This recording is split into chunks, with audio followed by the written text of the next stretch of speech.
It was $100. $100. It doesn't work. After 2 months, it does not work anymore. It says not detected. What's the brand? Sansui. Is that how you pronounce that? Sansui.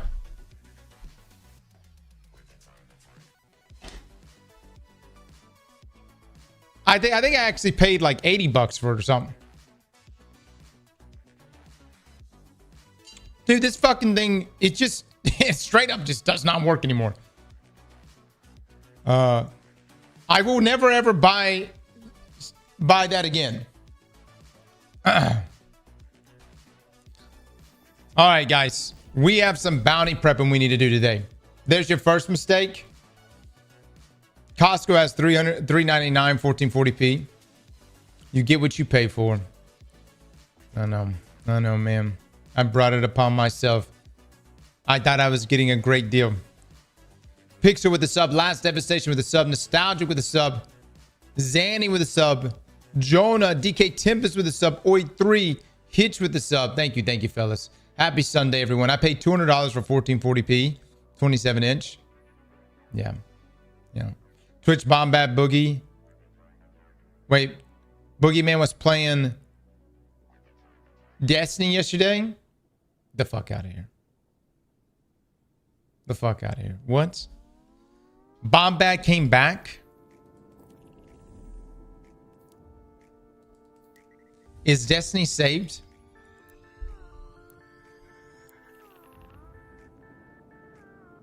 Your ass got betrayed? I don't care how he comes back as long as he comes back.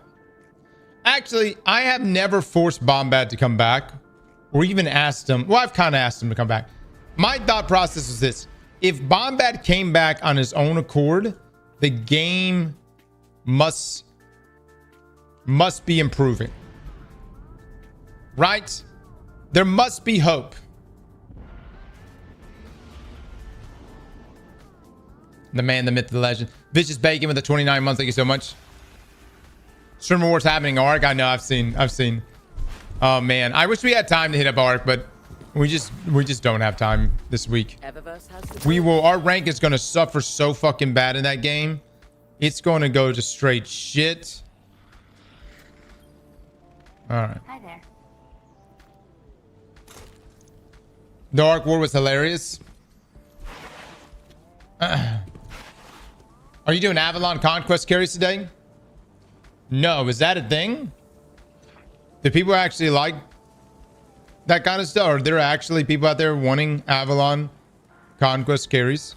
Mr. Matic with the 4 months, thank you so much. Luke with the 36. Luke, thank you, man.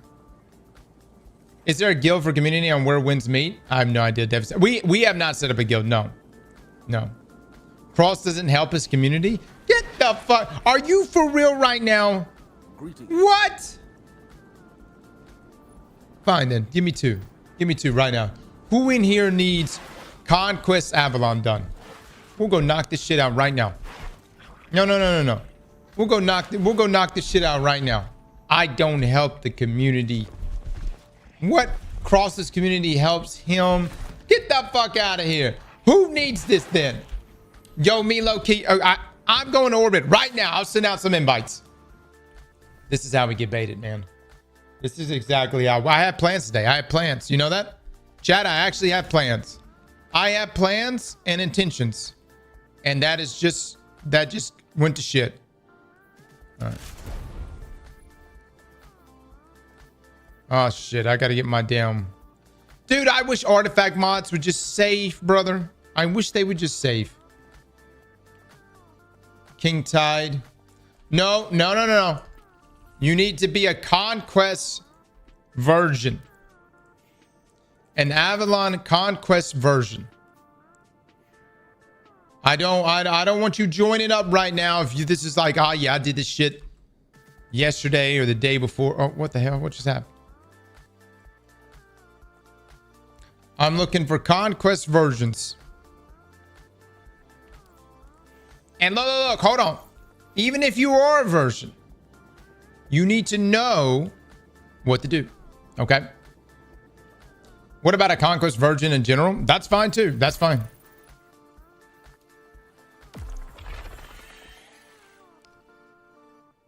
King Mula with the 13 months. Thank you so much. It's the last one I need done. All right. Everybody in this stream right now, group up. Everyone here. Aid each other. Help each other. What do I want? I don't even know what was... What did I have on here as my artifact mods? I think this. Yeah, that's scavenger mod. That one.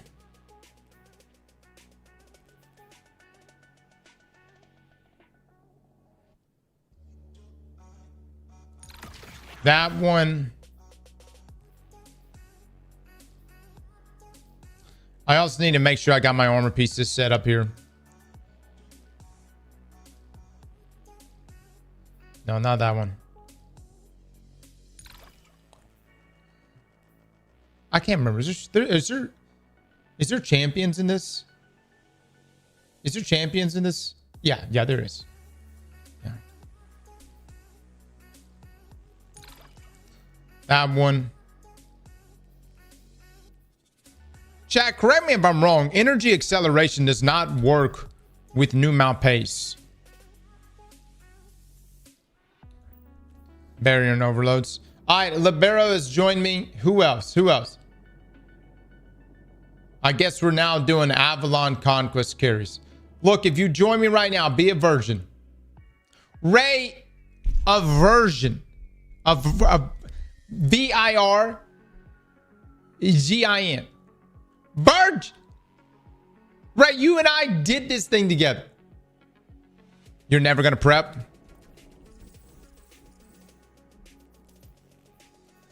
Fuck, dude. Fuck. Yeah, I gotta get on my shit, man.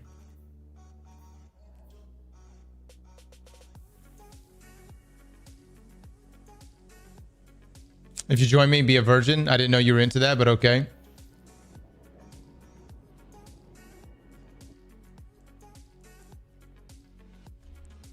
Yeah, you don't have to be a complete virgin. Just don't be an out. Like, if right now I'm being called out for never helping this community. Why I care, I don't fucking know. But here we are. Here we are.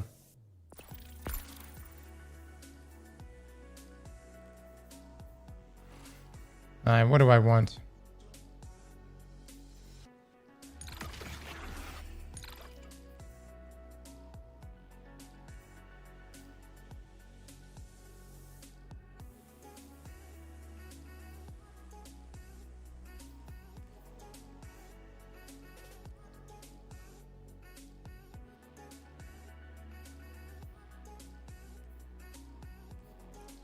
Honestly, this build is going to have to be so much better next season. There's literally nothing here.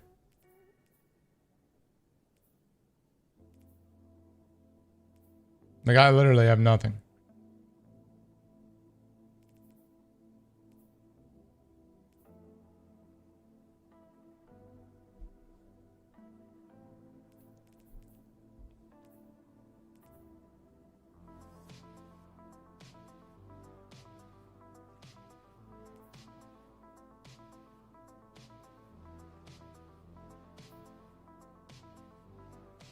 Cross winter bodies OP.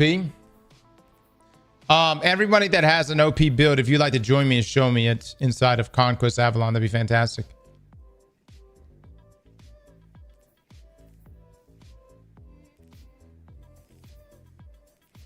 I don't think that works, but whatever.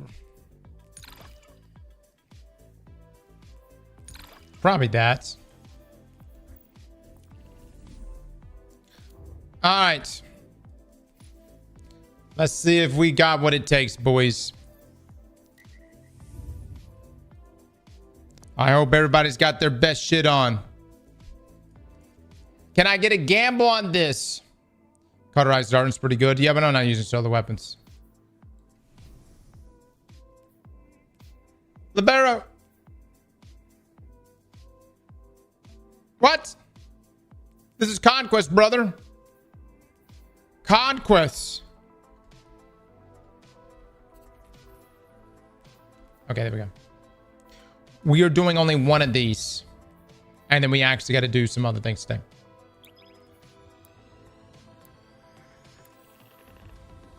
Get me in there instead. Ray, what part of Virgin did you not understand? I don't understand. I keep telling you the same thing.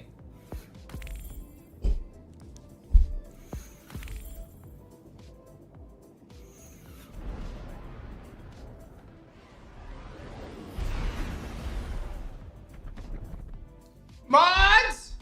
I need an eggplant bet.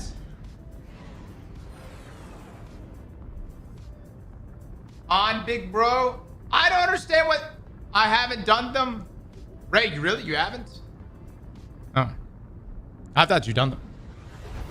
Yeah. I thought you'd done them.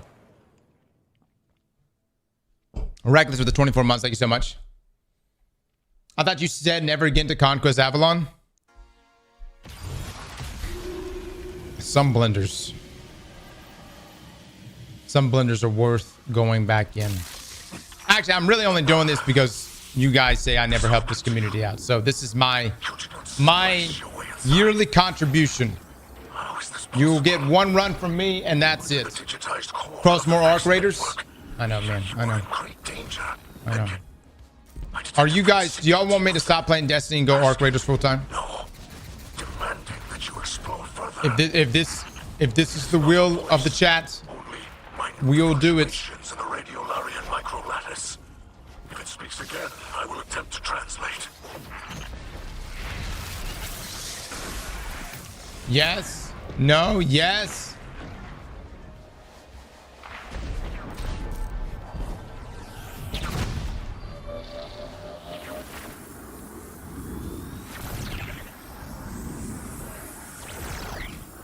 Roblox.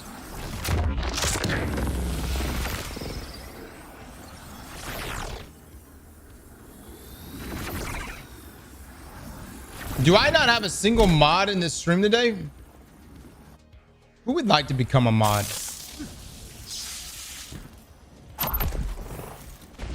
I love how the other day we had mods that couldn't stop the polls or typing and was constantly doing just nonsense, and all of a sudden now we have no mods.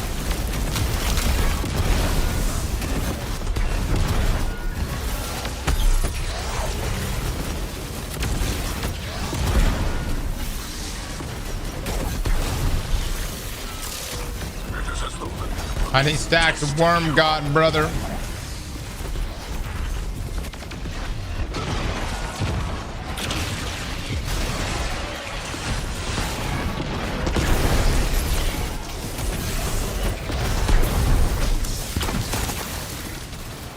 I have 2 stacks of Worm God. Oh, here we go. Beautiful, beautiful.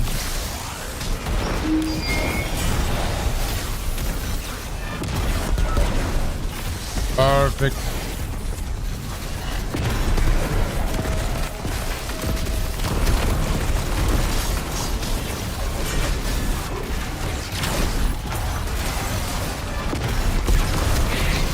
Oh my God, we have a mod here. Holy shit. They're real. Beautiful stuff. Good to see you, mods. Good to see you. All right, the codes are going in right now.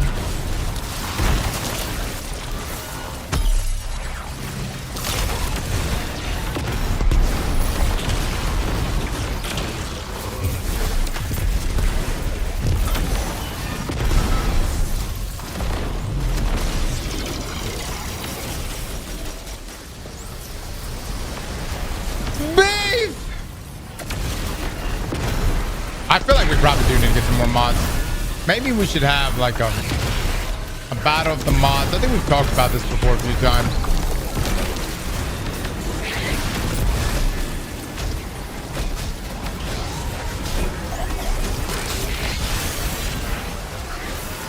Just to keep everybody nimble, you know what I mean?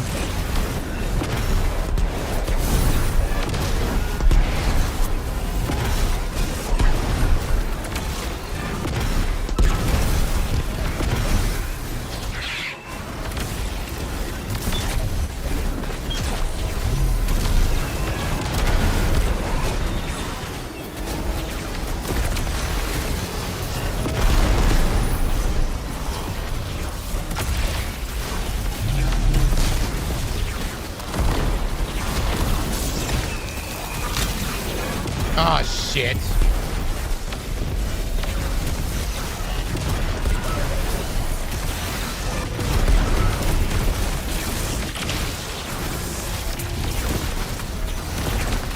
You know, as many tangles we make, I probably should have went with that other artifact mod.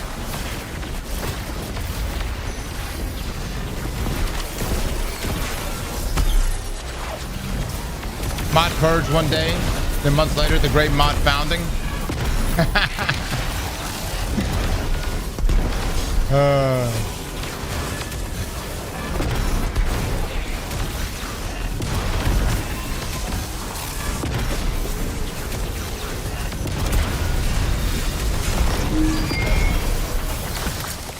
Beautiful stuff, guys. Beautiful stuff. Yo, keep it up. These guys go. Look at them go. Absolute gamers. What was the split on this bet?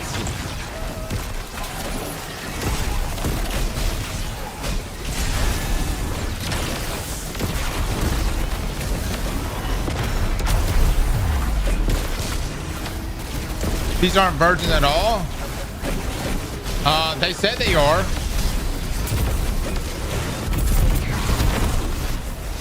And I believe everyone who says they're virgin. 19.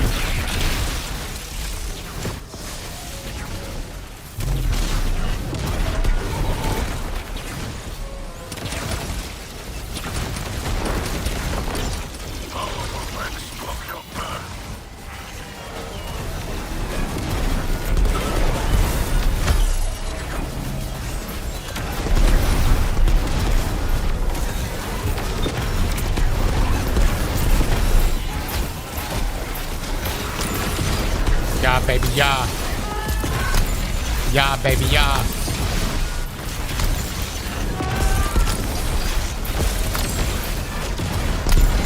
Yeah, baby, yeah. Is this what you wanted? Is this the gameplay you wanted?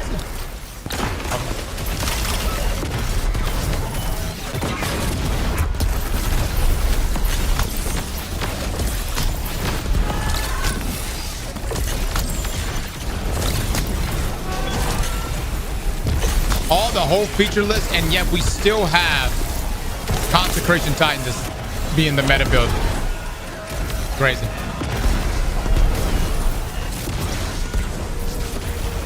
We got to be careful on the jumping puzzle. The most dangerous part here. Honestly, I wouldn't even mind being dragged for this. The hostile Axelar network itself are at odds. This is most unusual. They should be in perfect alignment. Cross, you should play Dispatch, funny as fuck. It's gotten a lot of good ratings. Interpreting it correctly, it calls out for assistance. Yeah, I've seen the ratings on it. That is incorrect. Incredible ratings so far. Clear, but quite persistent. Dude, why is this team clearing better than my original team? What the fuck? I heard many good things about Dispatch.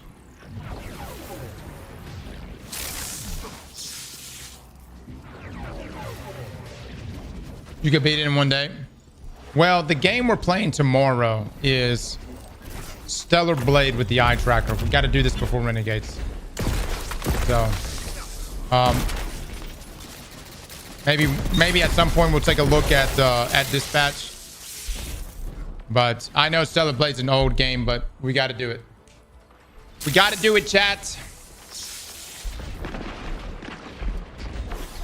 Quantum, you can drag me, my man. I would assume these guys are in fact virgins, because Quantum is Guardian rank 10. So old, it came out like 2 years ago. Well, old in comparison to Dispatch. Normally we would play the newest game that just came out.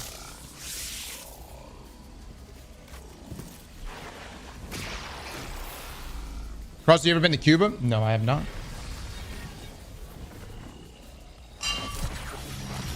Have I played Nier? Oh, yeah. I played Nier after Skill, if I remember, was talking so highly of it. And I just knew we had to play it. Oh boy. Mistakes were made. Mistakes were made.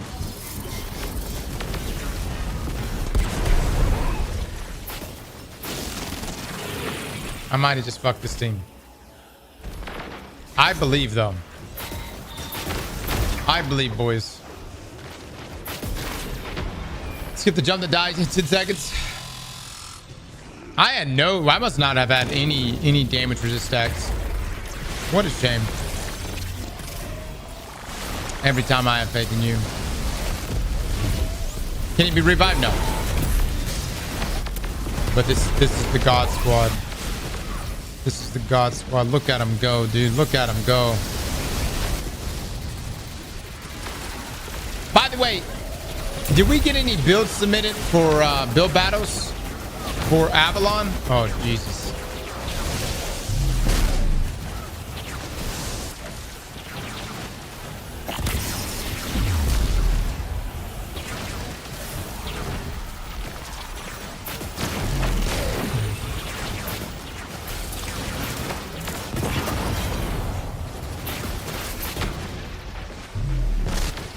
The snipers are no joke? Yeah, no, they're not. They fuck hard.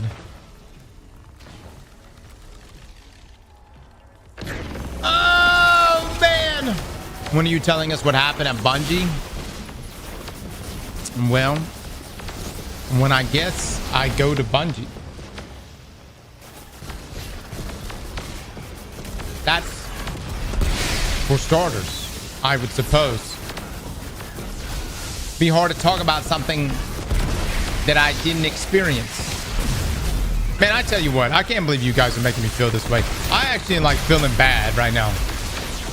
You guys are like, Cross, tell us about Renegades, tell us what you know. And here I am like, damn, I wish I could have experienced that. And you guys are fucking, I'm already let down. Now you're about to be let down. It's just all of us, we're all just getting let down here. You know what I'm saying?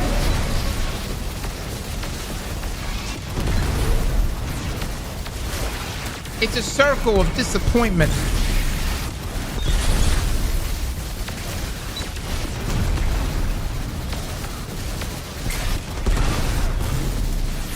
What if, as time goes on, what is it going to take for you guys to realize I did not play Renegades? Will it take Renegades actually coming out and being like, damn, I guess Cross didn't actually play her?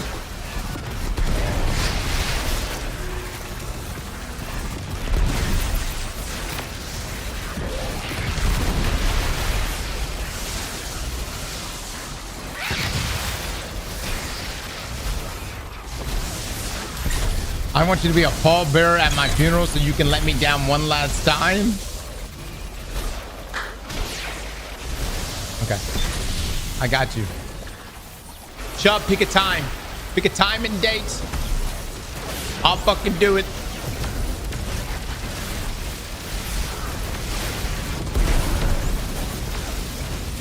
That was a good one.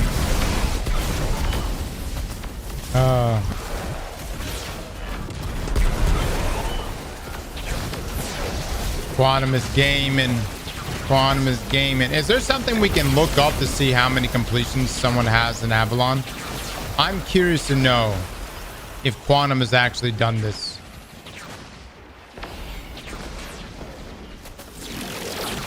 Is there a build that makes hunters this tanky? Gift of conviction, brother. Gift of conviction is good.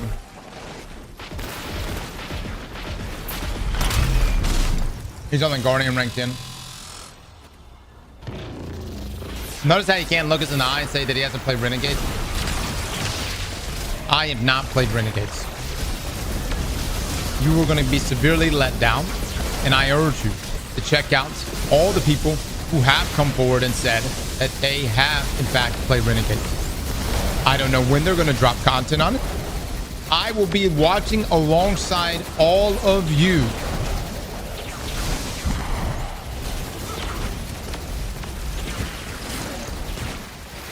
If I could take a lie detector test, I would. I would, man.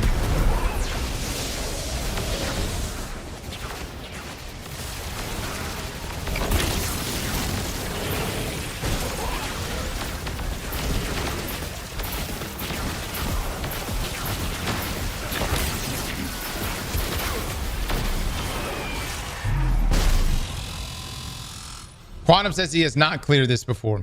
All right, that was completely my fault, guys. My bad, my bad. My bad. But we don't want to pay out this bet. I had the wrong artifact mods on. Yeah. I had the wrong artifact mods on. And as stated in section 2B-1, if thou has the wrong artifact mods on,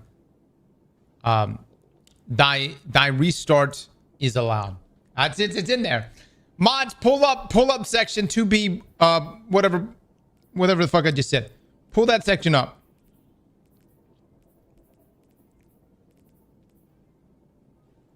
Let's see. What do we want?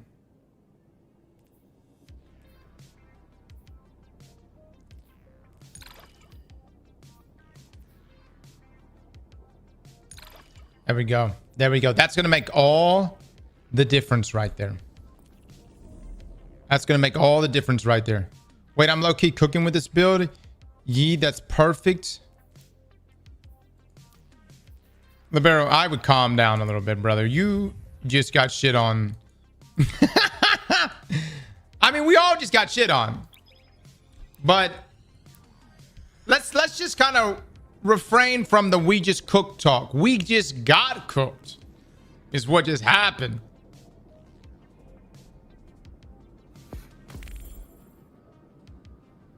I'm mad about being scammed and I didn't even gamble. Look, honestly, it wasn't the artifact mods. That's not the reason why we're not paying out right now. The real reason why we're not paying out right now is, as you know, being a father of 3, I'm allowed 1 do-over per day.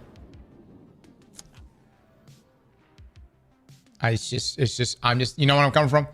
Especially given the fact that that was my first run. 1 do-over. And if you say no to that, then you must hate fatherhood. You commie bastard. How is this possible?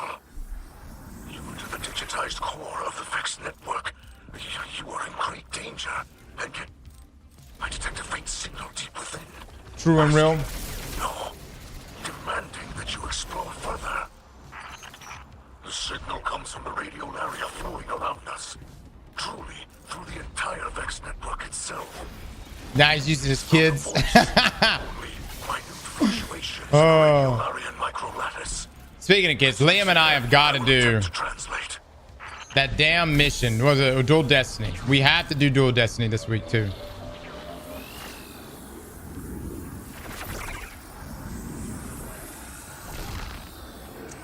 Boys, he's not ready. He's not ready.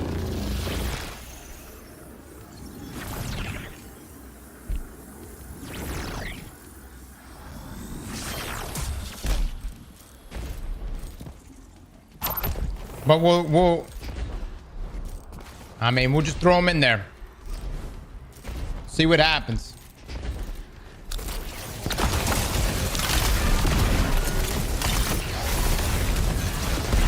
Yeah, baby, yeah. This first section is so much easier than the second section. It is as though the network is testing you.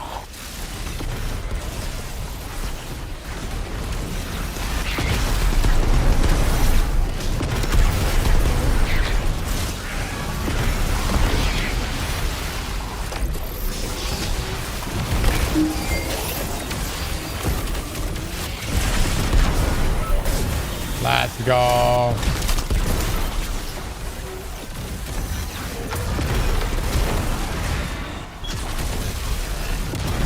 Libera In the second section, if you could target the snipers, that would be huge.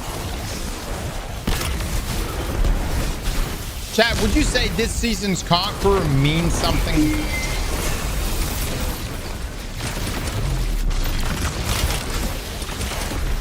The problem is like every Conqueror title looks the same.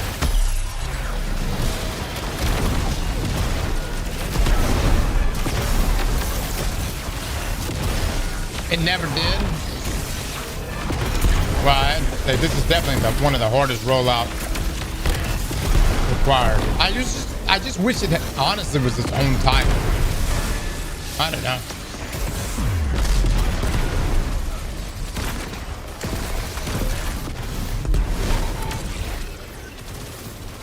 This needs a new title. Yeah. I mean, that's how difficult it is, guys. Like it should deserve its own title. Means more than when it did when GMs were around, in my opinion. Oh yeah, yeah. Dude, GMs, like everybody's like, oh man, we need GMs back. And don't get me wrong. I know what you're really saying is you want hard, difficult, weekly content. But here's the reality.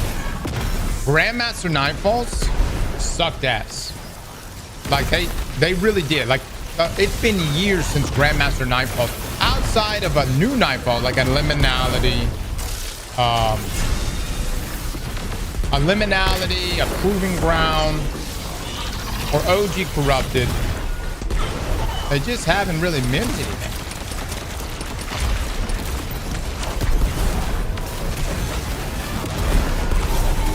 Oh my god, y'all remember Glassway when it first came out?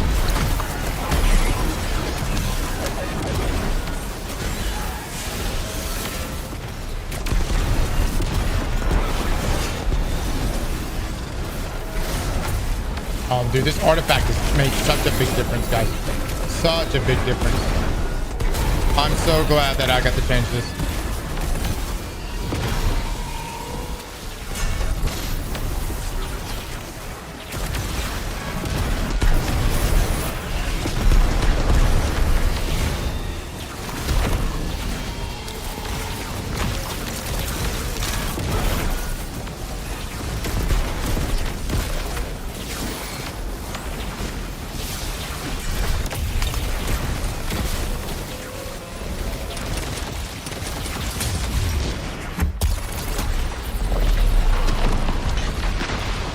Holy shit, dude. These fucking snipers are hell to do it. We need to deal with these assholes big time.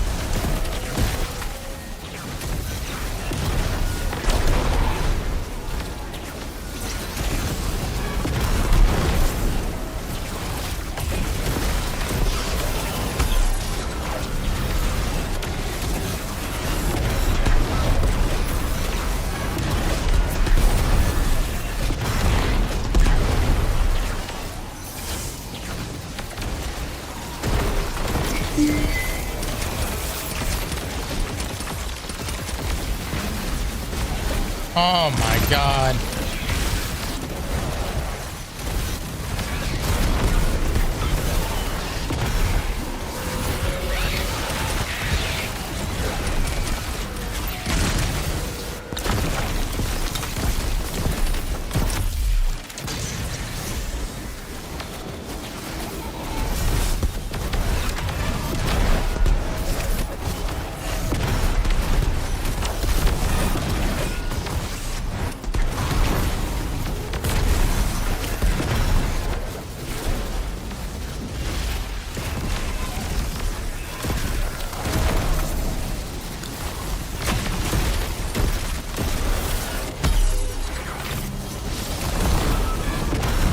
Alright, I'm literally just maintaining stacks right now. So let's open that.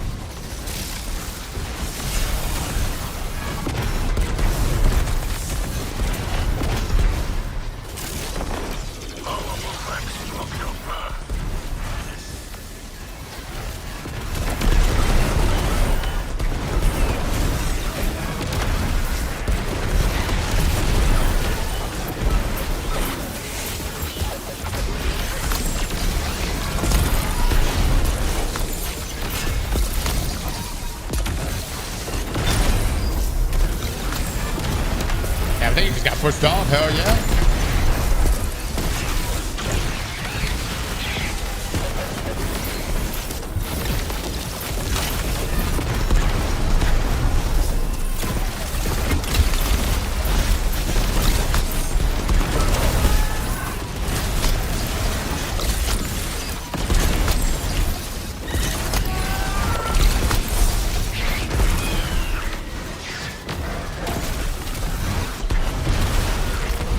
Massive.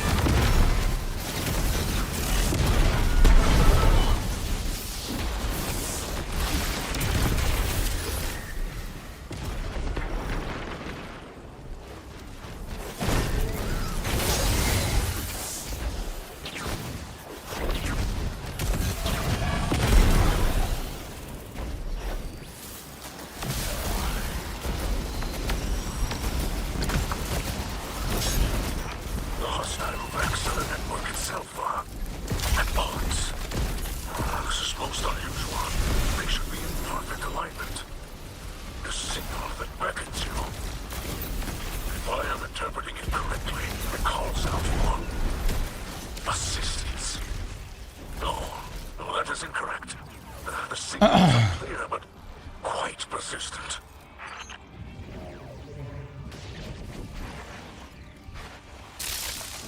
Cross run Devil's Ruin. How would that work for this build?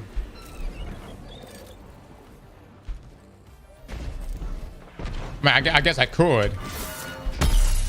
Why in the fuck would I press that? God dog it, man.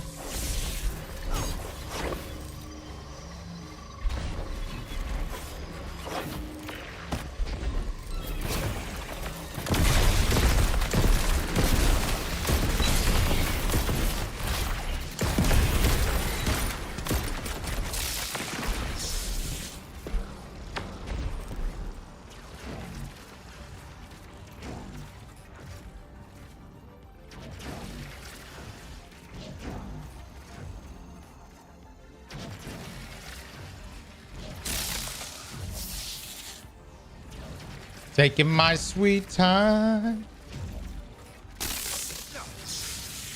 Slow and steady. Oh, yeah, let me get this pool too.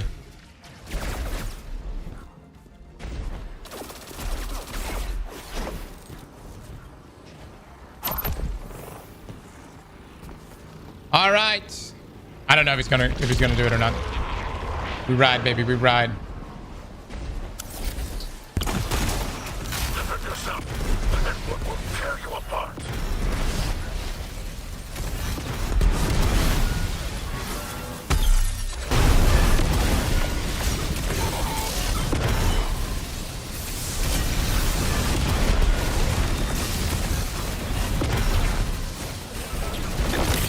Deal with those fucking snipers, dude.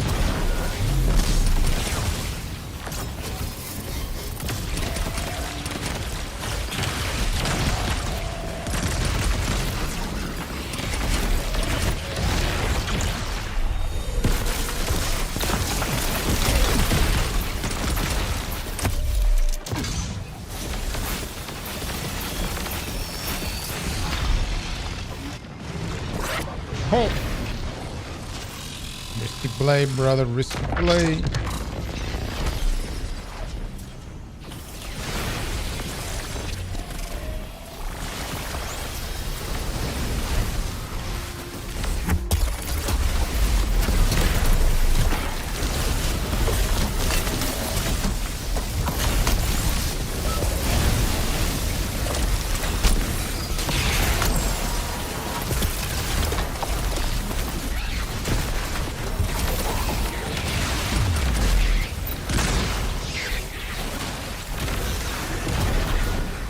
Dude, I don't have enough ass to put him out.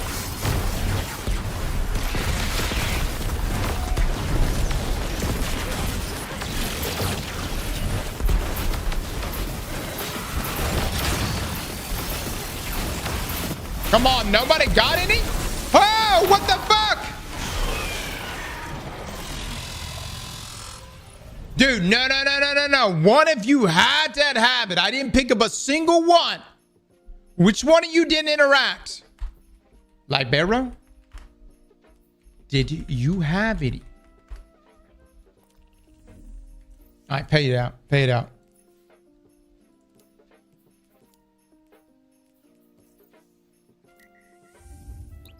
I dunked 7. I dunked 5. Then that would have been easily 10. I was 1 HP the whole time. I don't care if you die on the fucking spire. You have to dunk or we all wipe.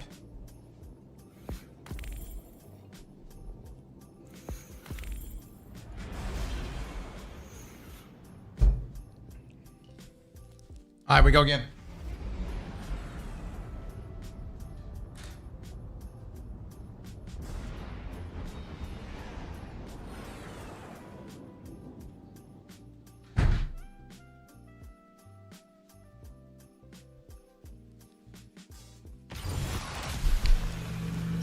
We got another bet going.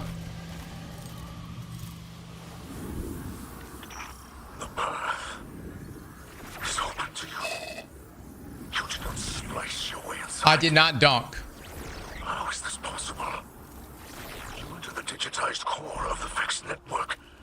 You are in great danger. Bye, Bear, I know. I detect a faint signal. I know. Deep within. Asking, no, demanding that you explore further.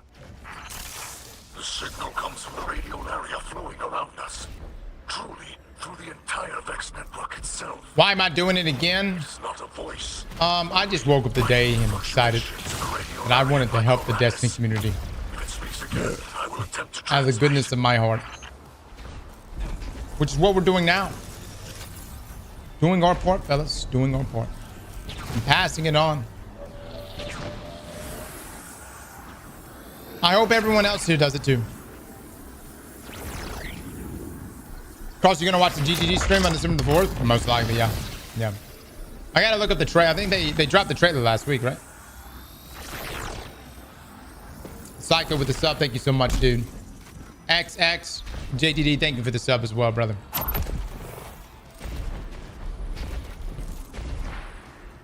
Can you help me out? I could try. But what we can all do right now, this very moment, is everyone in this stream could begin to help someone close to them. If you see someone in the stream saying, I need help with Conquest Avalon, let them join you. It is as though the network is testing you. That's not what the Vanguard could do for you, but what you can do for the Vanguard.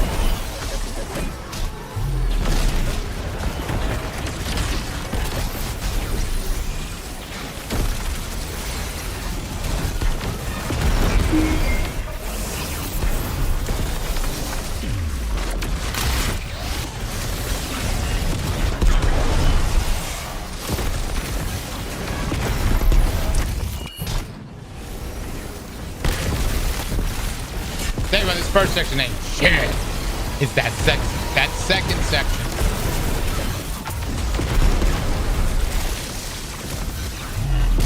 All right, boys. It's square, diamond, diamond, diamond. Diamond.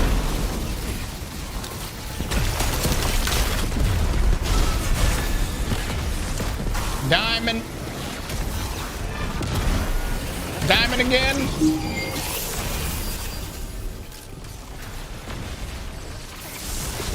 It's diamond, diamond, diamond, diamond, diamond, diamond. How many diamonds? God dang, boy. Those not diamonds. 4 diamonds. I believe in you guys. Did he shoot a diamond?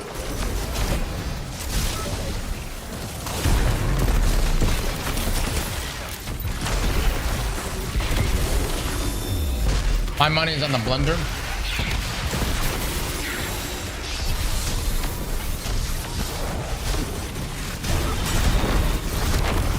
Fair bet, bud. A fair bet.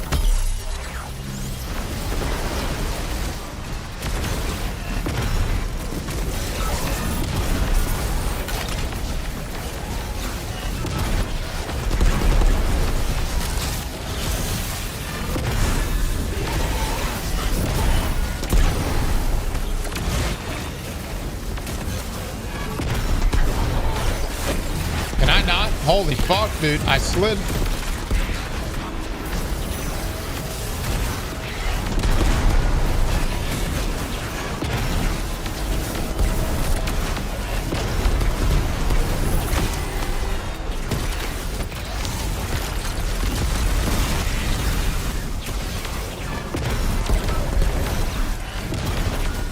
thick. He's thick.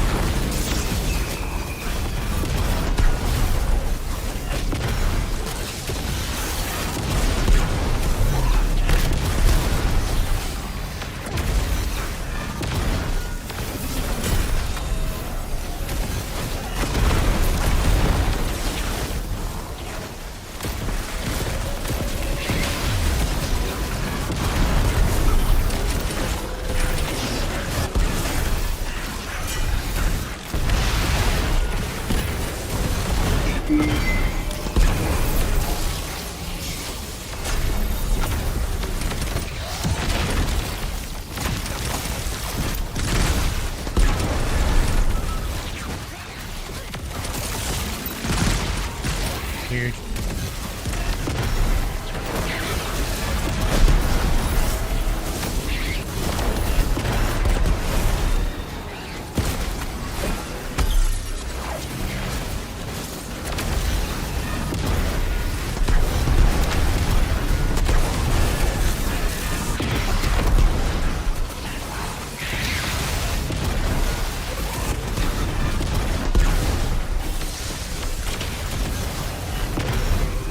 I downloaded Destiny 2 yesterday for the first time in just a year because of fun cross makes it look, and during my first intro mission. Oh fuck, I'm about to die. Hold on.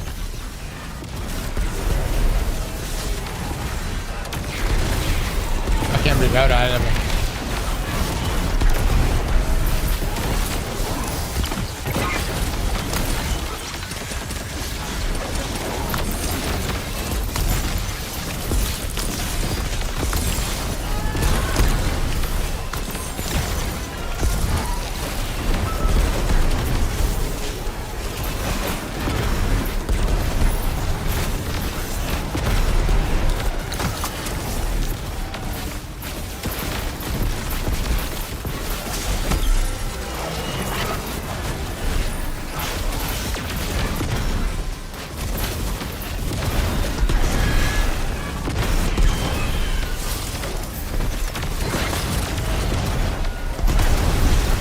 I thought I was about to fall off right there. Holy shit.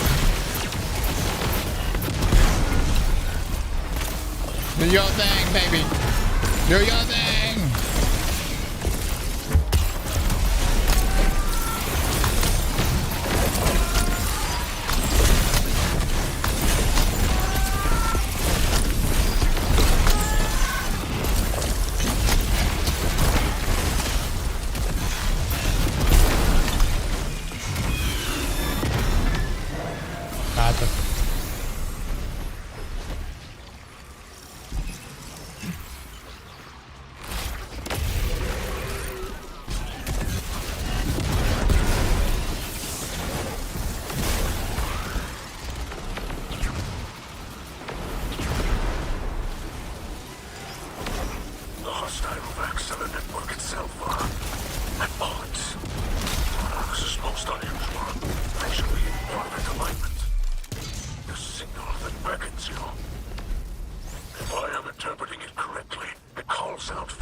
I got no health.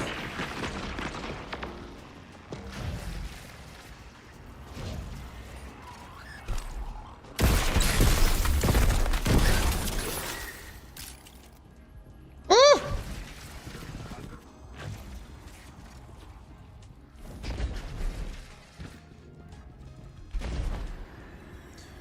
You know, I really just need to figure out how to skip that part.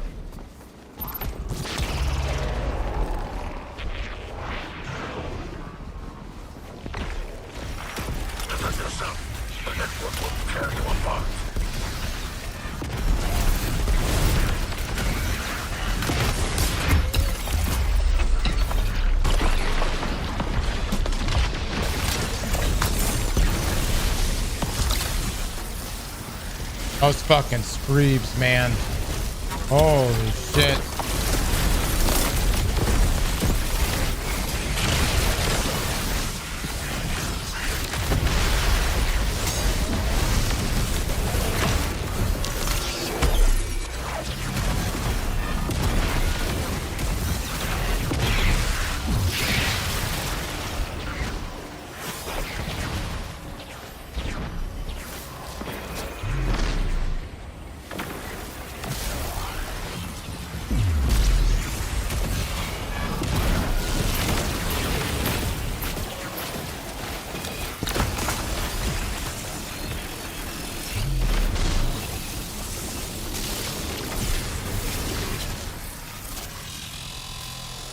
Troops are a motherfucking modifier? Yeah.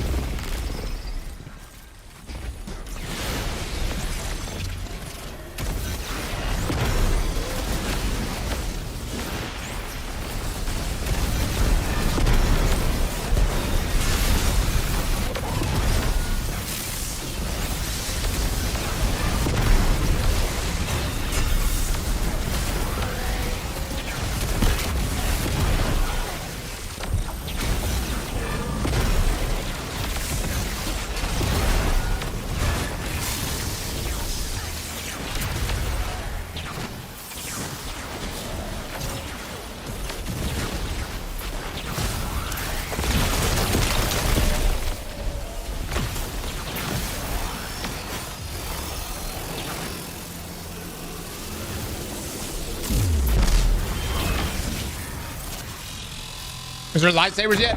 No. It's Renegades. We're not in Renegades.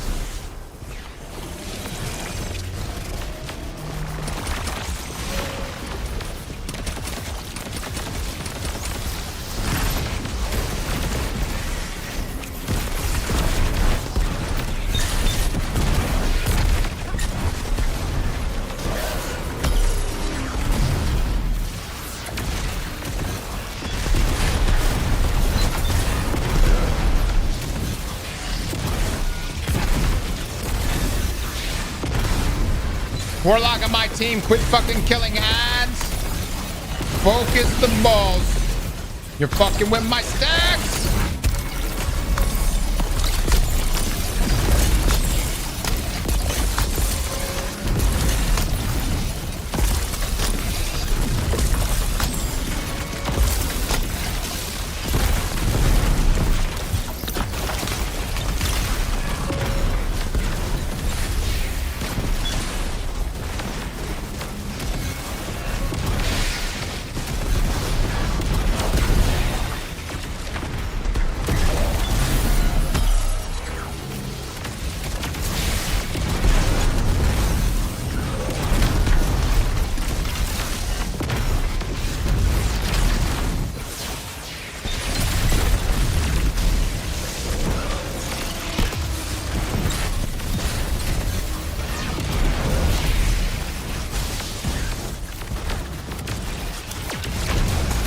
Continues to fuck up Aston.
Warlock's getting ready for Winter Sky. All right. I think we're all, if you rock a melee based build, I think we're all going to be using that shit.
Huge.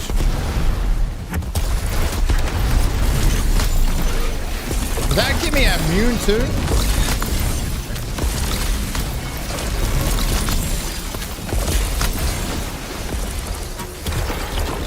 Woo!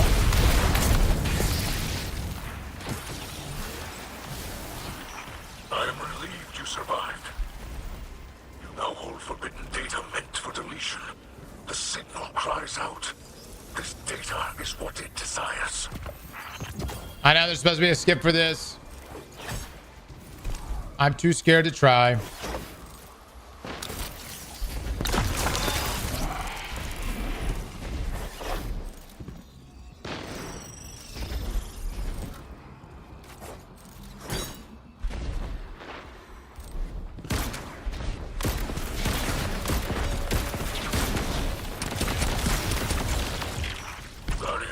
The skip is so easy.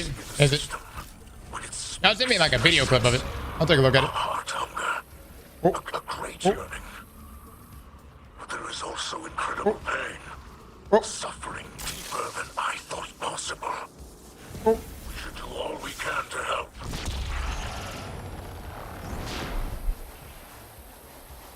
They patched the original skip. Is there a new one?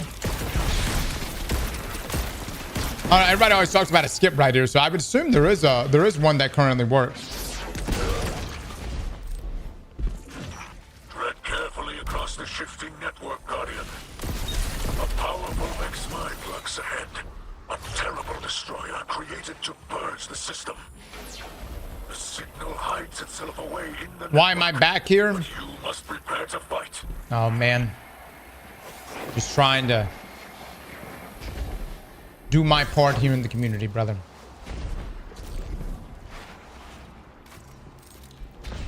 It's just what we do, chat. You drop down right after the second arena. 14 dead with the sub. Mundus with the 17. Thank you, man.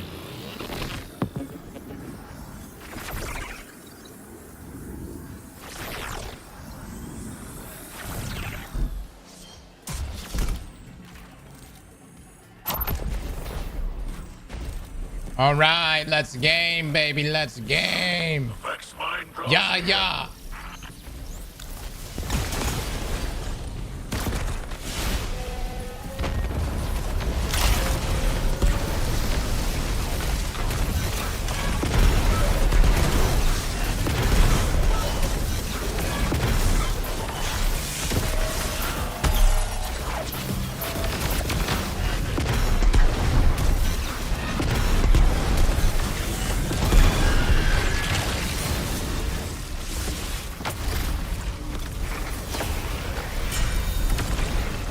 Fucking touch that guy.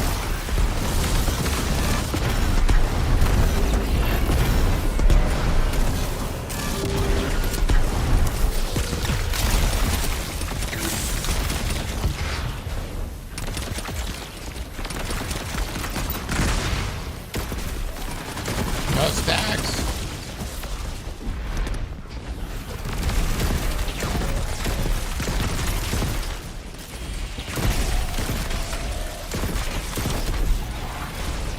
Huge damage. Massive damage.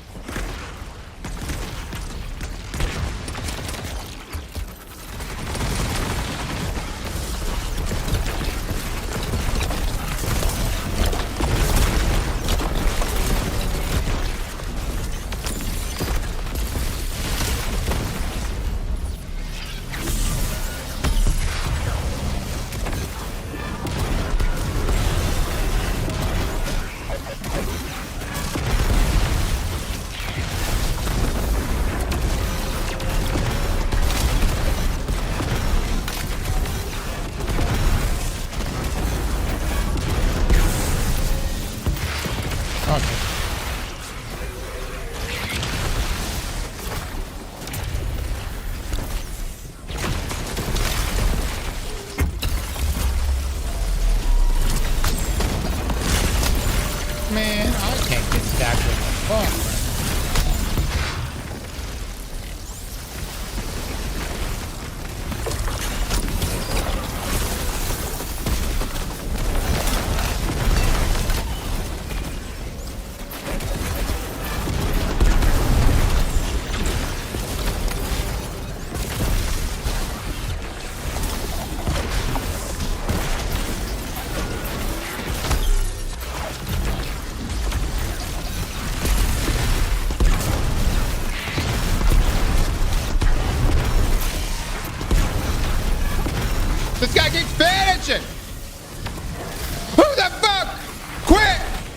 Oh, is he on belt winners? That makes sense. No, that makes sense.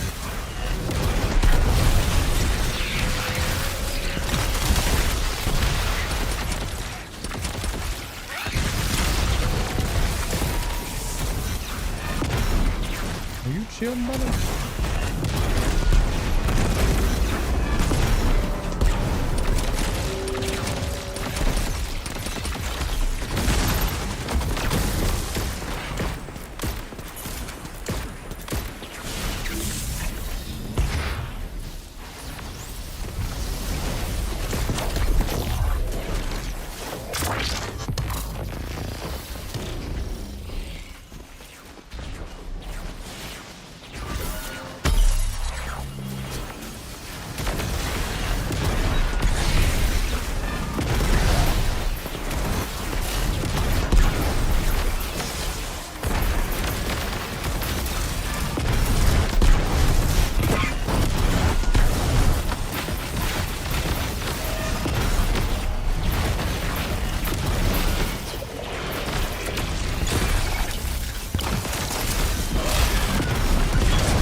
Our damage is gonna be dick.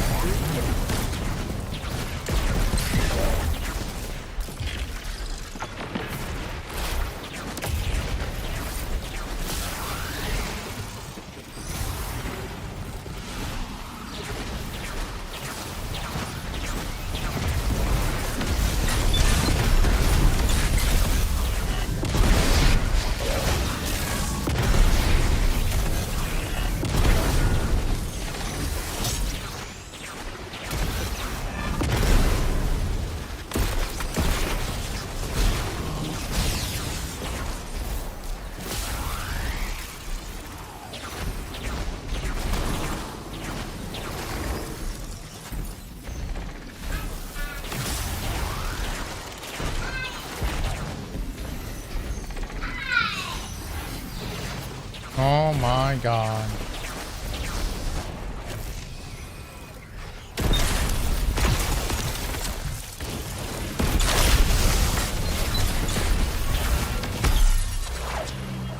Hey, baby girl.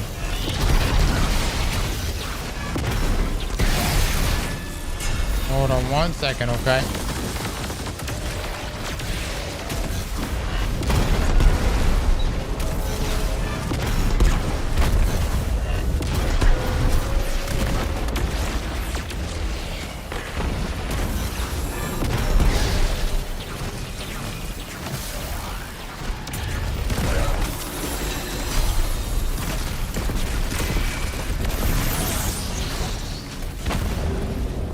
Dude, that damage is awful. Awful.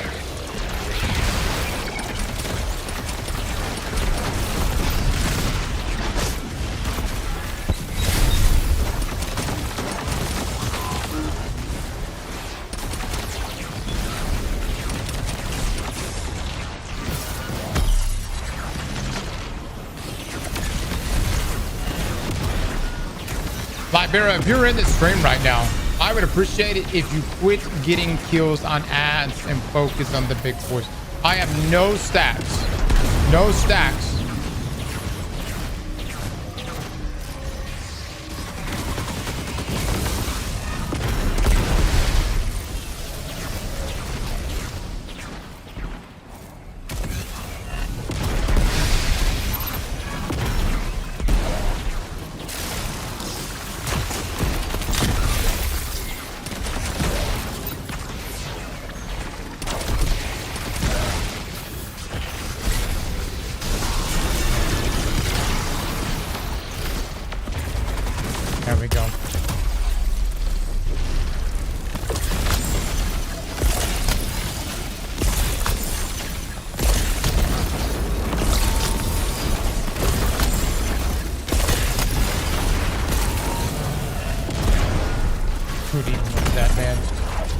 damage ain't worth a damn.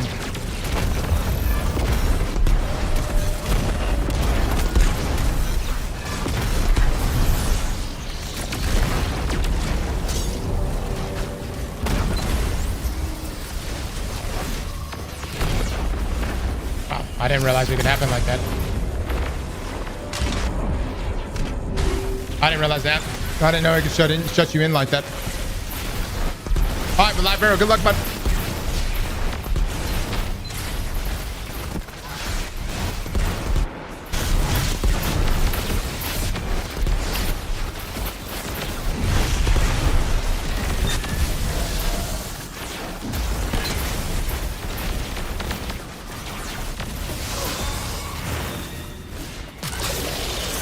That's bullshit. No, to both. Not with Worm God right here.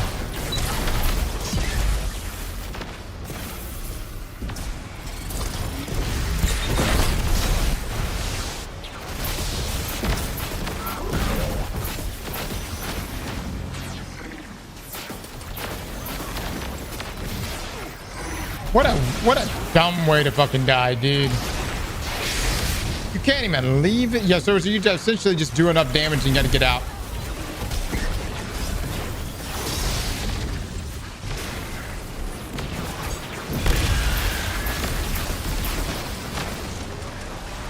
Bats roll with a 30 month. Thank you so much.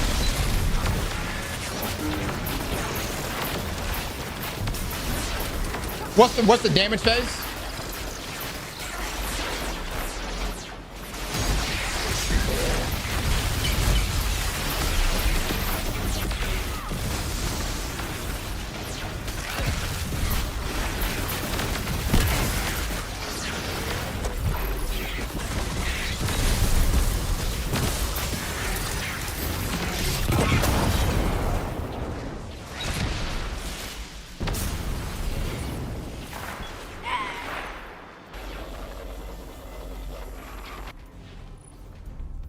What?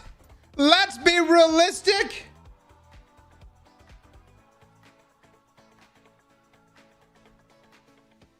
Okay. All right. Well, fair enough.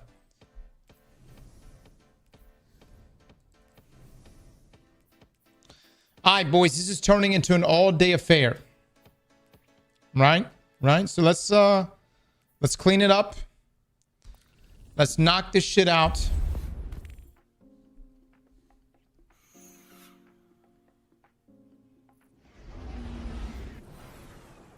Liberia's doing a Fellwinter build. No problem.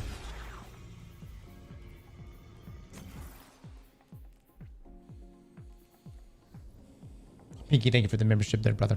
Thank you. Pay it out. Yeah, pay it out. I'm open to suggestions.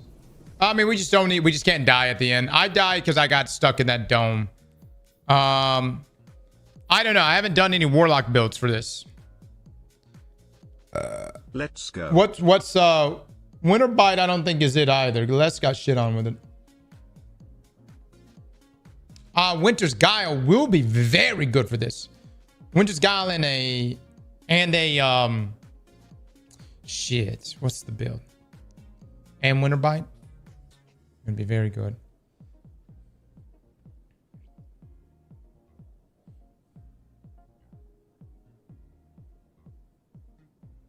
Let's just fail not to build. I could swap the Titan, but I'm not sure if it's ready for conquest.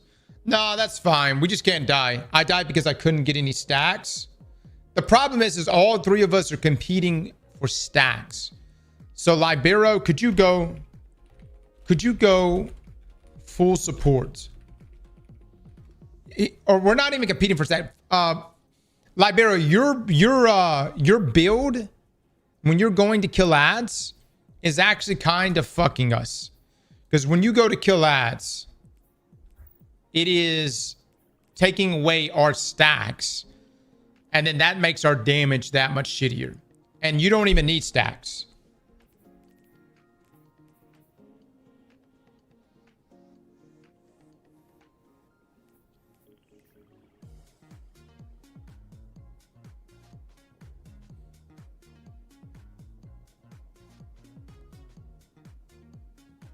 I just want to say I love you all. We can make Destiny great again. Please believe.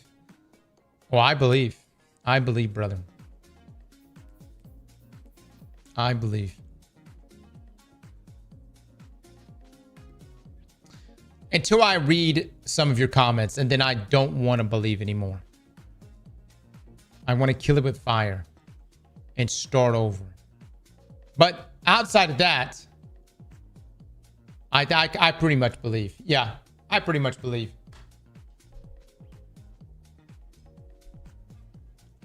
After watching your last video, I don't envy Bungie having a community as torn as this.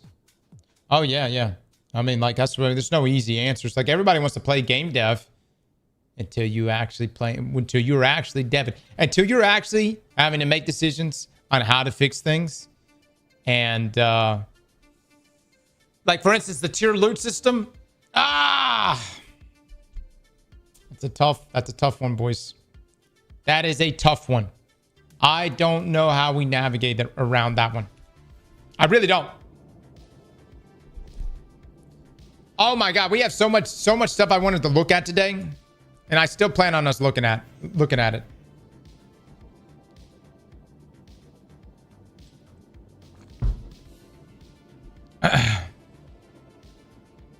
I think it would, cause that would leave us with more ads for stacks. Yeah, Libero, if you could do any support build is fine with me, Libero.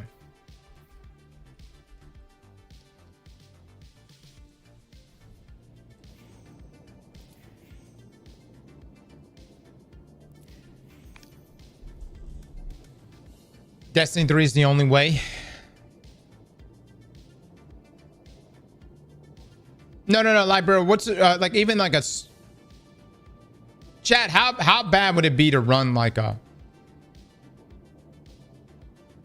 I don't know if Stormtrance is it. How bad would it be for him to run like a support auto rifle and just heal us? Honestly, we almost beat it right there. We just don't need to fucking die toward the end. If anything, Libero, just don't kill too many ads. Let's just go back in. I don't want to wait all day. I will say this, Libero. Please just put you can keep your same build. Put on mods on gloves, gauntlets. Like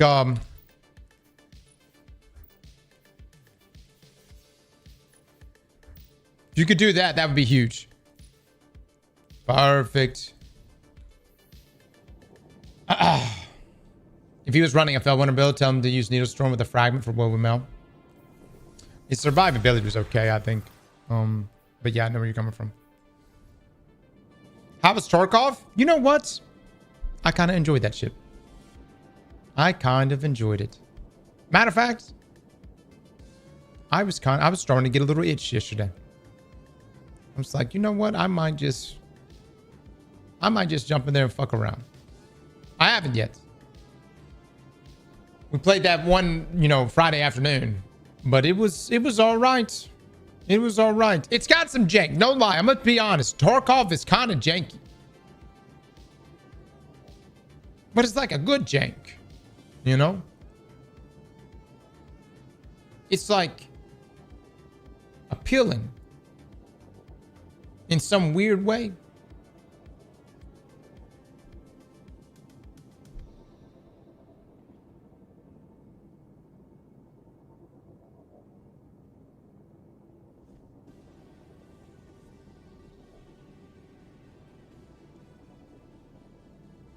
It's Tarkov. If you ever want a person for Tarkov, I'm always down. Sounds good, brother. Sounds good. Yeah, it's actually amazing how many people reached out and was like, dude, if you ever need someone to play Tarkov with, there are so many people that play Tarkov that I didn't even know play Tarkov. And like play it all the time. Or at one time even played it a bunch. No clue with the 12 months. Thank you so much.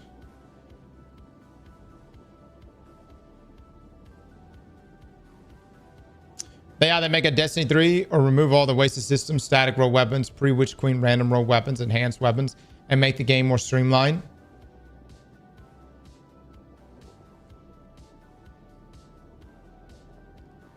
It's full of cheaters, though. There's a guy live cheating and view botting. What? No. Are you sure?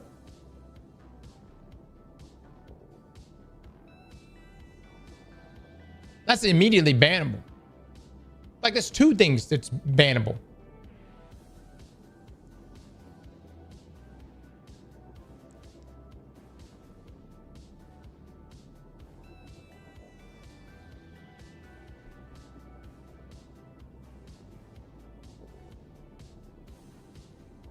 Look at that nonsense. My drip is completely fine. Talking shit.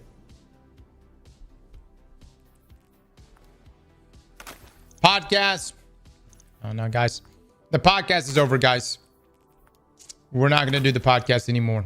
It was been fun, but to be quite honest with you, I just can't stand the people on the podcast. It was a good time, but we move on. It's over. It's fucking over. Yep.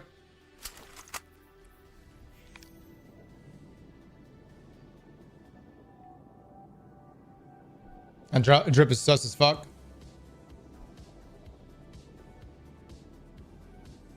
What fragments are you rocking?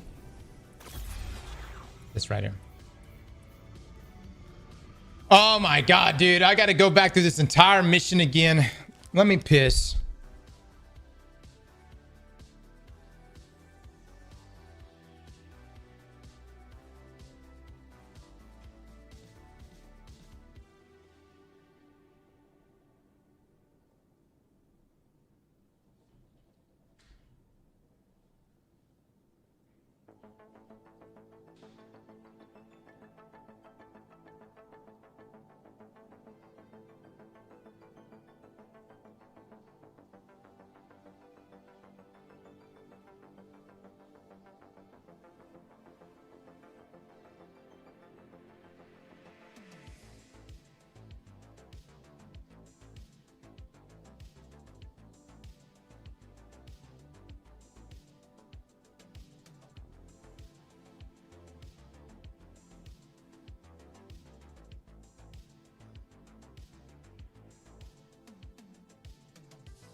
All right, let's go.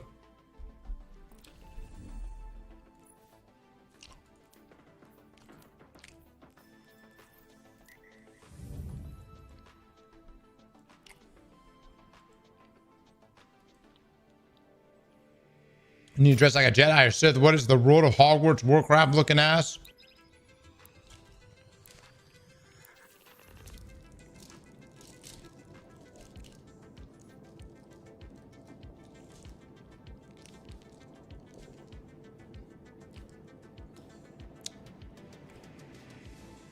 Harry Potter would fuck Vader up. Just saying.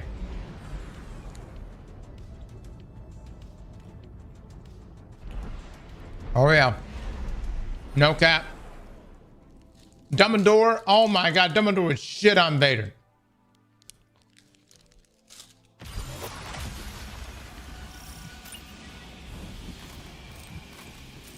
Vader's got high ground. Vader ain't ever had high ground. The path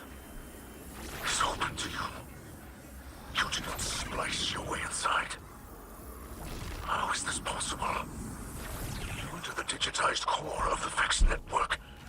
You are in great danger. And yet, I detect a faint signal deep within. Asking, no, demanding that you explore further. The signal comes from the radio. I will say this. Around us. I really enjoyed Harry Potter Entire Vex growing up, network like a lot. itself. Big It's fan. not a voice.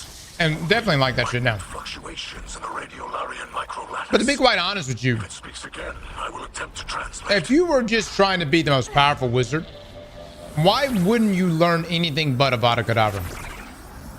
You know what I'm saying? A spell that instantly kills and it's unblockable.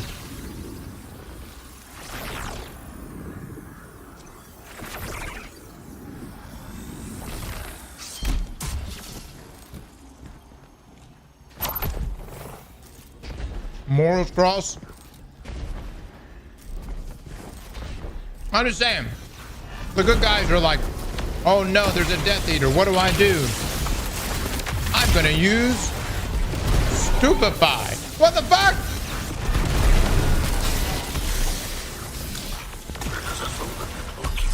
This is real. No, this is real.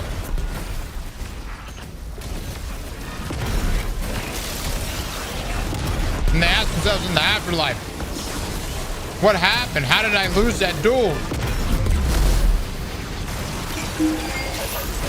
Because he Avada Kedavra that ass.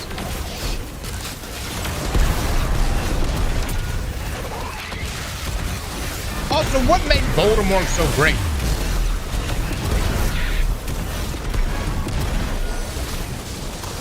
Everybody's like, he's a great wizard. Dangerous, but great.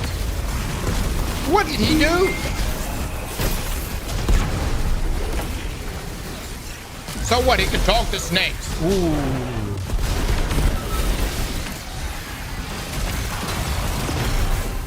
He made Horcruxes? Yes, the public did not know about Horcruxes.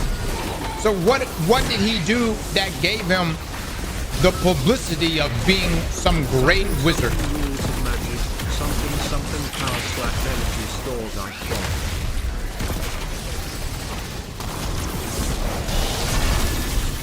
Yeah, no one knew about the Horcrux. No. Think about when Harry first went to go get his wand. Ollivander's shop. Ollivander even says, you know, that Voldemort was great. All right, he's great. Why is he great? What made him great? I don't think he was great. Wouldn't even fight Dumbledore in a 1v1 for like ever. He was like the fucking Mayweather of the Wizarding world. Waited till Dumbledore was outside of his prime. Dumbledore 1 foot in the nursing home. And then he was like, all right, now I'll fight you. You know what I'm saying?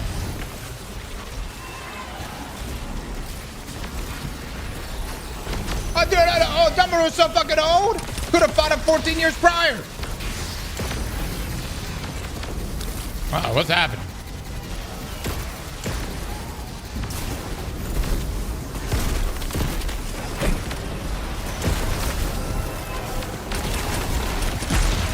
Now it's Jake Paul. Jake Paul about to fight. What is it, Anthony?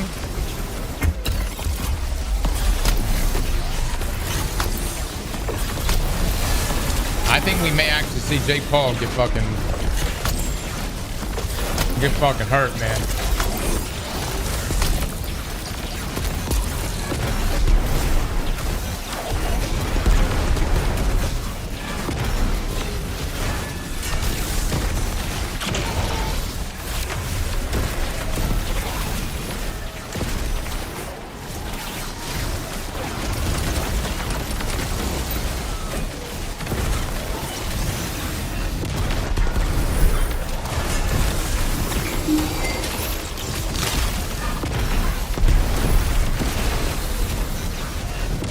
It's all fake.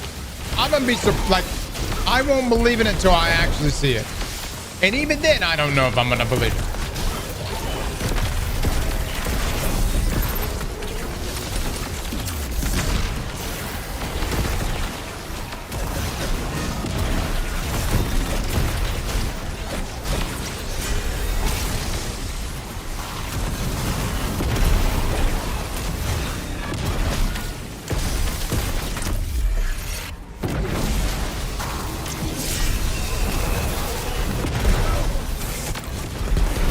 We'll see, man. We'll see.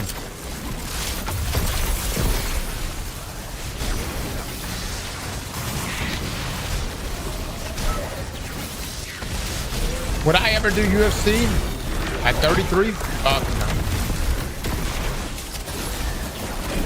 I know there's people in their 30s, hell, even in their 40s doing it, but they got years and years of experience to live off of.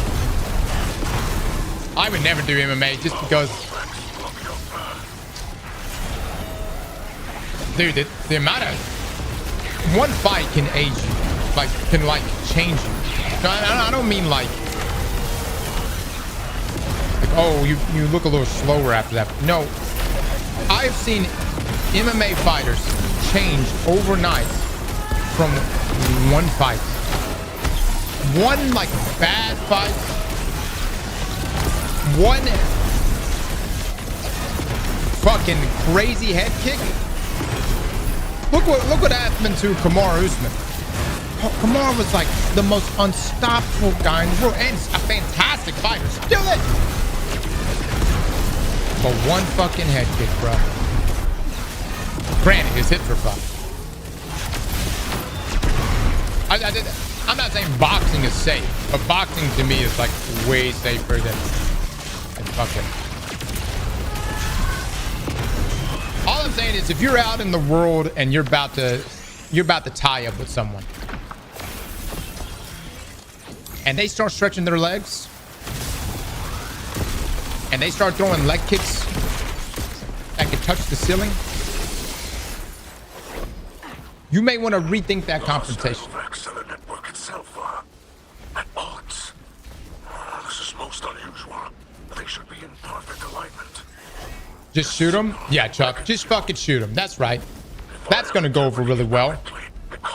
Confrontation. I'm just going to pull out a gun and fucking shoot. That's a fucking terrible idea. No, that is incorrect. The signal is unclear, but quite persistent.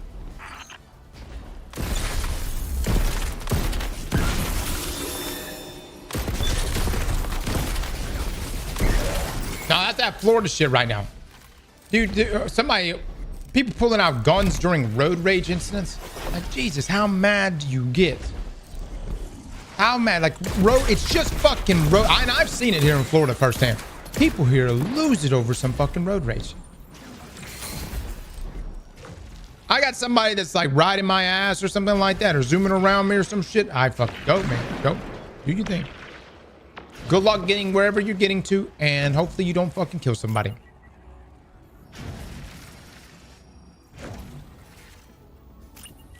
Take 3 with 18 months. Thank you so much.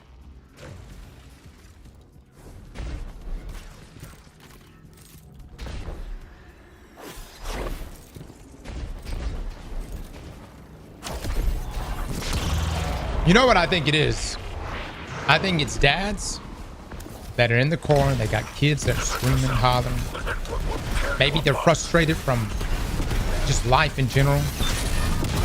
And then some guy cuts him off in traffic. And that's it. That's all he needed.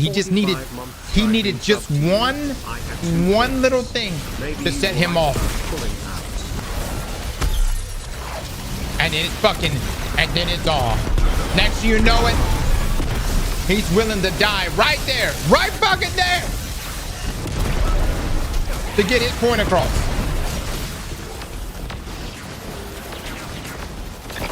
But it ain't worth it, man. It ain't worth it.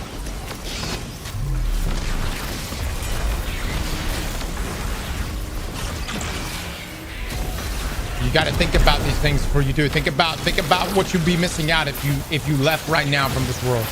Think about the video games, the AI girlfriends, the robot strippers.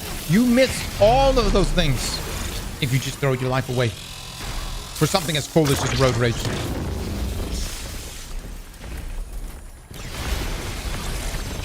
This is what the future holds.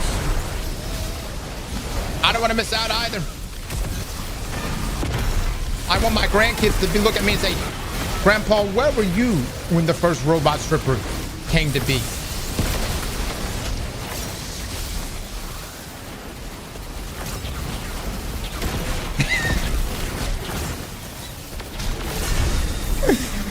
You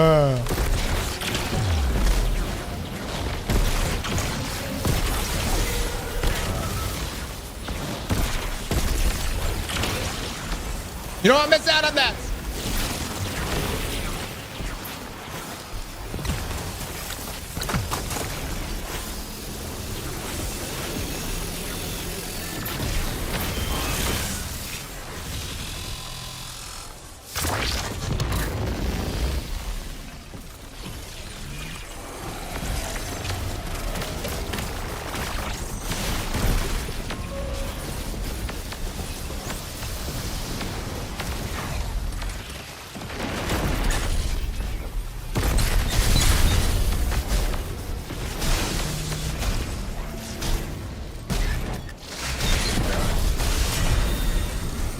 Why am I not getting stacks?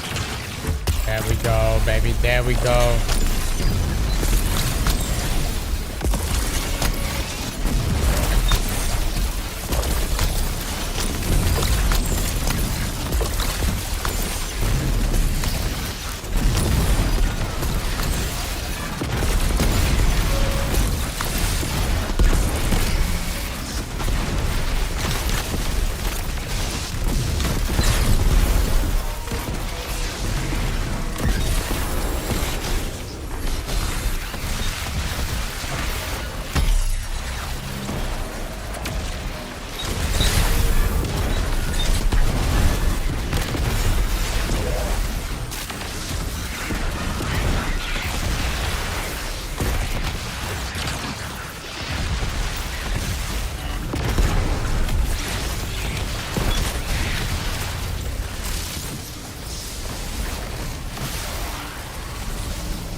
Yep. See the new Cabal set? What?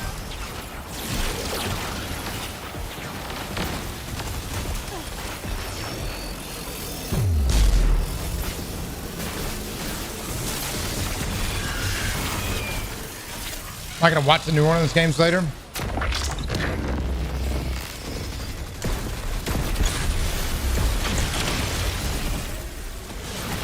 I just pull up the 2010 Super Bowl and remember the good times.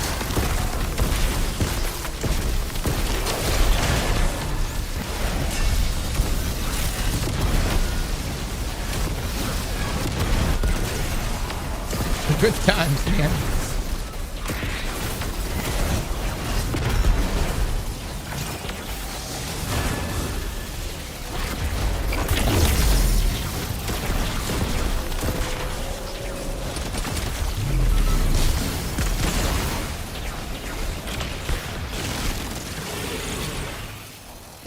Destiny 2 tweeted a GIF with new armor in it. Oh. Saints suck. I think we're the worst we've ever been. I think Saints right now might be.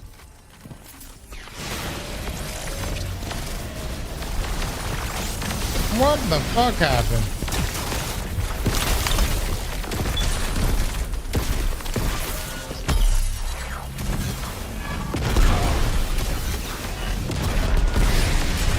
I just realized we're a man down.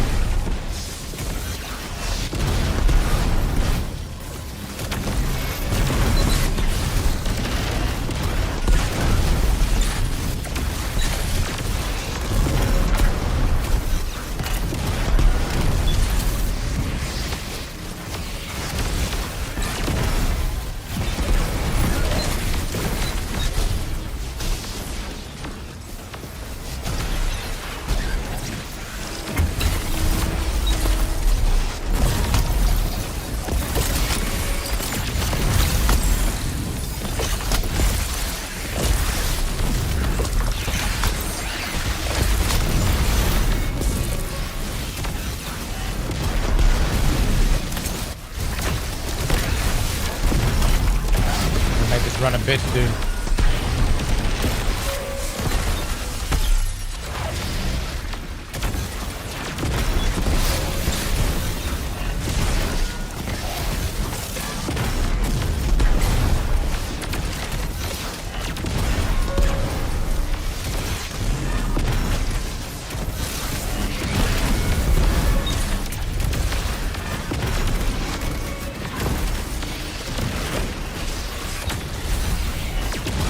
I'll come back.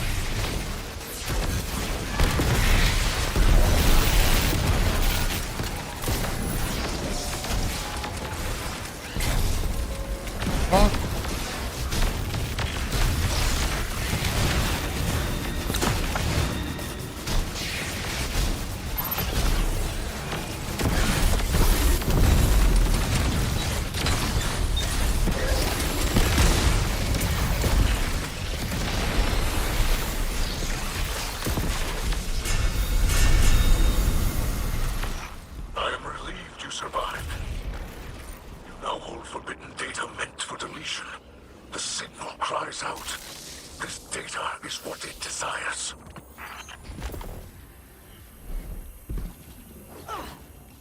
I ain't scamming anybody.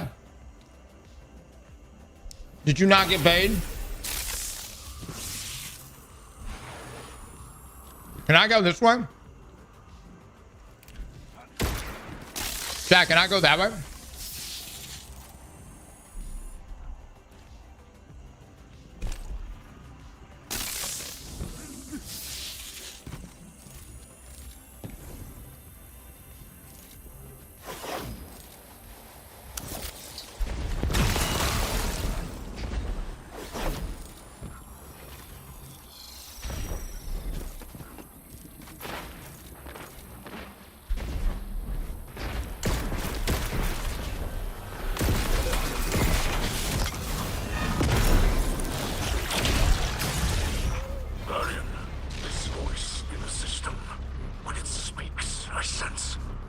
I'm gonna die.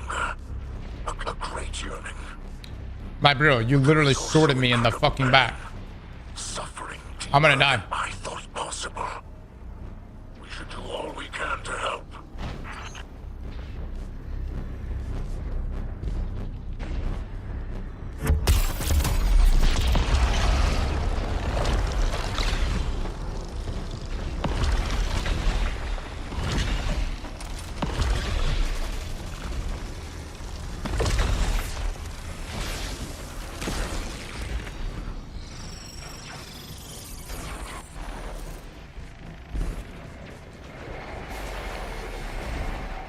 What am I doing? Making sure I don't fucking die. Tread carefully across the shifting network, Guardian. You just drop down with this skip. I don't know if it works anymore. Ahead. A terrible destroyer created to purge the system. The signal hides itself away in the network, but you must prepare to fight. Razor Wolf with the sub. Maverick with the sub. The Falcon with the sub. Thank you. Thank you.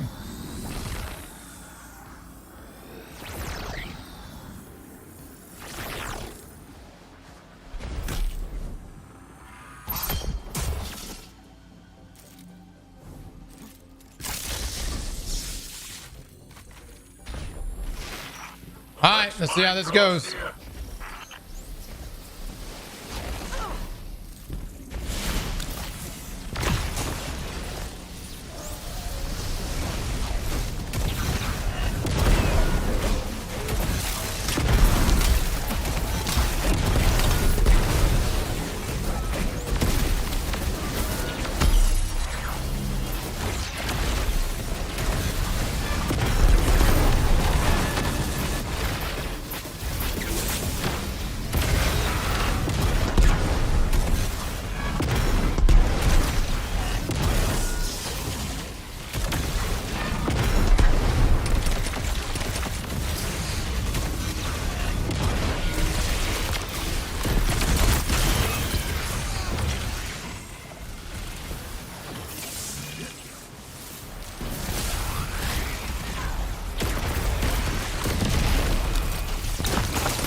Of all the snipes from the land, that was the one.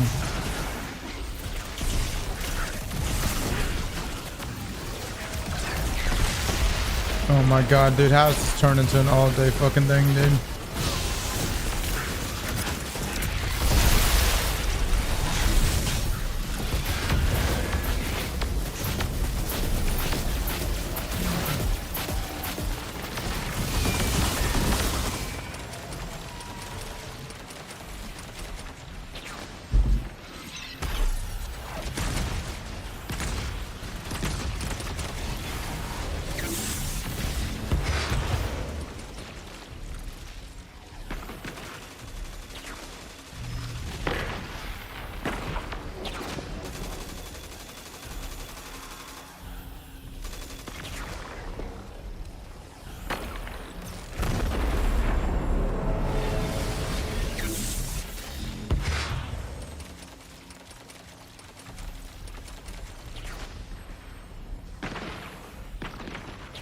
Do I try?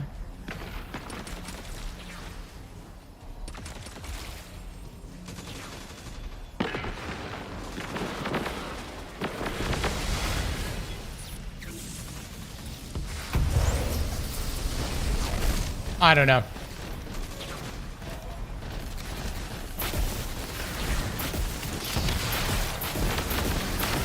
Why are we doing this again? We've already done it.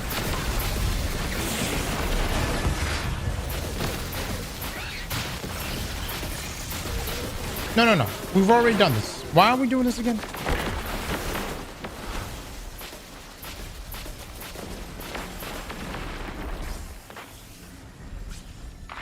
All right, I'm going to give this one more go, squad. Here's the thing. Quantum, we can't die. Like, I'm not saying Libero is a waste of oxygen, because he's obviously not. He's a beautiful, beautiful viewer inside of this stream. But if Libero dies, we have hope. If you die, we're fucked. We have got to stay. You and I have got to stay alive.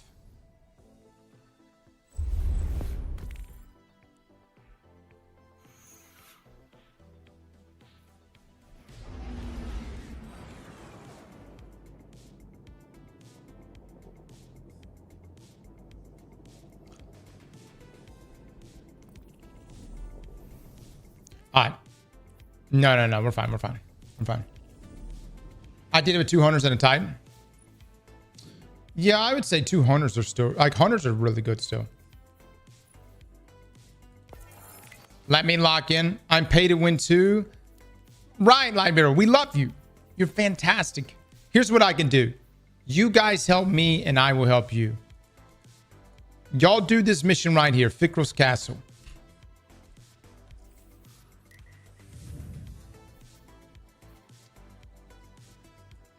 And then I will help you guys on Avalon. I promise. We'll knock this out. It's my last conquest I got to do. No starting ammo. No problem.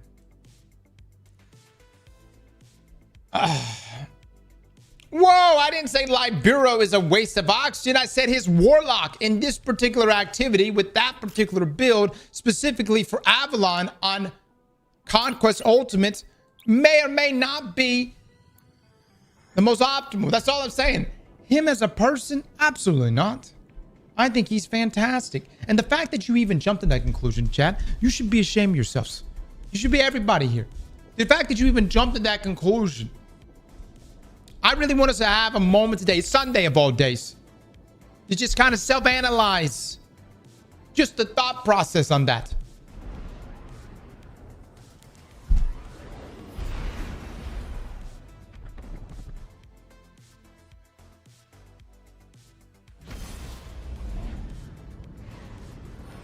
Y'all do this mission. I'm gonna make some coffee, okay?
doing over here? How we doing?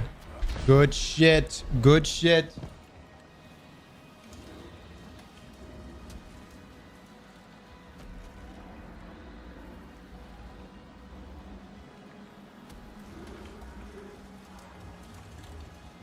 Guardian down.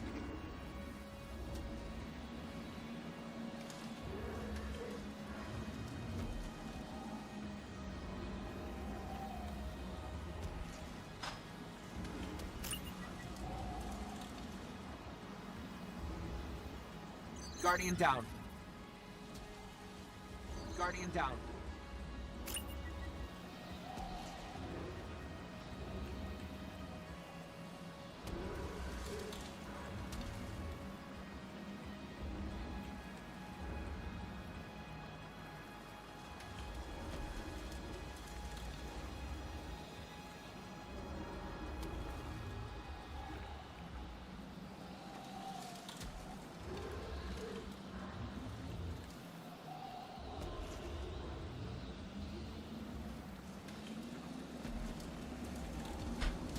Going good, going good. Good stuff.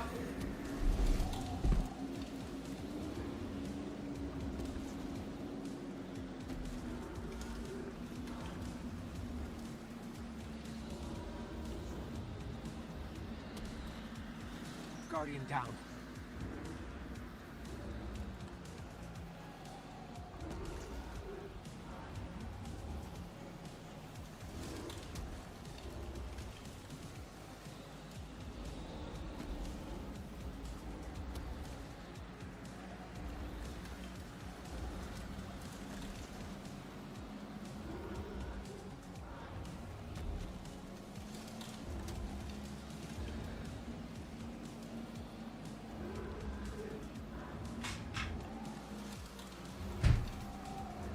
Guardian down.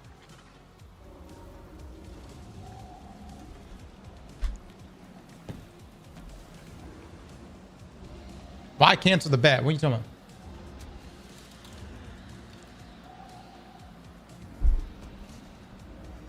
What the fuck happened?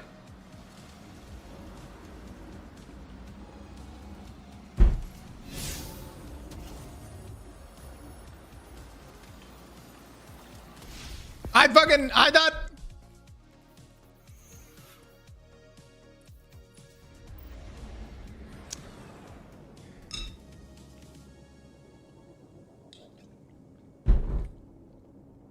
All right. Let's get our stuff on.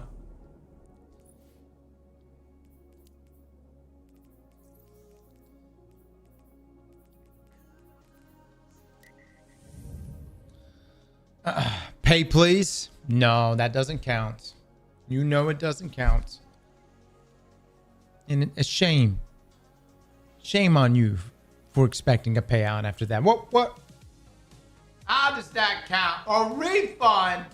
A refund? A scam?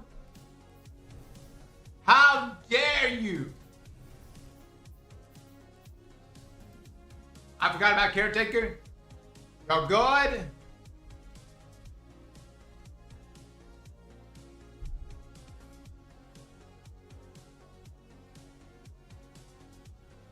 Mods made it specifically for that run. Oh. You gotta watch the mods. You hear me? They sneaky like that. They be doing some shit like that. You know what I'm saying? Yeah.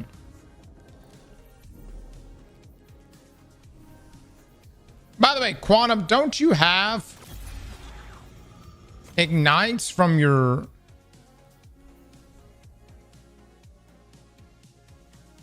From your consecration? If we have a third this time, yes. Don't fucking give me that shit. All right. Yeah, if we have a third this time. How about you just don't die in Avalon, huh? How about that? Should have been done an hour and a half ago.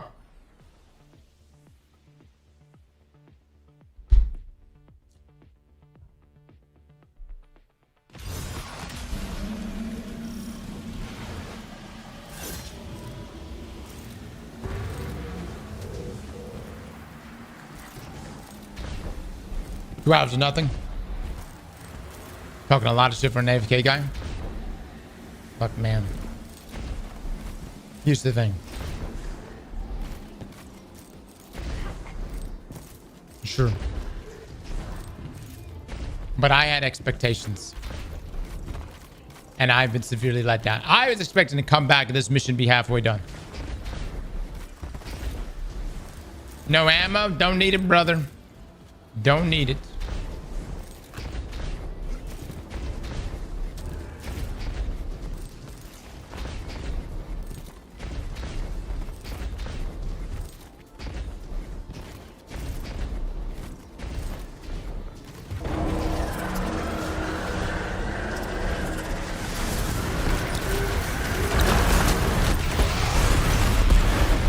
Lo and behold, a means of countering. Oh fuck, oh fuck, oh fuck, oh shit! Alright, but it's that good.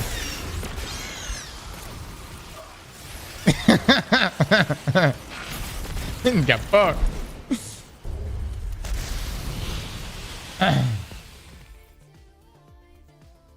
That's a fast payout. Whoa, whoa, whoa. No payout. No payout. You see what happened there? My mouse died. Chats? No, no, no, no. My mouse died. All right? It died. In the middle of that. It did. I was trying to get out the way. Fucking thing died.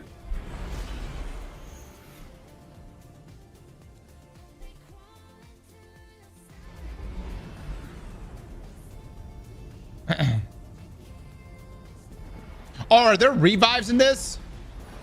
No, I don't think so. I don't think so.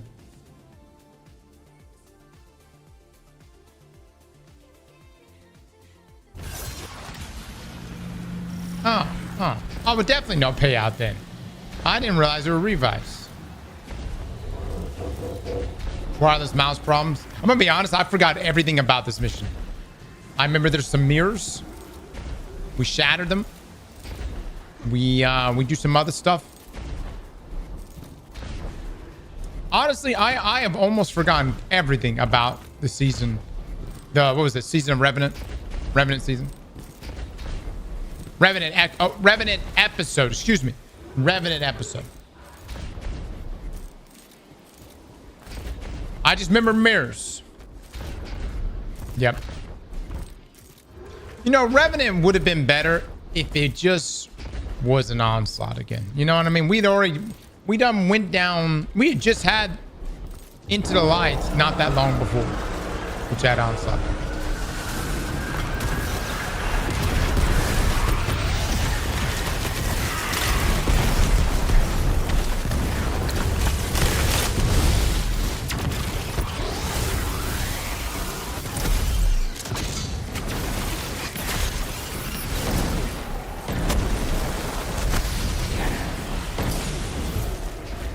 Shit.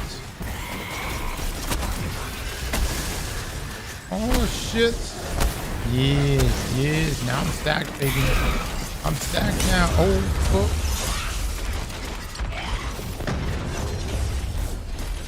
Where did that ammo go? Was that fake ammo?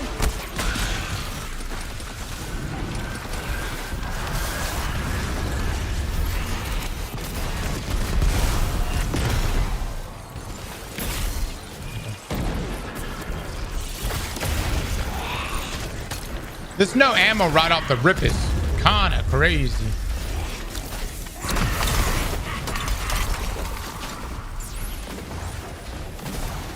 That's kind of wild, man.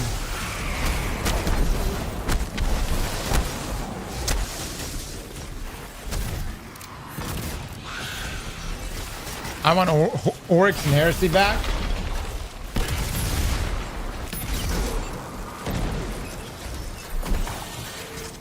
I will say this, it is a proven fact, the expansion leading up to the launch of the annual expansion.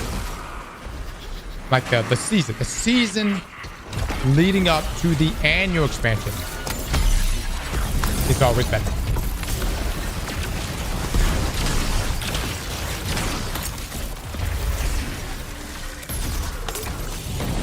Heresy. Decision of Wish.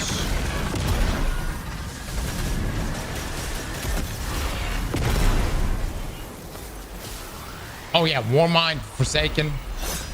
Which makes us wonder what's in the season next spring going to be like something called Shadow?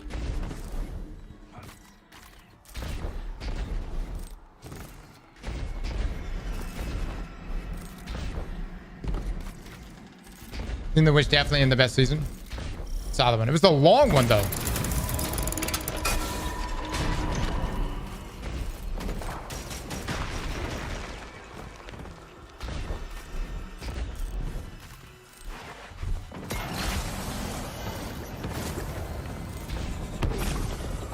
It's not Avalon. Yeah, it's not. I'm doing this mission.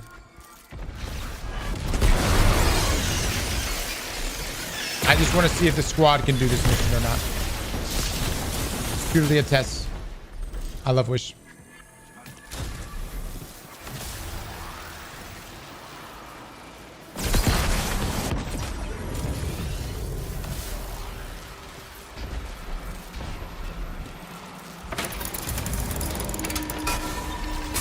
See the server solids.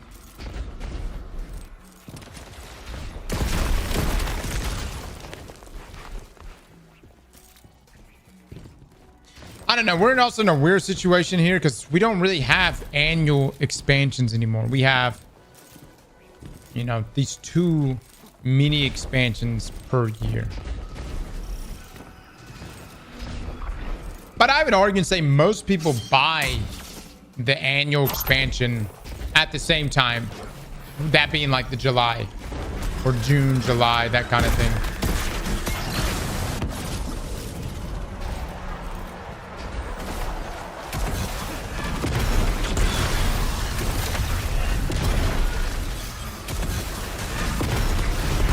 So I would say your most important time to market is still July or June, like a June, May, things like that.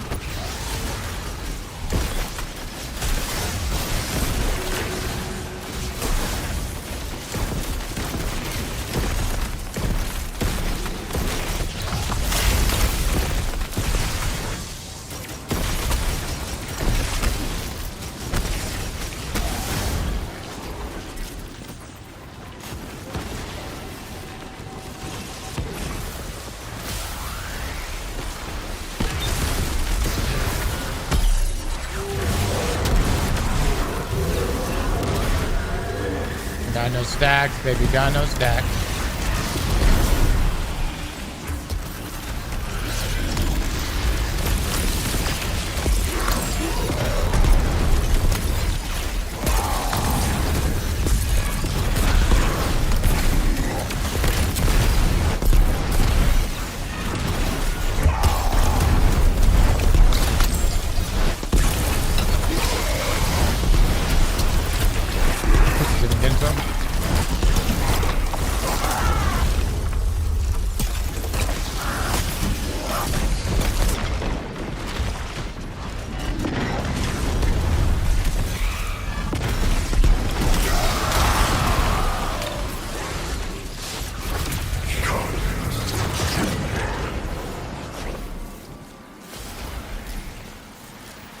Renegades looks good, TBH. I mean, I'm liking the trailers we've seen. But there's just only so much I could tell based on that, you know? I am gonna say this Vidoc coming up is gonna be extremely important. That Vidoc is gonna be probably a big deciding factor of how people are gonna spend their holidays in the Destiny community. I guarantee you most people are sitting there, they're gonna be like, all right, prove it to me.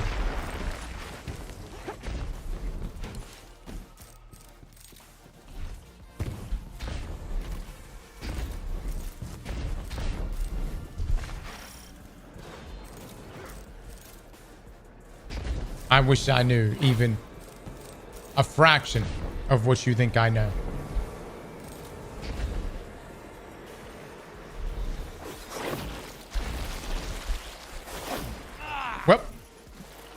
That worked out well. Quantum, I tried following you. Couldn't do it.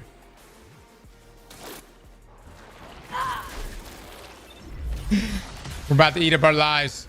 Quantum, drag me! I'm gonna stand right here. Jump puzzles. We are looking for active players for Aztecross this cock clan. Why are y'all calling it that? We have 14 spots. Oh, the COC clan. Okay, the other one. The other one, Clan Omcore. Gotcha. Yeah. All right. Go to you. Cobra's inviting people to that clan if anybody wants to join.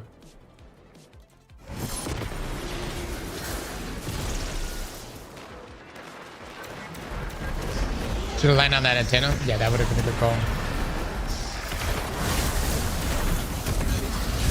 Like Barrow, how many times are you gonna keep doing that fucking sword melee?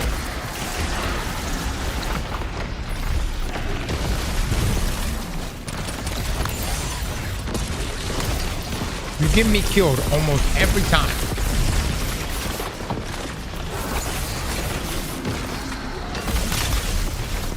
I'm starting to believe it's not by accident.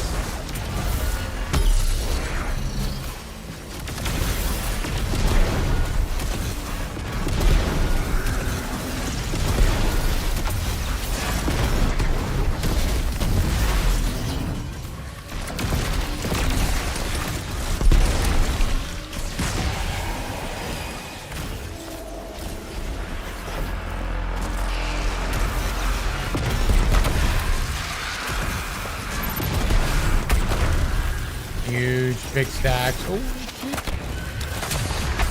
What the fuck? Did I not have smoke up?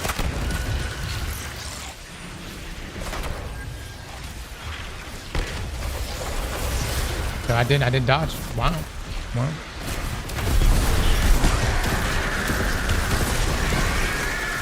Quantum, everything you're doing right now, I need you to do when we do Avalon.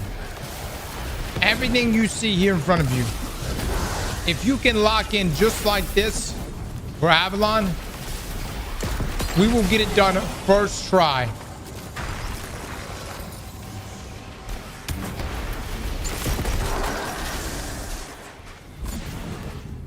My man.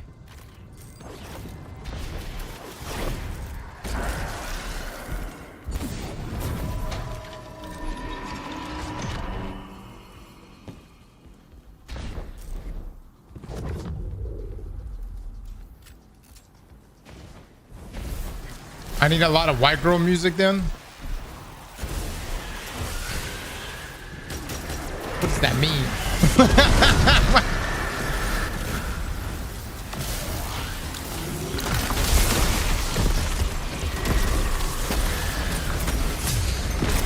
Oh my god, dude. I need fucking fucked up.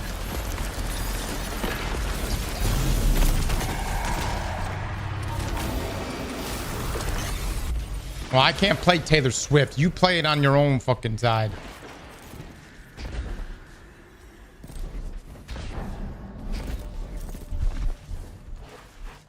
Have to reset an Avalon. Mods, you didn't pay out, right?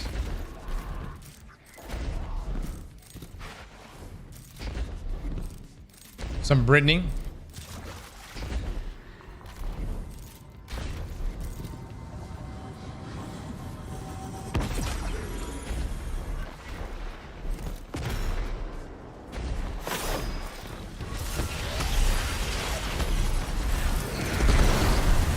Just sing across.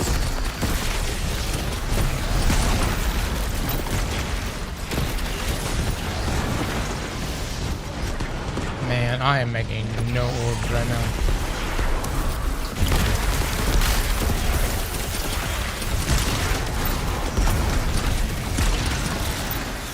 Good stuff, boys. Good stuff. Y'all did well. Cross NC or back shoots. I'm not saying that was before my time, because I definitely remember NSYNC and Backstreet. But I just... Even when I was younger, I wasn't really that crazy about... It's alright.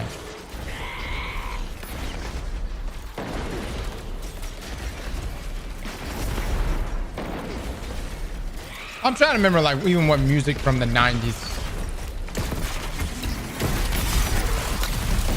Like I don't know if I've been listening to things on the radio, but that's the shit I didn't even know. I think music really started to like actually like I paid attention to it when I got into about probably middle school. And that was when like Timbaland was the shit.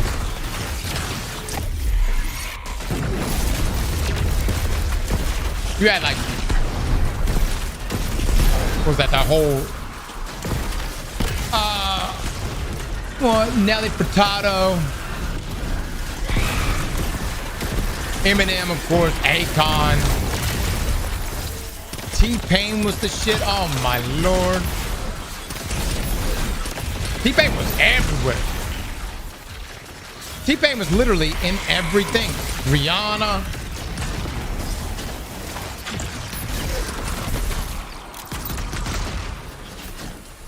T-Pain was in every song, yeah.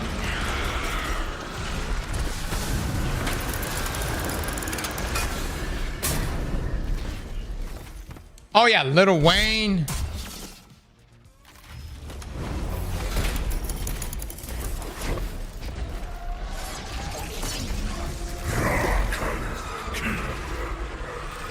T-Pain still this shit? Oh yeah, man. No, T-Pain's got. But then you had like Andre 3000 with Outkast.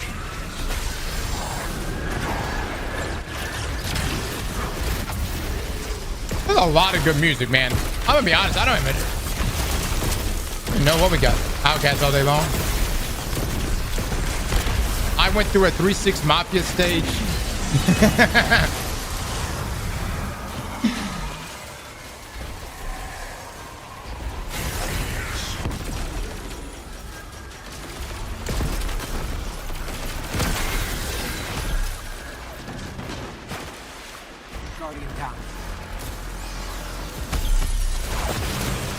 I got you, brother. I got you. Gorillas? Yeah.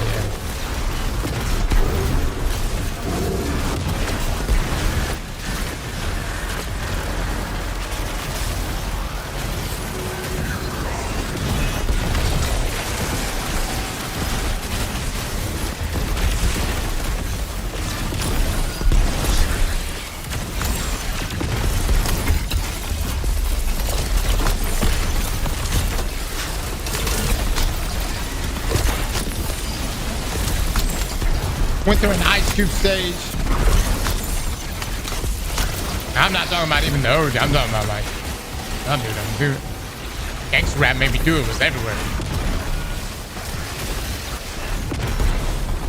Song got a little too real.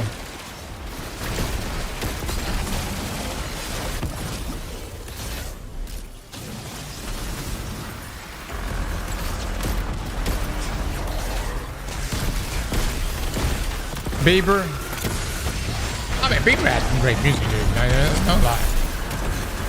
A lot of like dudes hated on Bieber, but that's because every girl in America was like, "Fuck him." Crazy about Bieber.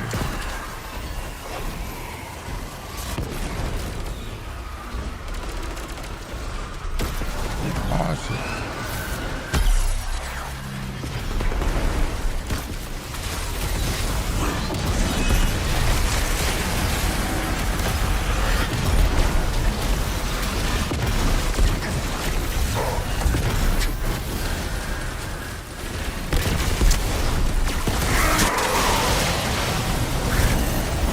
Oh, 50 Cent? Yeah.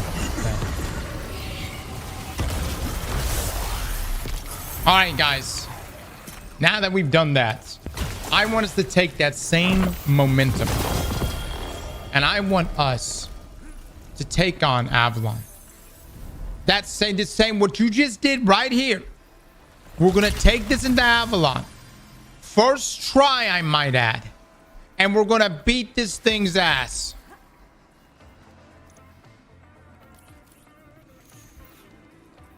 Get paid out.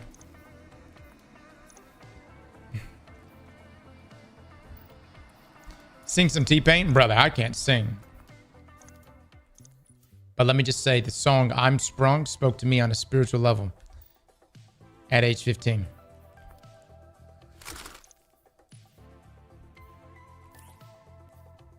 Not a bad roll. Look at that. It's a pretty good roll.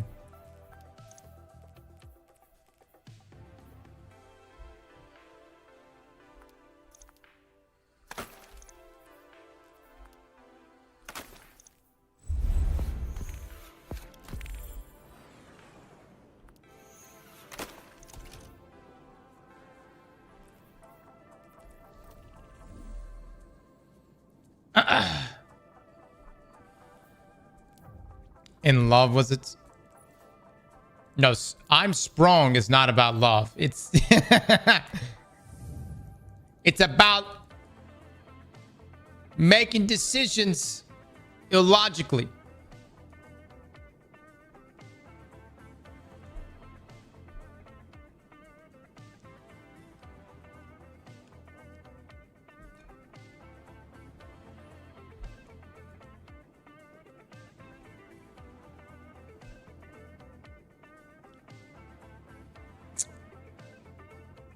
So, Speaker, how do you get XP for the event? Well, you do event activities. But if you find that you cannot reach rank 30 in time, that's where Bungie says, you got money? And that's another way to do it. I'm going to be honest, I don't even know if I even reached it.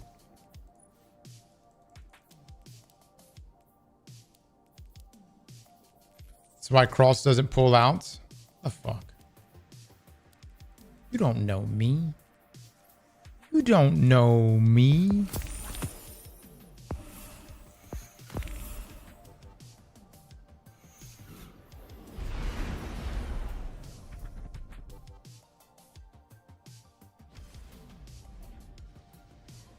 Violet Shade, I just saw.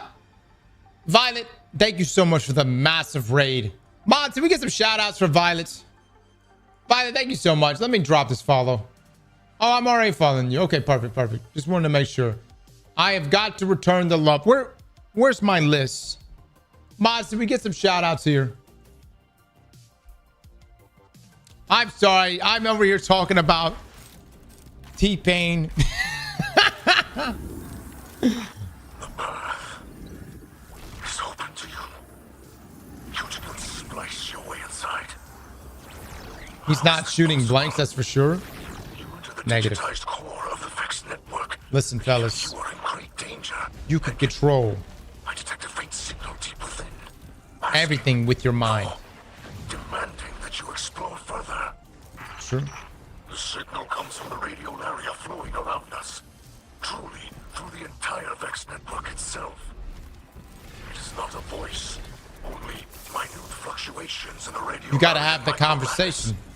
If it speaks again, I will You simply must ask. You know. Shoot said blanks, if you will.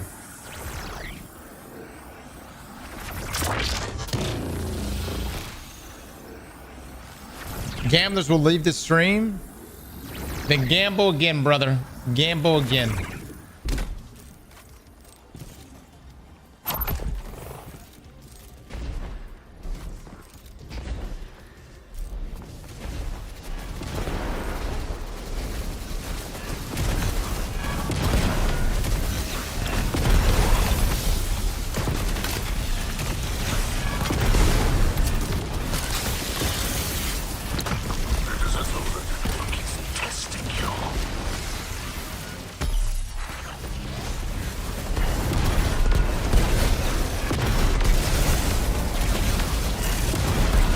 Boys, we gotta be flawless. Flawless, I say.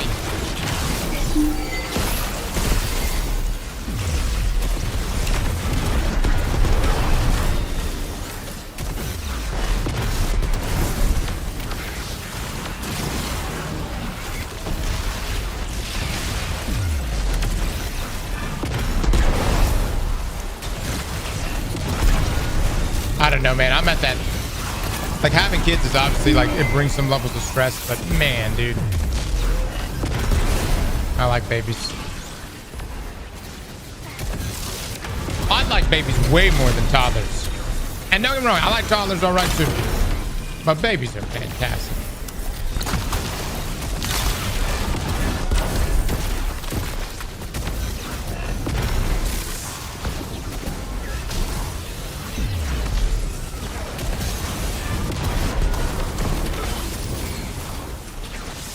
There's something wrong with y'all. Y'all know that? Fucking grow up. What the hell's wrong with y'all?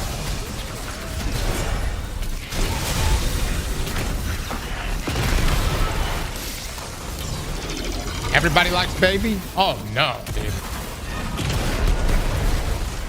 No, there's some people that just can't stand the sound of a baby.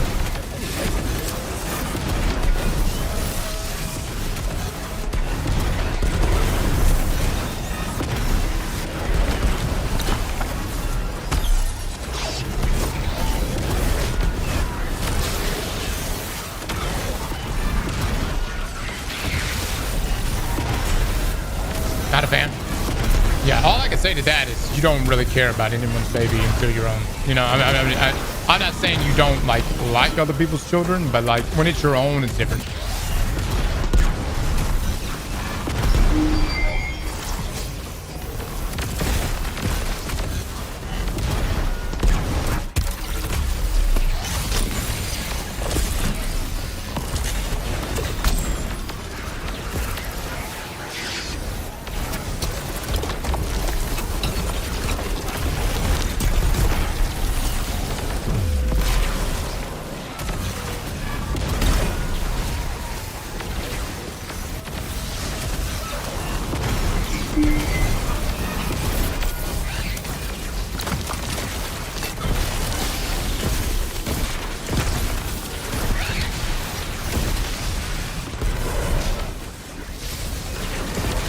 Do I for real have no stats right now? Like, what the fuck?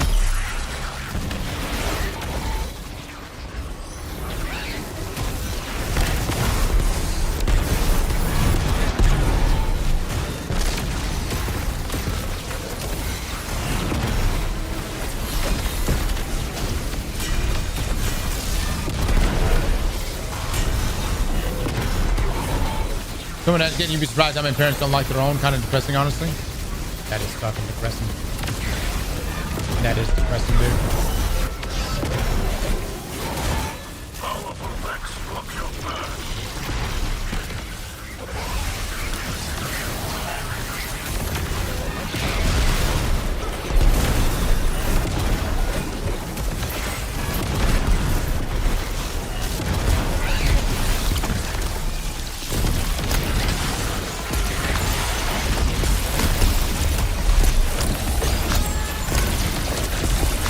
Shame, man.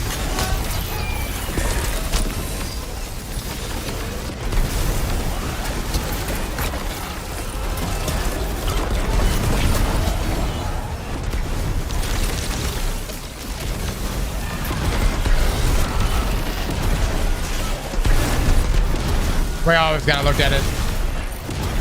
That kid didn't be asked to be brought into the world. You did the deed. You own the fuck up.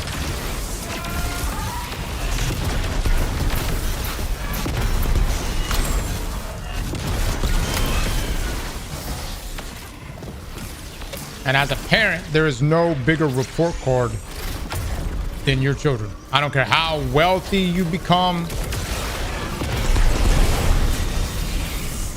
you know, what other accomplishments you may have in life. Your children.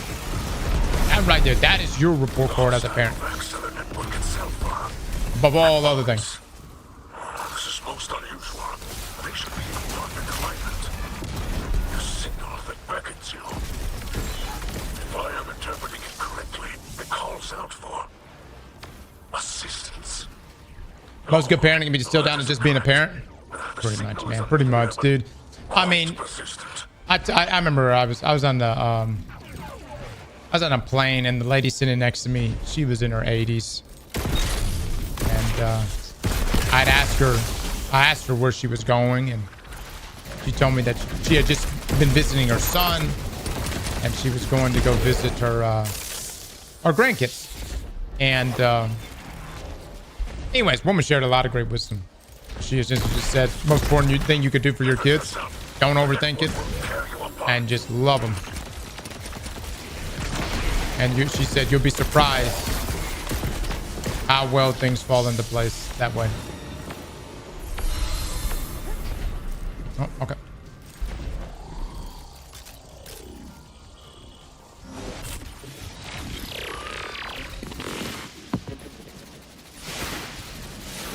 I'm at that.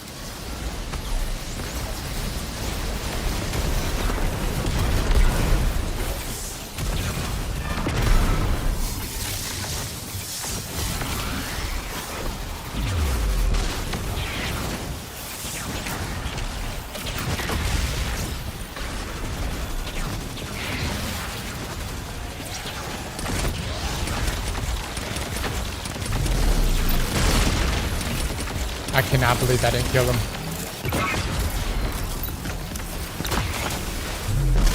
Oh my god.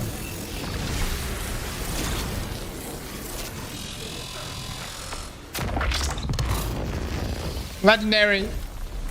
Bungie's going through a lot of growing pains right now. If you're interested in whether or not you should play Destiny at this moment, I would say wait till the buy doc on Tuesday. And then make your decision, man. You know, because everything is depending on that. Like, what does the Vidoc have to show us? You know, Renegades being the big expansion.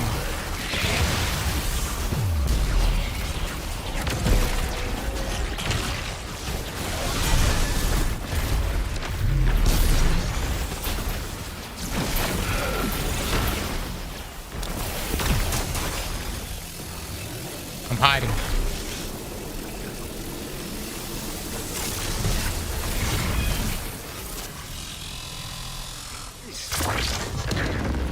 Growing pains have been 11 years to grow, and you act like during that 11-year time frame, Destiny wasn't one of the most successful live service games in the industry. You guys are out of your minds. You act like they didn't have tremendous success throughout those 11 years. It's not like it's been 11 years of straight shit.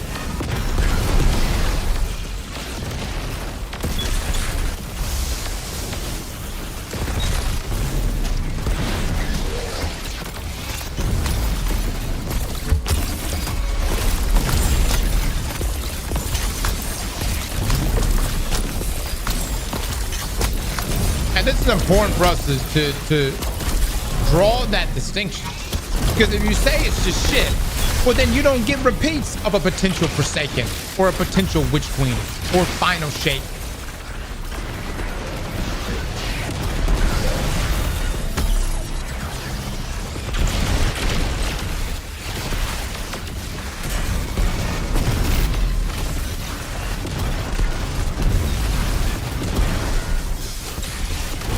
Portal ruined the game for me. I mean, I'm gonna be honest. I think tiered loot has kind of ruined the game. You know what I mean? Don't get me wrong. Like, I like the loot, but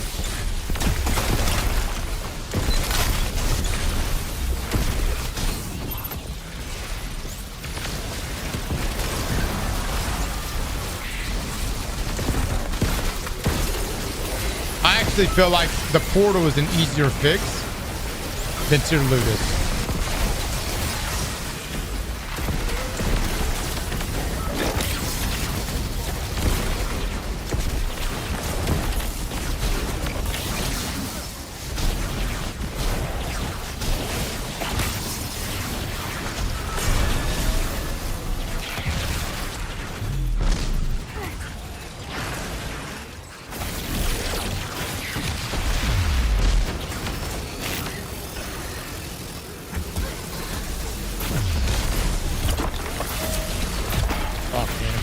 Damage.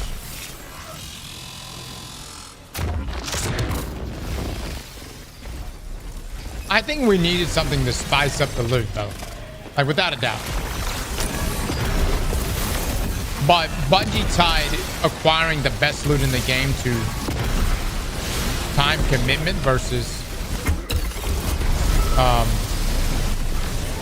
doing the aspirational content.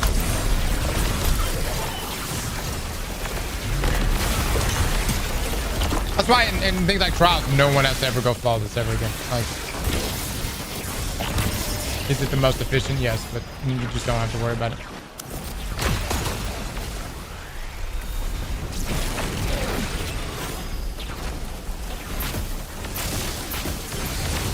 Shit.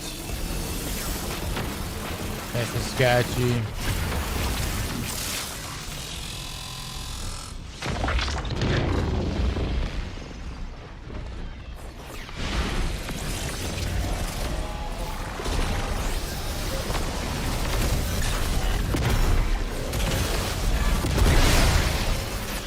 One stack from that wood.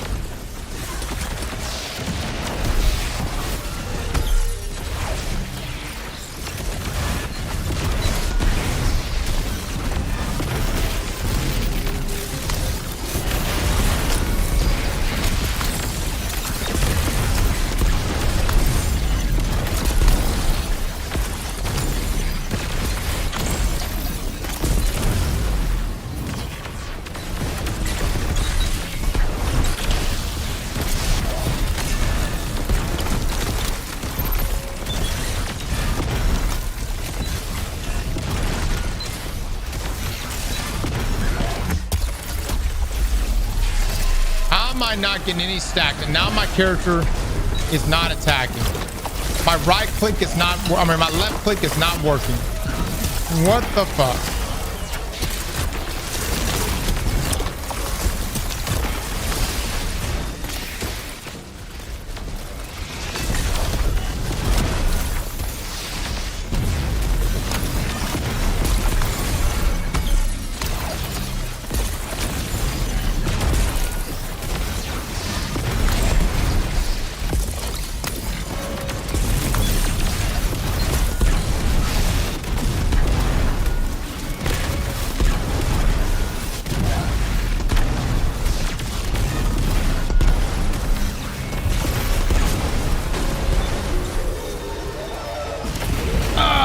Mouse died again. It didn't actually die the first time. I mean, yeah, oh, yeah, that's right. You survived. You're right. Now all forbidden data meant for deletion. The signal cries out. This data is what it desires. Left click break. No, for whatever reason, when I cast my super right there, I could not use my left click.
The shifting network, Guardian.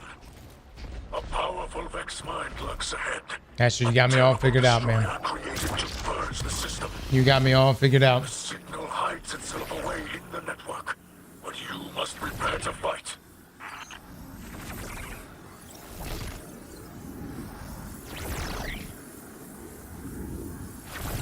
Nice. Goodbye, man. Thank you so much.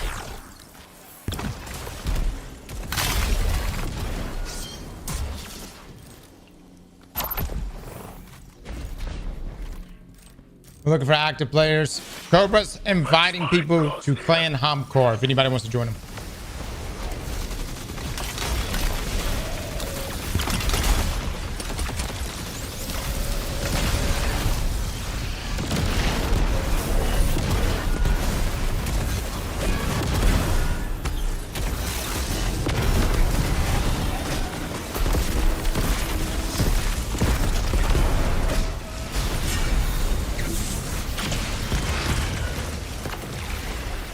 Tell me why I did not get a stack right there.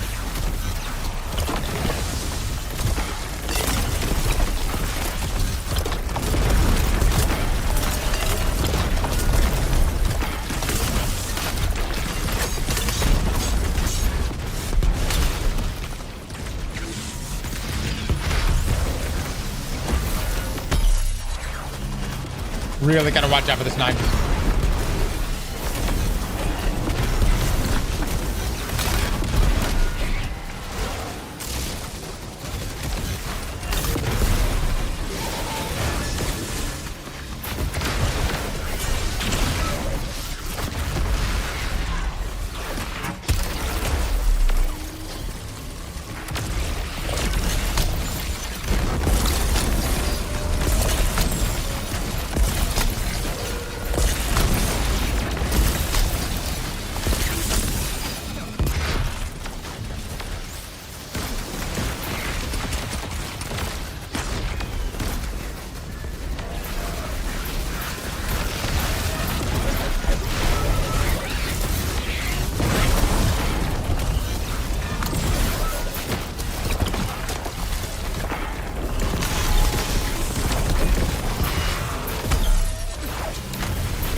Dude, everything is so fucking big in this nightfall.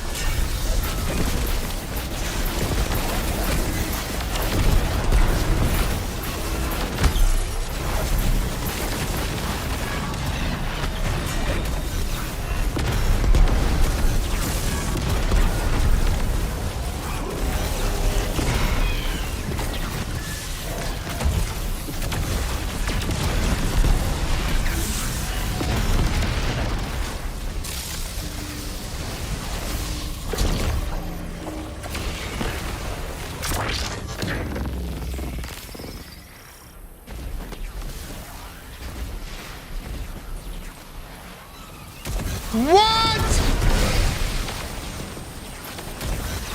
Guada!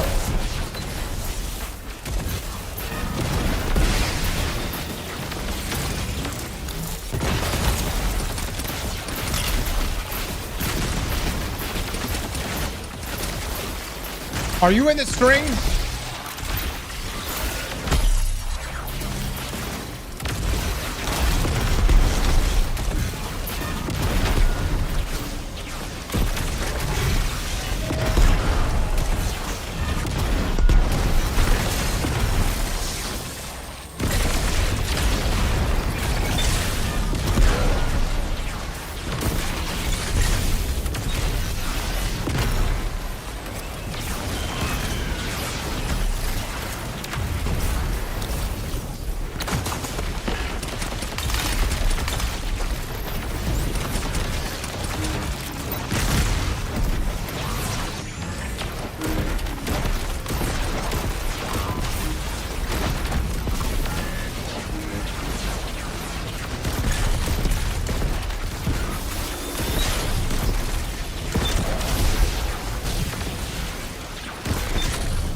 Are you able to join back?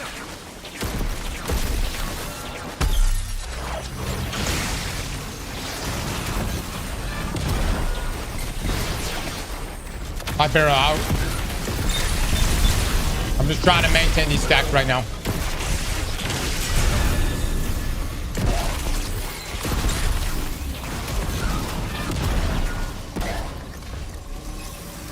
Damn it, dude. There we go. I don't want to get stuck in here again this time.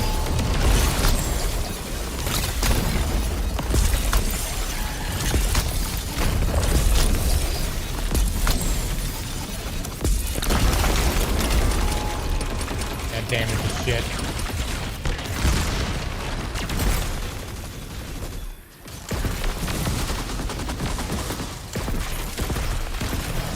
Oh, it actually had time right there. I just see that it's got a timer. That's good to know. Damage is ass.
My barrel, if you can keep some of these guys up for me, that would be huge. That would be massive.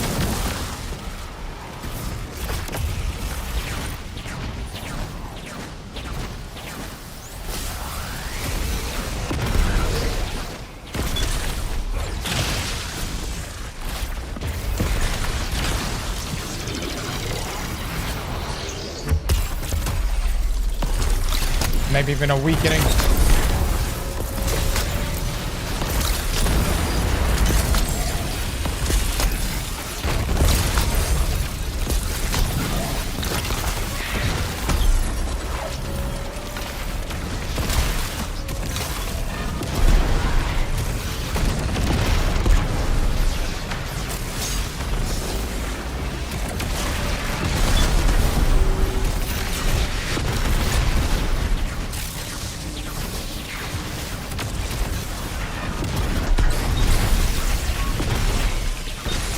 Did the Quantum say if he was able to come back?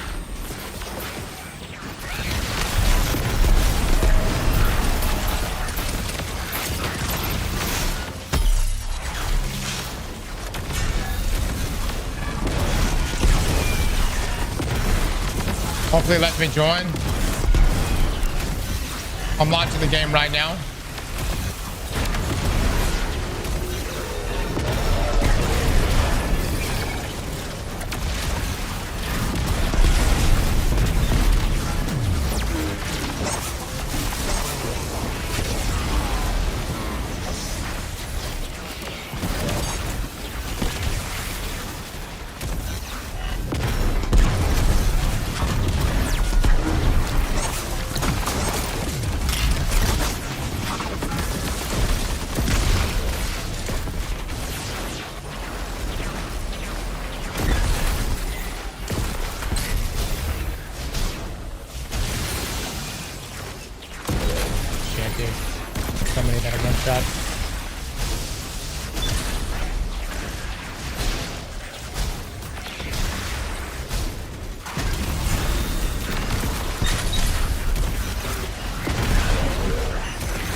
Honestly, a cracker cannon would be huge here.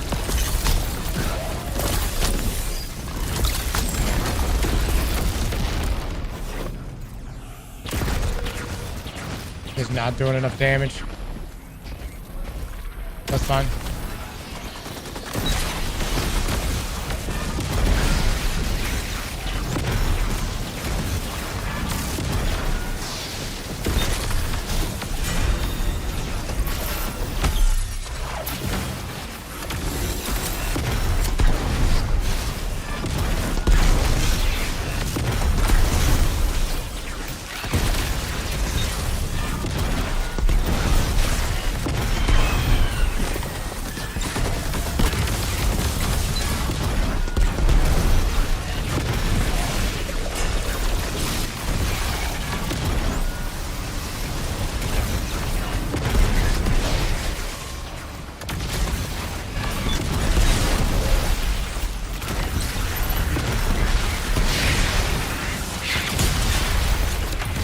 Oh, dude.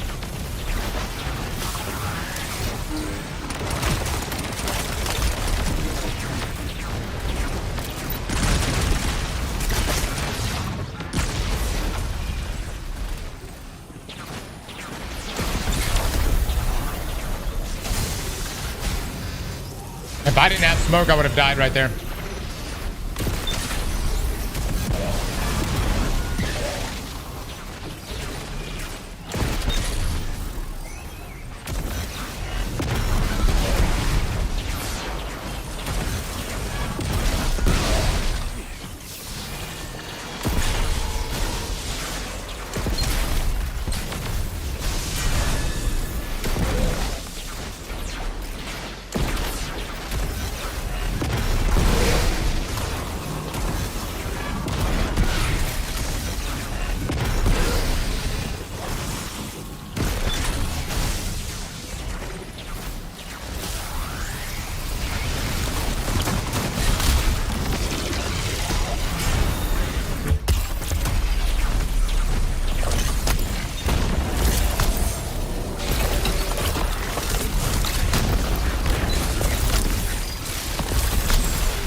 Quantum, I'm assuming you're not. I love getting into infinite loading and need to force close the game.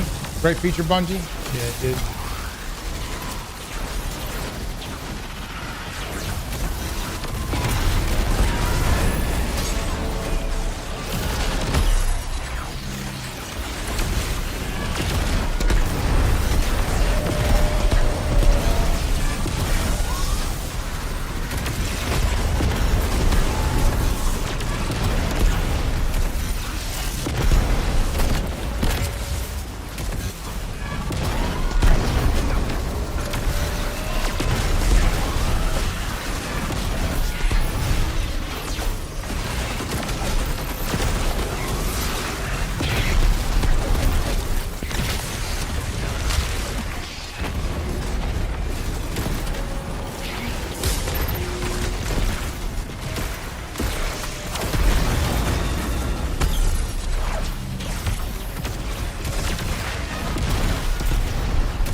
You want to help me do Avalon after?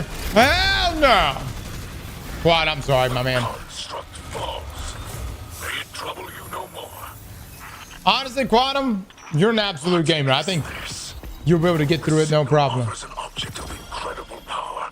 Something bound deeply to the Vex network. It falls silent now. Exhausted. I've got some other stuff to do. Quantum, if you're free tomorrow or even sometime this week, would be down to get a run in. Guardian, just as it seeks to assist us, I believe we must find a way to save this miraculous signal.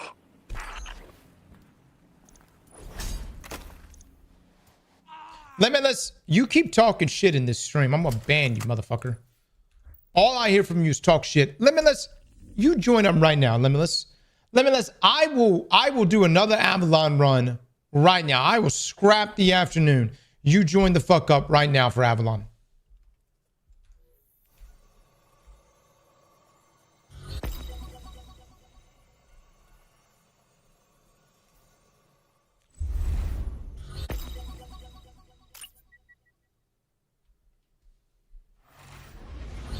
I don't want to do that shit.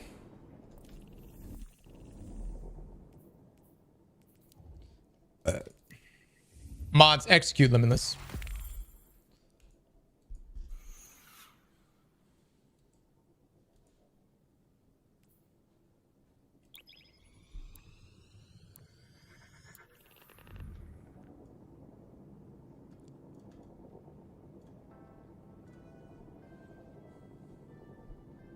My wife's boyfriend is in the ER. Oh my God. You guys. Oh my Lord. Y'all got no fucking chill.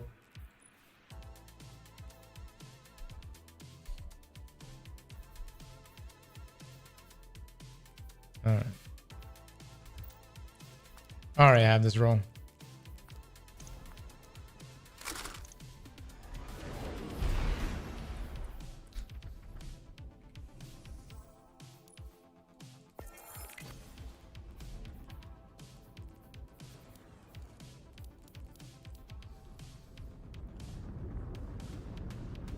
You see the Cabal looking armor coming in Renegades?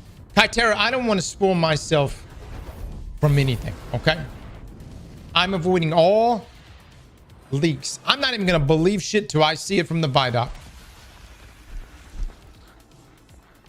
It's trash, TBH. All the more reason to avoid.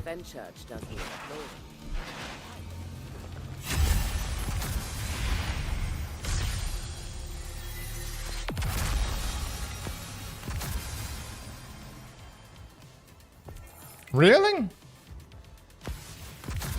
A plus rank, completing an activity at ultimate difficulty with grade A plus iron. Okay, and then that'll be it. All right, guys. All right, we did it. Hallelujah. Oh my God, everybody get crazy. Oh shit. Complete all expert difficulty conquests from the seasonal hub during the current season.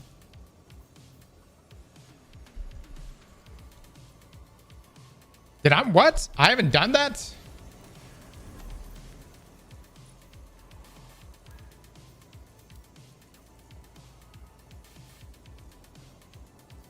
Oh, I haven't done this one?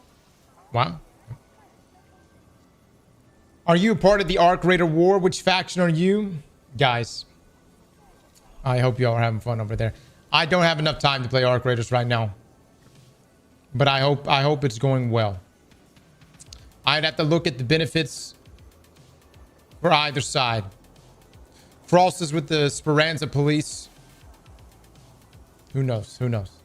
The war is over. Mongolators won. Stop the red coats. I am at your service. All right. Stay strong. What did you just say? Gang wars for the middle class. Yes. Oh my God. Done. Transferred.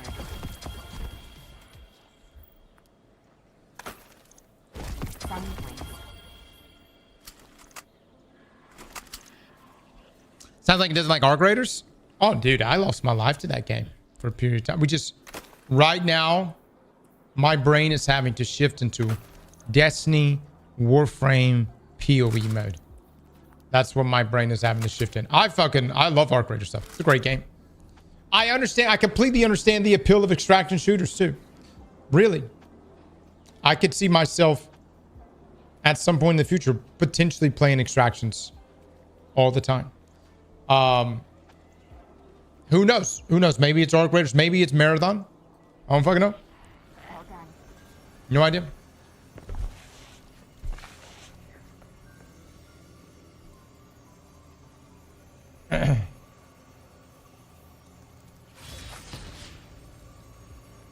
Tarkov.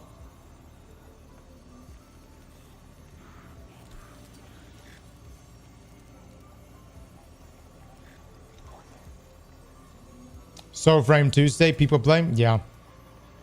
Yeah. Is 100 health necessary for your Titan? No. No, this is just a shitty... My thing is this, like, I need to figure out a way to get 200 discipline without it being a brawler set. And is that possible without leaning into font mods?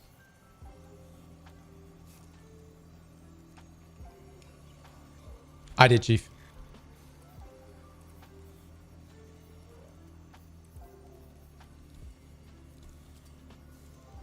Is there a way for me to get 200 with a Paragon set? With the Paragon God Roll, it's possible? Is it really? That's what I need, man. I would have to go through the numbers. Young, thank you so much for the dono over there, brother. Thank you, man. Bro, prep for expansion essentially doesn't exist anymore. I've never done it, but I always get max points on the artifact within the first week. It's not hard. Yeah, you don't have to. You don't have to. It's just like, you know, the only time like this really, really matters is if you're like, dude, I want the artifact mods now. You know what I mean? Like day one now. And that's when it matters. But that only matters too is if the artifact mods are actually good. If they're really good, fantastic. If they're not, who gives a shit? They actually go pick this armor set up with my hunter. I'm running 3 Paragon, 1 Grenadier, 1 Brawler, 200 melee, 100 Grenade Super. That's sexy, dude. That is sexy. Yo, GG's to Quantum and Libero. Thank you guys so much for the run. Quantum, let me know if you do need to get another run this week. I have a number of things that I need to look at with you guys today. And that is actually the big reason why today we're streaming. There are some games I want to look at. Some videos I want us to take a look at. Some of these are long, but I think there's some pretty good watches, man. Ad time? No, it's not ad. Reaction day. All right, let me ask you guys, what would y'all like? Let me pull up what's on the agenda list here, okay? Hold on, let me get this all squared away real quick.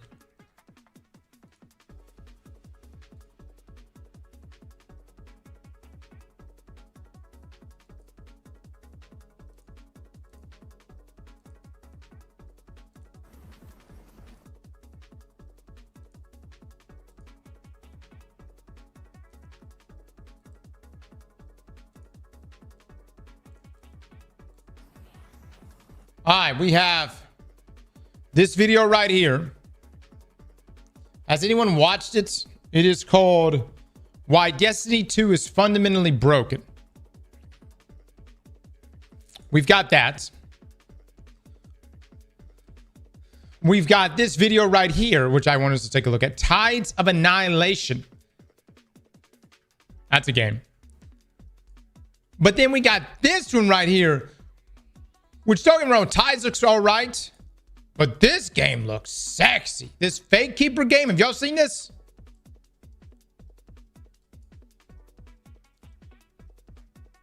Oh, Fake Keeper look good. More Doom posting given a rest. Don't fuck with me. Bruce, I could pull up the Destiny 2 player population right now on Steam charts. And that's it. I can literally make that the thumbnail for every video for the next fucking year. And that tells all the story that needs to be told. Okay?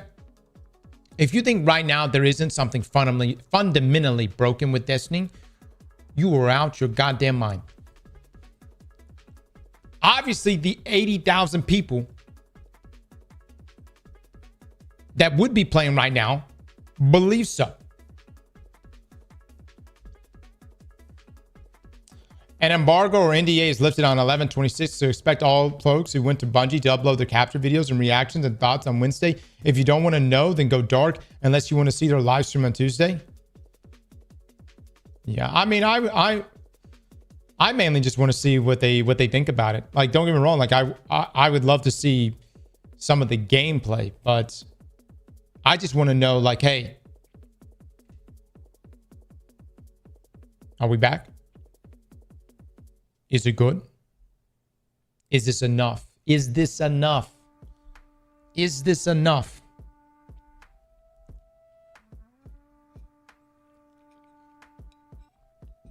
Other thing I would want to know.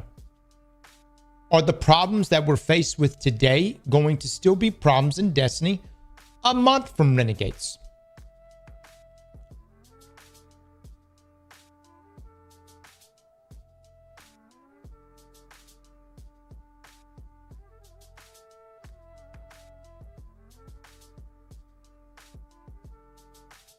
And if it is, what is it about Destiny that is fundamentally broken? Probably I don't expect much to change. I just need to know. I just need to know. Is Renegades our savior? Or is it Curse of Osiris 2.0? And I'm not trying to say Renegades is going to be as bad as Curse of Osiris. But you remember when Curse of Osiris rolled around? Everyone thought that Curse was going to undo all of the problems of Destiny 2 Vanilla. And what did we find out? What did we find out? That it wasn't. We still had double primary. And in a lot of ways, things just got worse in Curse of Osiris.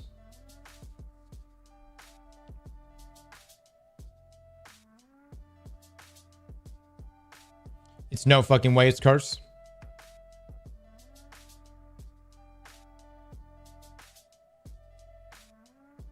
All right, which one of these videos y'all want us to watch?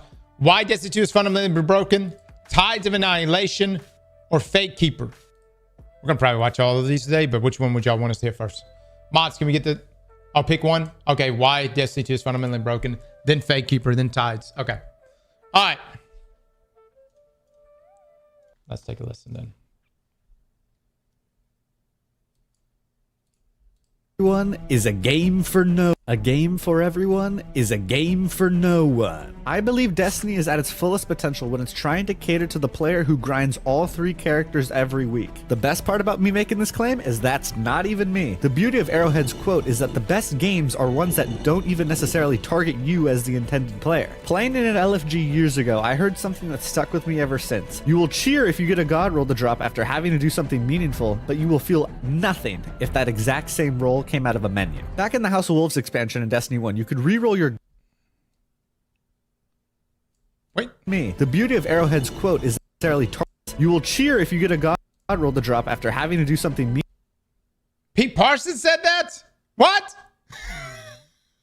meaningful, but you will feel nothing if that exact same roll came out of a menu. Back in the House of Wolves expansion in Destiny 1, you could reroll your guns at the gunsmith with materials, and let's just say that was not a feature found in the rest of the game's lifespan. We'll get to what happened in the sequel. You could see Bungie's vision in wanting to try and minimize the repeated grinding of the same activity over and over again and reducing the RNG needed to get the god roll, but it was clearly not the right approach to do it that way. I mean, D1 fans especially should remember that RNG is what made the game special. We didn't load up DPJ loot drop reaction videos because everyone is super excited to instantly get the drop they wanted. What made the drop special was that there wasn't a guarantee that it would happen. Destiny 2 had forgotten the literal... Dude, Destiny 1 was gambling. Yeah. Remember, Cam even said it. Destiny players would want to gamble again.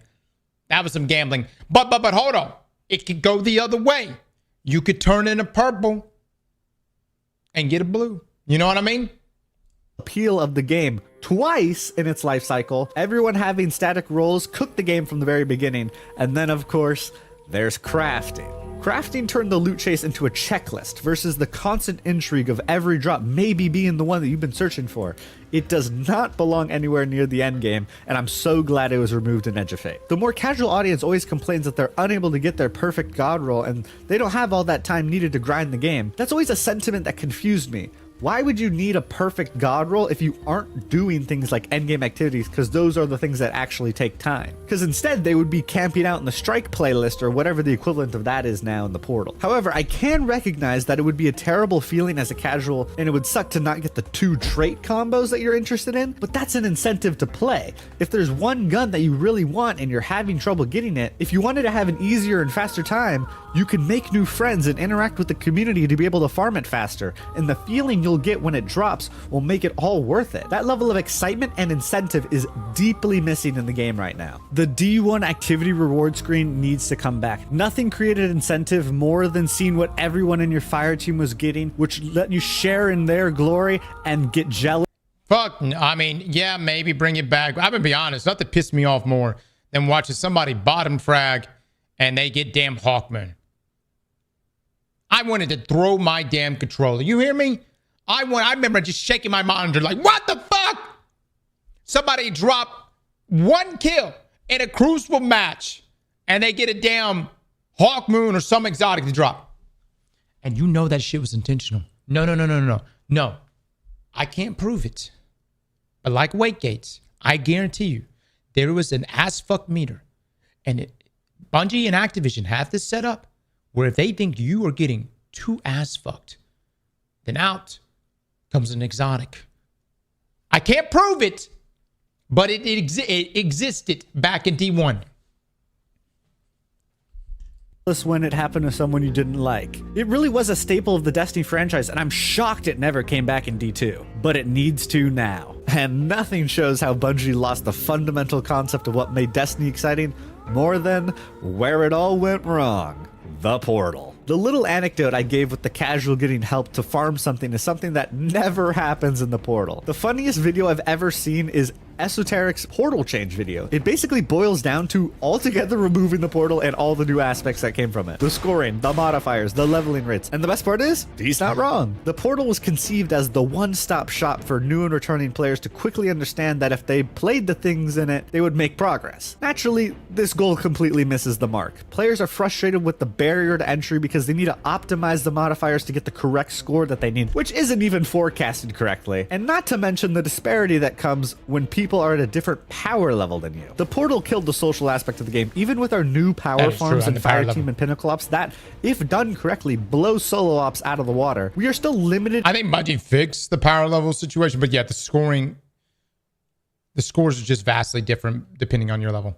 In playing with people at our same levels if we want to have the most optimal time. They are trying to tackle this by adding deltas to the portal, which is good in concept, but people who actually know how to use the portal correctly are just using player stakes and beating things with no more than a plus 20 delta on ultimate difficulty. So in reality, you're just going to be slowing the optimized players down. Then, limiting matchmaking to 3 of the fire... This video is a month though, by the way. ...team ops a day is absolutely criminal. We lost the one-stop shop playlists, and that was a major killing blow to the game. The quick play playlists that they do have only go up to master, leaving GM and ultimate the actual 2 difficulties that most people play without any variety. We're forced to pick the fastest match-made options, which are limited to, 1 of the 3 available for the day, and you just hope for the best, doing the same repetitive activity over and over. People might say, just use fire team.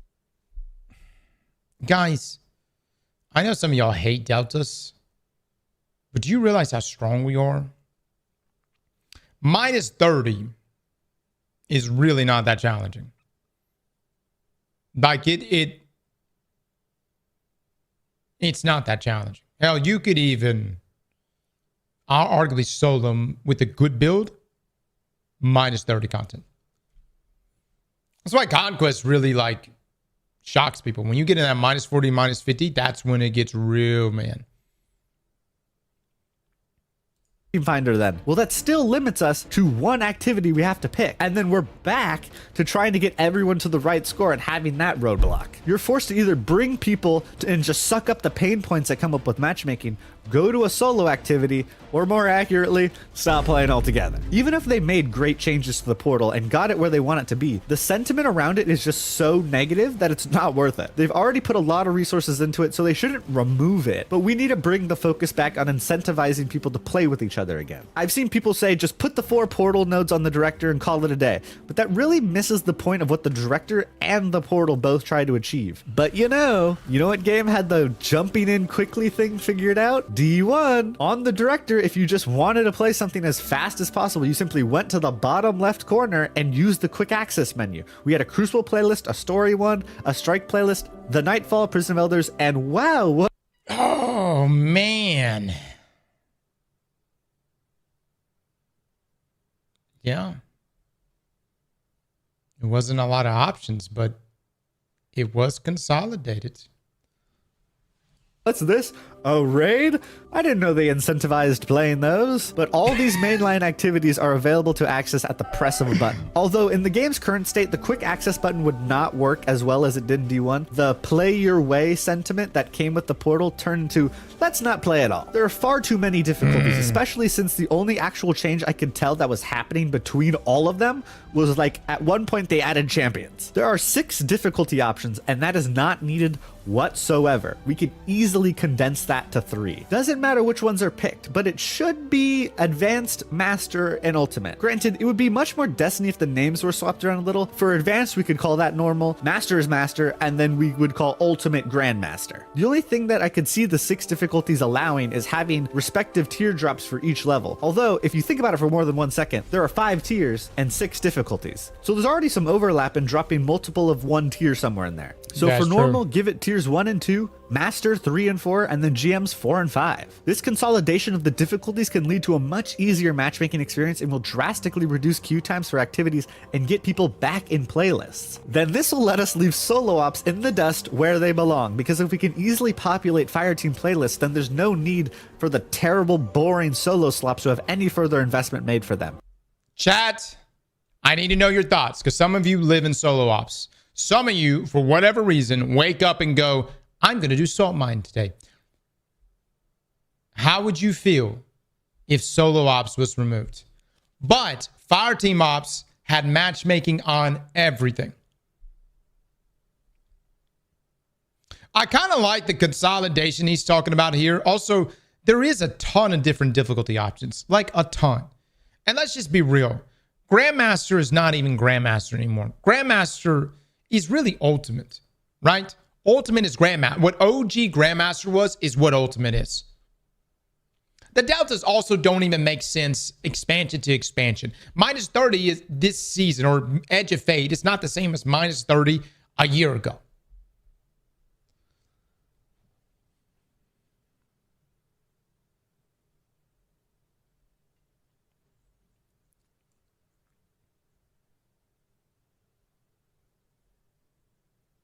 I wish everything had a solo option, including raids. Yes, I said it.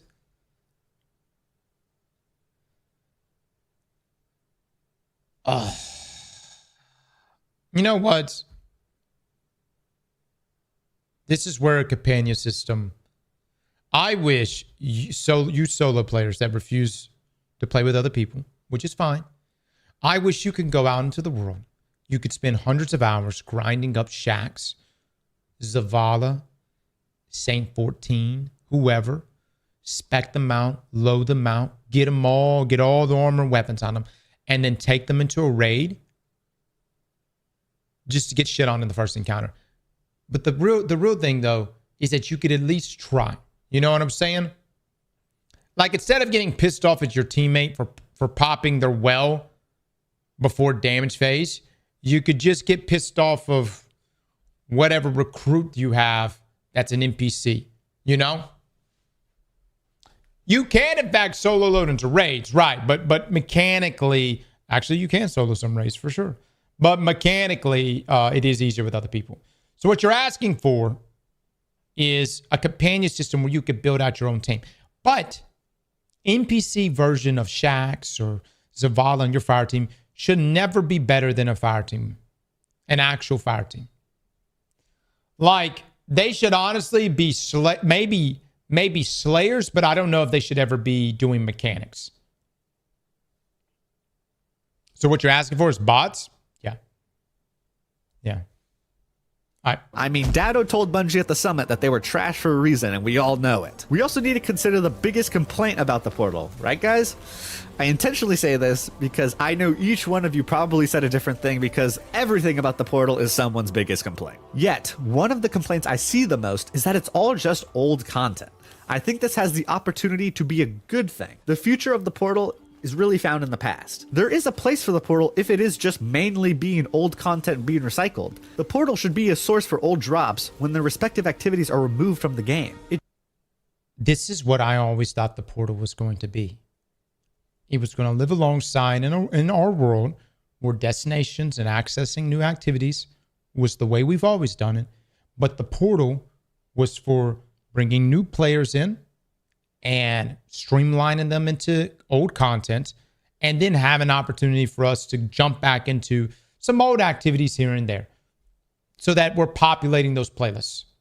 Shouldn't be the main hub of the game, but rather a supplemental experience to quickly hop in, level up, and get some classic loot. That's going to be the great way to cut their losses with the portal without completely removing it from the game. We have already opened Pandora's box and dished out tier 5s everywhere, simply for just getting to the right light level. We need to have some loot be exclusive and desirable. This one kind of feels like a cheap shot, but bring back Adepts and Artifice armor. Adepts should be in the pinnacle activities like raids, dungeons, trials, and comp. Adepts are an iconic statement of someone's accomplishments. They should be a lot rarer and actually provide a benefit to seeking them out, unlike how they were in D2. In D1, Adepts had a unique perk like Snapshot or Last Resort on the Trials guns. We need a game changer like that on the new Adept weapons. The easy...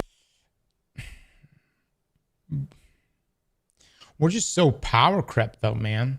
Like, would I farm an Adept on a Trials weapon if it gave me intrinsic snapshot? Absolutely. Imagine a sniper rifle. Imagine Eye of Soul dropping and it's tiered and you can get an Adept version with intrinsic snapshot. You know how many people would farm that? That means you could devote your other two perks entirely to target acquisition. But what happens when you do that and then you have your wave of players saying, I can't go flawless now, or I can't get this Adept weapon because now you've given Benny a sniper rifle he was already good with. He's even better now. You've ruined my time, Bungie. And it's back to the rich get richer statement. A solution, and the one people were suggesting since the inception of D2 Adepts, was to add another Adept mod slot. It truly is the simplest idea one can come up with. Another mod slot is an impactful change, but it will realistically only be noticeable to a dedicated player who's able to take advantage of a statistic change like that. It'll be a coveted piece of... Holy shit, that actually is kind of dope. Another mod slots? Dude, you could double up. You could do like temporal armaments and temporal blasts on the same. This is very power crept. We're talking very power crept shit. But that would be good. Loot without breaking the game with crazy power creep. Same thing with Artifice armor. They had a nice bonus of +3 to whatever stat you choose, which is so much better than the tuning system. Yet, we can still have both, just with a tier 5 Artifice armor piece. While I do like them, armor sets need to have more of an impact. There are a few great sets that, if played correctly, truly do provide unique and noticeable bonuses. Yet, there's like 4 2 pieces that do this. All the 4 pieces are pretty much useless, and all the other 2 pieces are right there with it. Also, having the armor focus mod only increase the chance of getting your focus by a third is just sad. Even if it was 100%, you still have the RNG of getting the tertiary you want, then the tier 5s getting the tuning you want, and most importantly, getting the armor piece itself to drop. So with all that added layer of RNG, at least make the focus like 60%, making it so it's actually probable someone can make builds for all 3 classes. Notice how every other looter, Destiny killer some would say, like the Avengers, always miss the mark. Their loot isn't interesting. Bonus stat numbers and minor status effects, all that nonsense, aren't appreciated when it all just feels identical. D2 was bordering on that problem with the amount of reskinned guns we've been getting over the years. Destiny 1 had the perfect formula for developers to save time and for audiences to still be pleased with the new gun releases. D1 would have a weapon base model, and then they would put attachments on it to separate the gun's visual identity. D2 tries to do something similar when they're just not straight up reusing the same model. Yeah. Dude, look at that. New gun, True Prophecy, Better Devils, Service Revolver, Living Memory, the Steady Hand. over and over again, but they'll take a base model of a gun but slap some assets onto it to try and make it unique. This is a lazy approach and a lot less thoughtful and meaningful than the attachment approach. Bungie is still able to do their classic reuse of assets, but it's a lot more tolerable when there's actual effort to separate the weapons from each other. Yet, it doesn't matter when there's a large group of weapons largely untouched by endgame players. Primaries need a huge overhaul. Now I'm thinking of something crazy here. What if they did actual damage? Primaries in their current state are largely useless as they don't do enough damage or provide much utility. When we can clear out rooms with one consecration or a lightning surge, how is a primary supposed to compete? Primaries in D1 used to be heavy hitters, so much so that people wouldn't blink twice about damaging bosses with their primaries if they ran out of heavy and special. If you shoot a boss with a primary now, outside of like the DPS ones like Outbreak, you'd honestly rather go scour around the map. I mean, Chad, there's a reason why most of your builds that you see are what? They're ability based. Just about every build. Think about the builds that we've made. All the what was it? The top 1% builds, the build battles. Most of them are all ability based. I would say, y'all remember Shadowkeep? Was it Shadowkeep that brought about like a huge buff to primaries across the board? Was it Shadowkeep? Or was that a nerf? I can't remember. There was a nerf. Remember, they went across the board and they nerfed all the traits.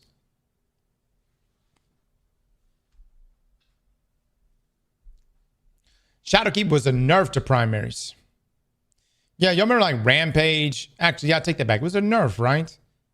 They nerfed everything like Rampage. They said that it was going to be a damage squeeze, but all in all, it was a nerf for all of our damage perks.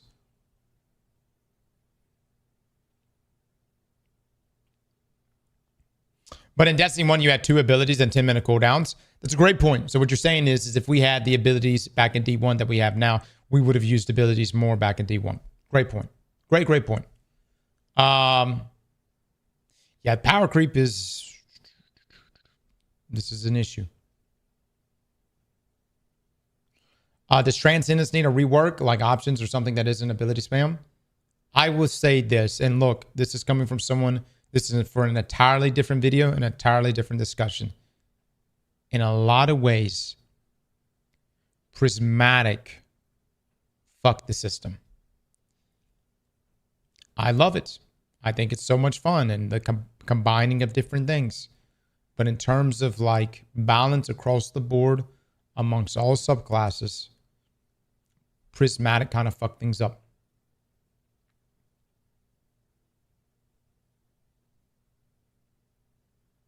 It's lore.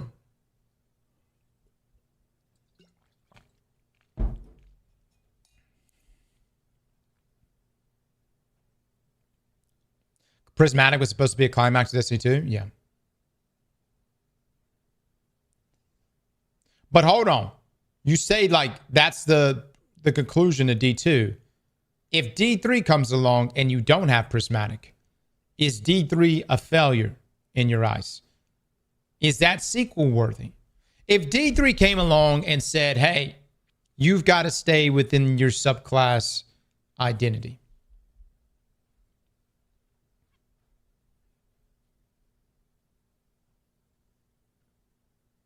Depends on the story.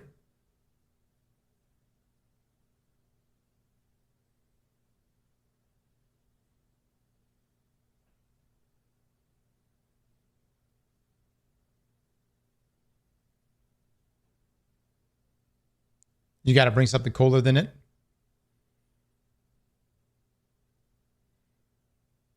Yeah. Doing nothing, looking for any signs of ammo because you know that primary is just tickling the boss. They need a flat damage increase across the board to feel good. In the Epic Desert Perpetual raid, I used the Solstice SMG, which had Chaos Reshaped and the Temporal Armaments and maxed out weapon stat. It only then felt like the primary was even able of doing something. So they would need that flat damage buff for them to feel good, and yet there would still be a Grapple Punch Hunter absolutely demolishing everything with a Navigator grapple point, so there's still little chance for them to compete. Then in the opposite manner of wanting a lot more primary usage of gameplay, we need to drastically reduce the number of abilities used in day-to-day gameplay. The Destiny gameplay loop is at its best when you have great feeling gunplay supplemented by strong abilities. The ability spam of the game is an insane problem. Ability should be supplemental to the combat, not the main driving force. Prismatic is now naturally the greatest defender because of the natural uptime, and then of course Transcendence keeping that uptime to an extreme degree. It's funny to call for a nerf like this because the casual audience gets scared that their abilities will get weaker, just making them innately opposed to any negative change like that. Although I'm not suggesting we make the abilities that much weaker, just simply reduce their uptimes. Abilities should be heavy hitters that, when their ability is off cooldown, truly make a difference in moment-to-moment combat, and can be used like a panic button for casuals. Imagine how much more special a consecration would feel when it does destroy an entire room if you weren't able to do it like 16 more times in a row because you popped Transcendence. Since we gotta be a little more realistic and we can't simply overhaul the entire ability sandbox, just do a classic Bungie maneuver and start throwing band-aid fixes on all the problematic abilities. It was crazy that they nerfed Consecration's damage and not its uptime, which everyone who actually plays the game knows is clearly the bigger issue. Just like double or triple the cooldown of prismatic abilities just to try and make a dent in them. Even with tripled cooldowns on prismatic, popping Transcendence will still get you like 5 lightning surges or consecrations if you play it right. This will balance the underutilized builds that don't have a way of instant regen. A build like the OG solar subclass consecration, which doesn't have a great way of granting melee energy, it can be supplemented with a buff to the... He lost me. Well, again, his what he's saying, what makes Destiny is the combination of abilities and gunplay. And I guess you have to ask yourself, what is that split? Is it a 50-50 split? What is the split? I could say right now you can go through a ton of content inside of, you know, everything in the portal with very limited usage of your weapons and just spam your abilities. 60-40 or 70-30 for gun ability is ideal.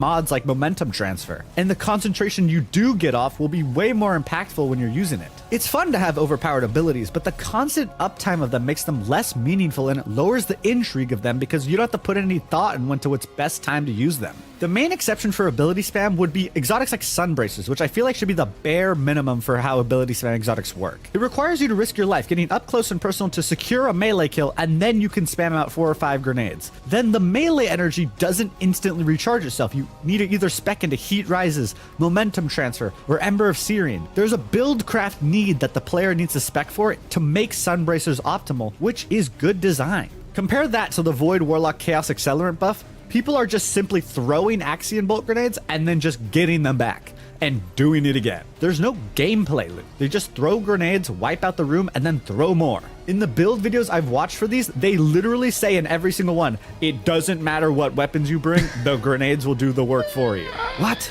Why would you want that? This is a shooter. A looter shooter, to be clear. If we're not using the guns we've grinded for, why would we grind new ones? Granted, in the next section, I'll talk about where something like the Axion Bolt build and overpowered spam has a place. But in the base game, ability should not have instant cooldowns like this. However, despite how good the guns may be, the big thing that people need is good content to earn them in. With the depths being brought back to the playground, that means raids, dungeons, comp, and trials are back on the menu as the true Destiny 2 endgame experience. People would bring back their old fire teams to head into the activities that truly made Destiny special. What the fuck is that bubble strat?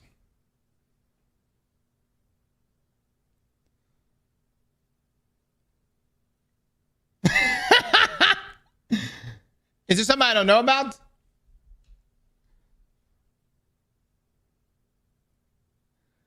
He's trolling. For real, trolling his team. That's hilarious, man. No, that's fucking hilarious. Oh, Spade, is this your team? Your team? Okay, I got you.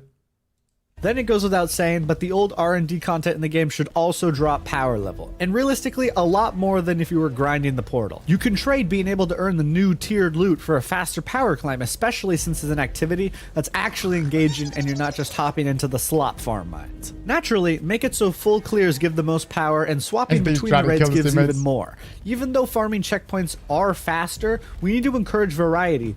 the portal's greatest weakness. Regarding how Desert Perpetual works, it's very close to being an ideal system that how high tier drops should be working. Tier 5s are being showered in the portal, but for some godforsaken reason, not in the raid. Raids are always going to be more inherently difficult than a solo slop or a strike. They deserve the high tier rewards for simply stepping into them and being able to complete something. They should drop automatic tier 4s as a baseline in normal and then tier 5s in epic. But then when it comes to the feats, in the same way that the feats increase your chances for tier 5s for normal, it does the same thing on both difficulties to increase the chances for an adept to drop. Oh, and by the way, get rid of not swap, stupid ass. That modifier has absolutely no place in raids. It goes against the whole concept of the game of making builds and optimizing loadouts, and anyone who thought it should be in there should be think that they in a public.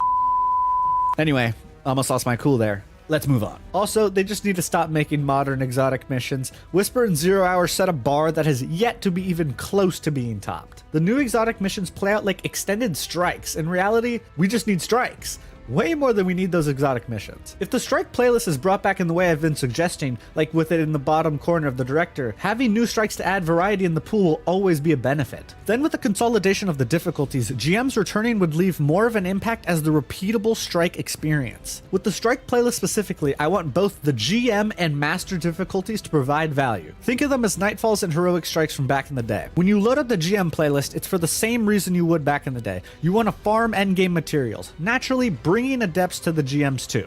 And of course, trying to get some exotics. And let's talk about the elephant in the room when it comes to exotics. Exotics need to return to their status as the coveted and rare drops that truly breed excitement when they are dropped. Because of the desire for the increase in rarity for the initial drop itself, we need to create a balance for getting the god roll for the exotic armor pieces that you have once they've been unlocked.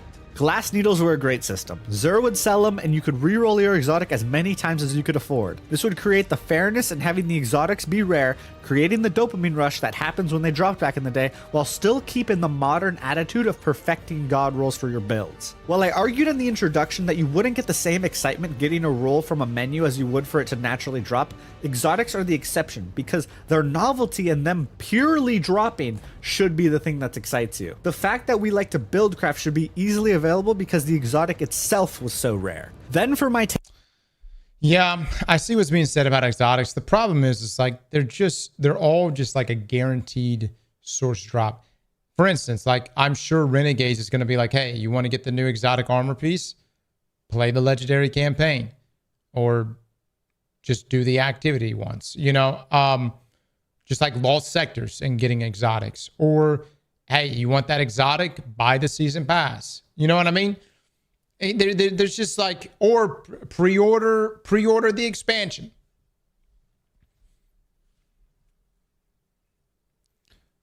Yeah, and also we just don't get enough exotics just in general. Like there's been a massive pullback on like from exotic weapons to armor that we get per expansion, per year.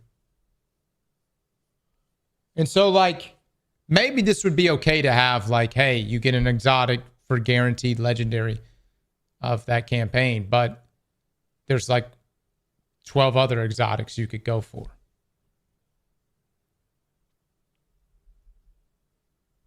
The only issue I have with like just like showering us with like a ton of different exotics that we can go out in the world and earn is that we just have so many old exotics that are just not good. That, you know, Bungie is, they're going across the board, and you saw that with the blog post, that they are going and like revamping those things. But like, you don't want a situation where it's like, hey, here's 10 more exotics. 8 of them or 9 of them are ass. Add them to the ass list.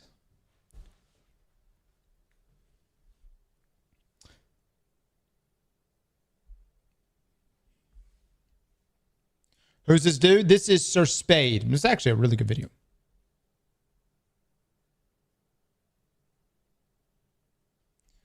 I think adding new exotics is still very important.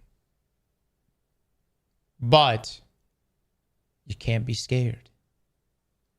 They may have to be as potent as OG One-Eye Mass. Just throwing it out there. Bungie's real skittish about it. But if you had something like on that level, and it was that good, people would lose their mind. Well, careful there. I know. But we really shouldn't be. Yeah, you're right. We shouldn't be scared to make exotics feel exotic. And maybe just this. I'm going to throw this out here. What if the answer to exotic armor pieces are catalysts for armors?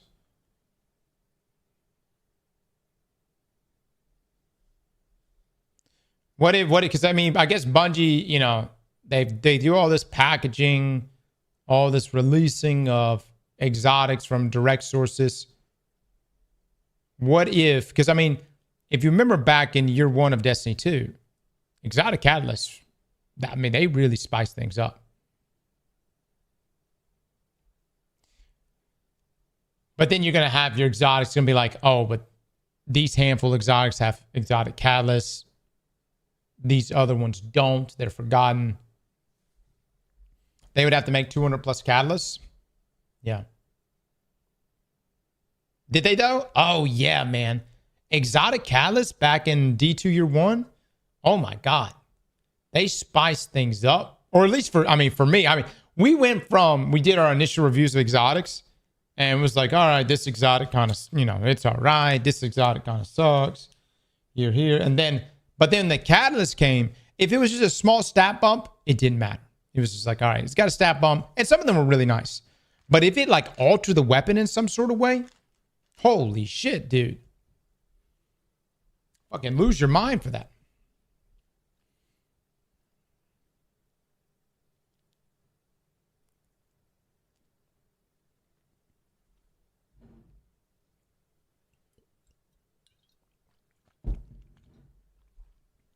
I'll tell you like this.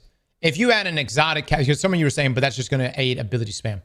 Okay, what if an exotic catalyst could drop for acting war rig? And it's going to sound busted. But what if it doubled the damage buff of auto rifles and machine guns? Or what if it extends its reload capabilities to a different weapon type outside of just auto rifles and machine guns? What if it extended it to fucking, I don't know. I mean, pick your choice. A scout rifle.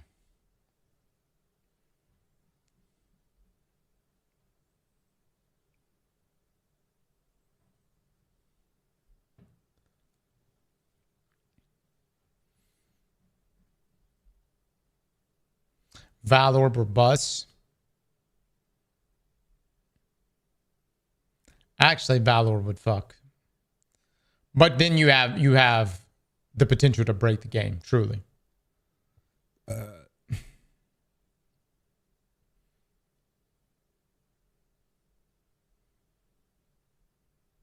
Exotic armor catalyst would be cool.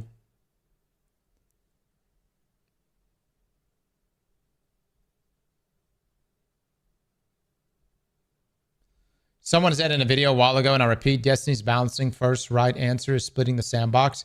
PvEVP doesn't work well together. Let me say this. It is a choice on whether or not Bungie splits the sandbox. And because as of the past 4 or 5 years, Bungie has actively split the sandbox. It is their choice whether or not they roll out a feature that makes something applicable in both. There's many examples of efficacy in certain perks, doing less damage in PvP than in PvE, but that is a choice of Bungie if it is supposed to be a blanket change or a blanket buff or a blanket nerf across both sides of the game.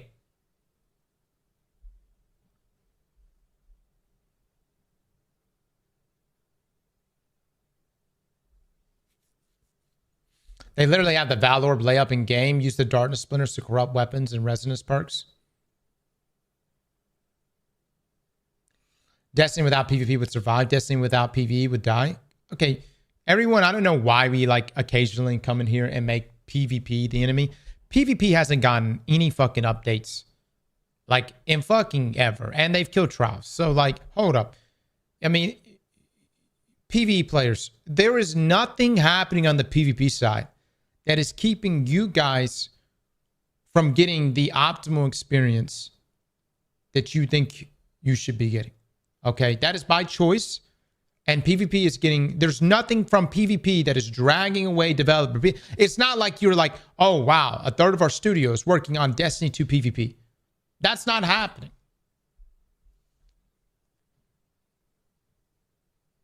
And I would argue, say, in terms of replayability, PvP players, in a lot of ways, are keeping the lights on.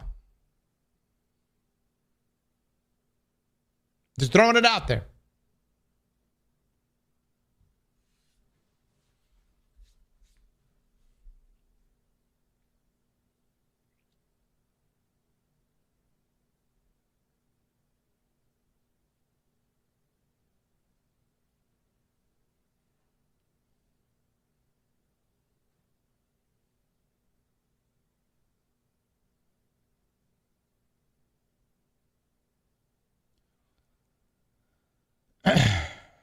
Delete PV and I'll come back. No, I don't want to do that either. Jesus Christ. I got to pee.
Chat, y'all give me just a second.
Take on heroic strikes, aka the master strikes. I want the master strikes to give a similar amount of materials as GMs, just without the adepts and all that. Master focuses on the fun aspect of strikes more so than GMs. D1 strikes were so much simpler when it came to modifiers that actually incentivize people to play different ways. They have really strong modifiers and tough combatants that it incentivized playing around them, but didn't feel like a requirement, just a big bonus. Therefore, in the modern day, each day there should be a rotating burn and a major playstyle. One day could be void burn and grenadier, so someone might want to bring in the new axion bolts. Another day could be strand and primary burn just to spice things up. But it's also important to tune up the enemies a respectable amount so it's not a complete walk in the park. Even with the positive modifiers on Master Strikes, there's a high probability that if you're optimized enough with the fire team, you'll be able to crank out GMs at the same rate as a Master team.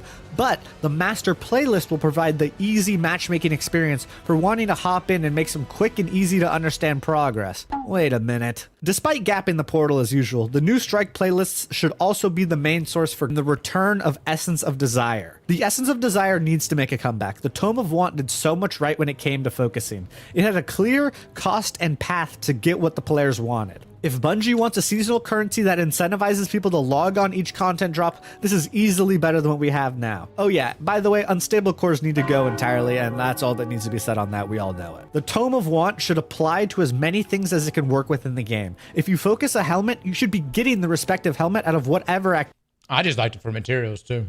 The materials for them. You focus materials. Glimmer. Ascended. Shards. Alloys. When we needed them. activity you are doing. Same thing if you pick a sidearm or whatever gun you want to choose. That is a much more player-friendly system than the Portal's daily... I never understood the tone. Lotus. And I mean this respectfully, as you are a pay-to-win subscriber here. That's a skill issue. You know what I mean? That is a skill issue. Focus that half the time has the item you'd want on the stupid quick play playlists that are way too underleveled for you to get anything out of. It goes back to the idea that if it's too annoying, people will just choose to log off than deal with it. In the same vein, we need to incentivize people's desire to actually log in with events. We need events that actually incentivize people to log in and test their capabilities. One of the most memorable experiences I had in Destiny 2 was when Bungie issued the Rite of the Nine Spire of the Watcher speedrun challenge. They were giving the Movie of the Week emblem out if you could beat the Ultimatum Spire of the Watcher dungeon in less than 13 minutes or so. Instead of a nothing burger event like Arms Week where you're just simply expected to log on and play with whatever type of gun they pick, we deserve to have actual honest-to-God events with interesting challenges. The most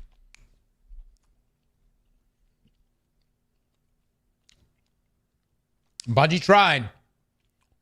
But oh no. Everybody got upset because they couldn't get top 1%. I'm just throw that out there. Call to Arms, actually kind of a good event. But what happened? What was me? I'm not top 1%.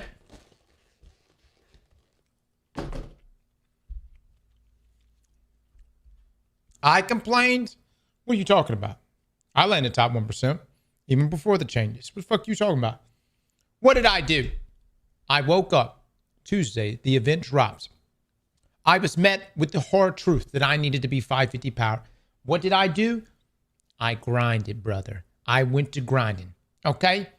Look, just because I bitch a little bit while swinging the pickaxe doesn't take away the fact that I am swinging the pickaxe.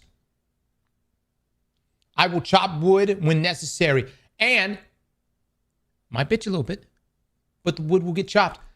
That's the point I'm trying to make is I did not jump up and say, Bungie, make this easier. Make me top 1% because I bought your game.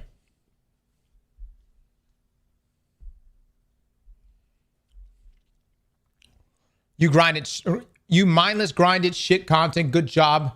No, Rick. Rickety. You could have just taken, let's see, hold on. What was the awards? Rickety, here's what you could have gotten.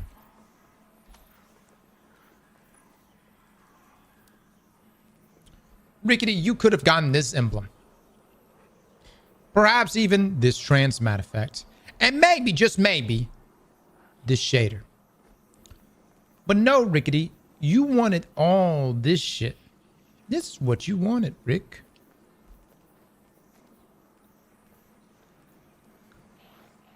Without having to put the work in. You see where I'm coming from?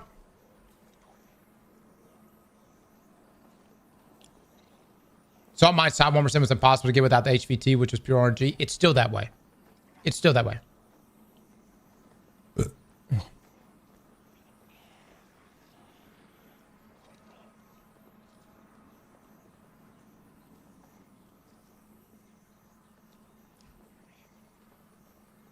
Sure, rhythmic physical expressions won't win a fight,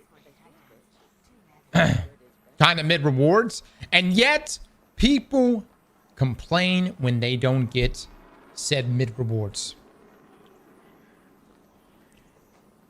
Shad, thank you so much for the 20, man. I appreciate the donos. Entitled spoiled children wanting participation trophies has ruined the value of loot. God damn it, brother.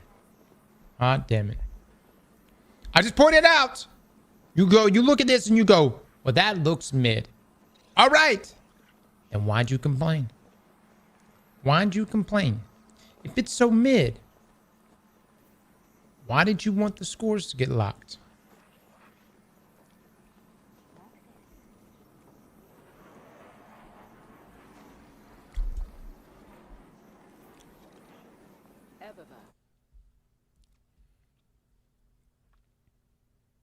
It's mid and I didn't complain. Good man. They were always going to be? Yeah, this weekend. This weekend. Not last week. And the scores got lowered. Let me be clear. It wasn't just the scores got locked. It got lowered.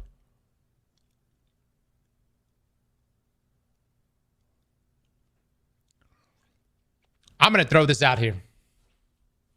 The best thing Bungie could do is quit fucking opening Reddit. Now, I know I got Redditors right now that are going to be like, how dare you? The best thing Bungie could do is never open Reddit again. Fuck Reddit.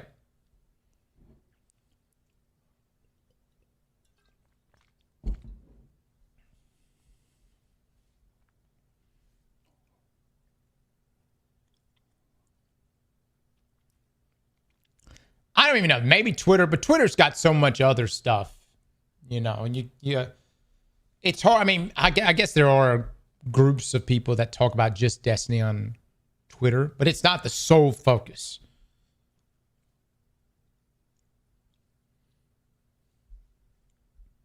Most natural challenge would be for them to issue a speed run like they did for Spire. Bungie can pick an activity and give a time that if someone can beat it in the weekly reset, then they get the exclusive emblem and some loot. Crazy idea. Maybe a low man challenge. There's lots of low mans. There's a whole Discord server for it. Why not cater to them at least sometimes? They can get goofy with the ideas, like one where they'll want to see the top 10 or 5% or so of players who can complete the most Garden of Salvations in the week or just the weekend, calling it the Touch Grass Challenge. Then maybe some other simpler challenges like, can you do all the solo flawless dungeons in the week? Can you do all the raids in a day? With simple events like that, people will log on to get their exclusive emblems, or in the simpler ones, just a boost to their loot, whether it's some tier 5s or an influx of Essence of Desire or Glass Needles, or maybe a guaranteed exotic drop since they're actually I get where he's coming from. I will say, I don't know if anybody else is feeling this. There is like straight up emblem fatigue in this game going on right now. You know what I mean? Like emblems can only carry me for so long. And not only that, it's like, you know, there is a Discord with a bunch of like, I think Destiny players and Destiny content creators, and they have like different competitions, you know, community competitions that they do. But as he's talking about this, you know what I see in the background? An old strike that I would love to see in the game more so than anything else. I just want a bunch of shit back in the game. Old, new, it don't matter. I just want new shit. Even if it's old D1 shit. Don't say Destiny Classic. I would fucking play the shit out of a Destiny Classic. valuable now. Then to supplement the let's log on sentiment is bringing back the weekly reset. Again, like with all things I'm reworking, I want to balance the concept of rarity and generosity. We need to bring back the once a week and just get it done nightfalls. Well, get it done 3 times since we're aiming to please the 3 character Johnsons. Nightfalls should be almost exactly like they were back in Destiny 1. Beating one should feel like a genuine accomplishment and reward the player accordingly. That's why we renamed Ultimate back to GM, because this will be the true ultimate difficulty. You have a high chance for a new exotic, shower you in resources, and give you some adept loot drops. Then of course you get the blue glow on your head, which is in the game, by the way. You get a gold version for getting guardian rank ups at the stupid tree. So bring back the glow that actually has aura, the classic blue Nightfall one. Then with the portal, so make it so weekly resets give a bunch, if not all of the nodes, their 3 bonus engrams. Also, I forgot to mention, everything that drops should at the very least be +1. If I stub my toe on a dreg and accidentally kill it and it drops an engram, it should be a +1. Having everything be a powerful drop will give so much more value to the longer activities like Onslaught, since the mid-activity drops won't be automatic dismantles. The power grind should not be this huge roadblock that it is now, but a steady grind with a clear goal that feels like fun and fast progression.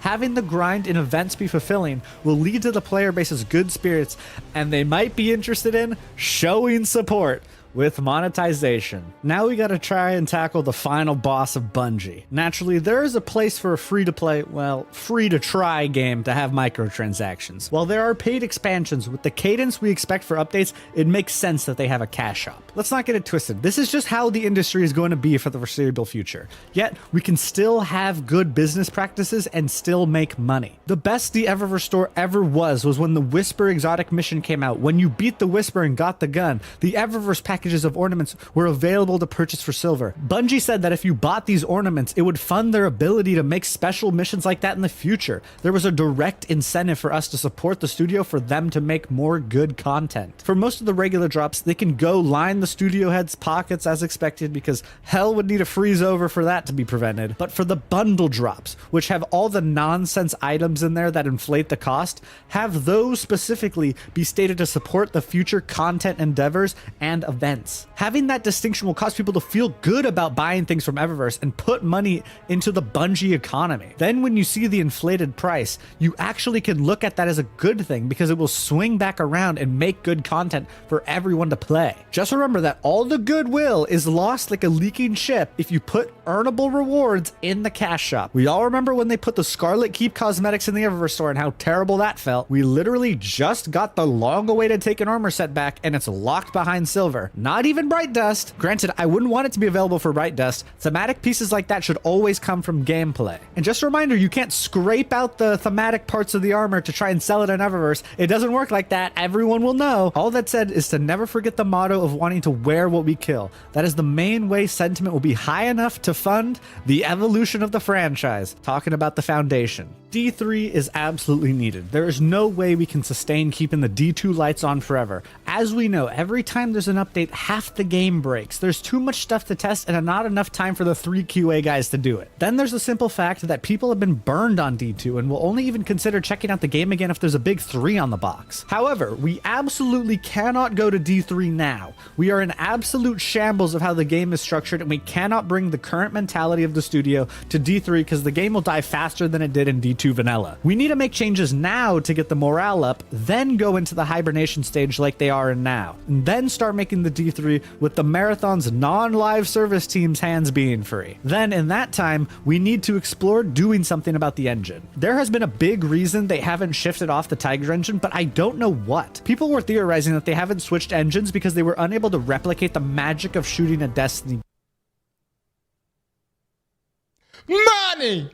gun. However, it needs to be figured out. Their workflow was described as moving a piece of terrain on the map would need them to load the engine overnight, and then once they move that small rock or whatever, they would need to wait that same amount of time for it to process. That is an absolutely criminal wall to efficient game development and needs to be addressed. Then we need to drop last gen consoles. They need to let it go, bruh. The time of the PS4 should have ended years ago, but now is better than nothing. Another issue I have is the art style, and it's weird because I know it's not a last gen issue. I'm sure you guys have seen the D1 versus versus D2 comparison videos, especially with the Plague Lands in Ash and Iron being a big uproar. This screenshot I feel best embodies the lost magic of the atmosphere in Destiny. What happened? This was on the PS4. Despite me saying we should have ended last gen consoles, they clearly did it better. You know what I was told?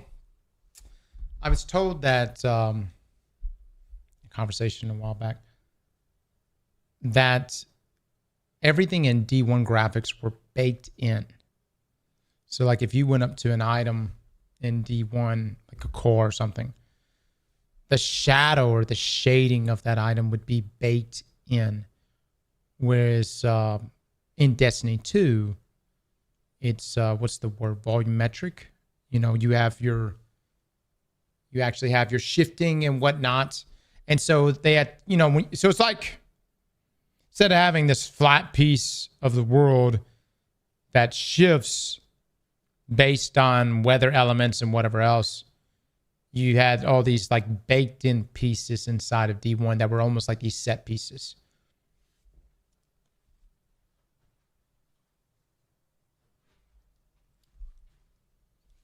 D1 was baked and D2 was half baked, simple.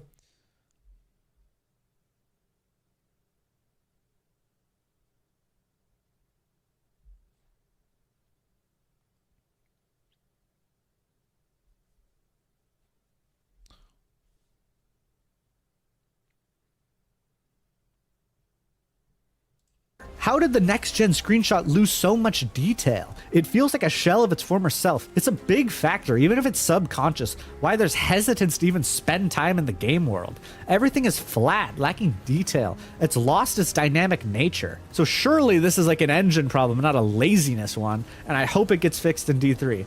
But if that's not an option, we need to talk about Destiny 2's budget increase and my wish list. Bring back Wrath. We've said it 1,000 times. Just bring it back already. We need it. But in addition to that, with focusing being something that can decrease the grind if you're lucky, we need to bring back unique and rare items. Strike-specific loot was a great way to do this. We need each activity to have a unique drop tied to it. It cannot be understated how much value strike-specific loot provided in both D1 and D2. It's good to have the broad loot pool, especially if it can be focused so you can play anything and get rewarded for it. However, I'm not really a fan of the portal in that you are heavily incentivized to find the fastest activity and run that on repeat all the livelong day. With strike-specific loot, yes, you would be incentivized to run one activity and repeat it all the livelong day, but there's a clear and valued reason to do so with a tangible end goal. Each activity should have a unique piece of gear that can have an adept curated role or an artifice armor piece. Curated roles were something that Forsaken did great that disappeared for some reason. Since adepts are locked behind the major endgame activities, I wanted to give average players a taste of their power to incentivize them to play for the endgame gear that they can get here and increase their desire to go try the rest of the endgame out. Another place these curated adepts should drop is on world bosses. An underrated feature of the Taken King was finding the Taken events in Patrol. Patrolling is a lost art, especially because they turned off the online capability of the new destinations. Pale Heart and Kepler are both solo instance destinations. The only time you have other guardians in them is if you bring them yourself or do a match-made activity like Overthrow or Siege. They need to revert that, because with this change, the studio isn't making games we would want to play or creating worlds that inspire friendships. That really boils down the problems with the state of the game, doesn't it? The game doesn't fit either of the company's mottos. Regardless, world bosses should be around in patrols that have a unique drop tied to them, whether it's one for each boss or a small pool of 3 or 4 that's tied to the concept of a world boss. And also, since public events are kind of the intended glimmer farm, defeating a boss should shower you in it. So imagine people gathering around because they see a message, whether it's a classic like the pack of wolves is prowling or something entirely new up to the imagination. So the curated roles that drop from these end strikes, since they're adept, should have actual unique perk combos that we don't normally see. One off the top of my head is just putting Harmony and Master of Arms on a gun. It's strong that it's 2 damage perks, but not power creeped at the Johnson because it's, well, it's Harmony. The next thing is tied to events. We need more fun modes in events. SRL is the clear winner here. While some people weren't the biggest fans, it really added some variety to the game and was super fun to play. Fix the new light experience. Good lord, it is so terrible that even me putting this in the wish list section, I have to like compartmentalize the fact that this is never going to be fixed. So at this point, just give. Somebody brought up a great point in our video when we were going over the poll choices that were emailed out to everyone. The new light experience should just be bundled in with the reintroduction of the Red War campaign. And yeah, I completely agree with that, because that is the beginning of Destiny. 2. And if you could somehow merge the two together, not only do you have this thematic experience that sets the tone for Destiny, but you can also teach people in the process. He hasn't said a single thing about improving PvP.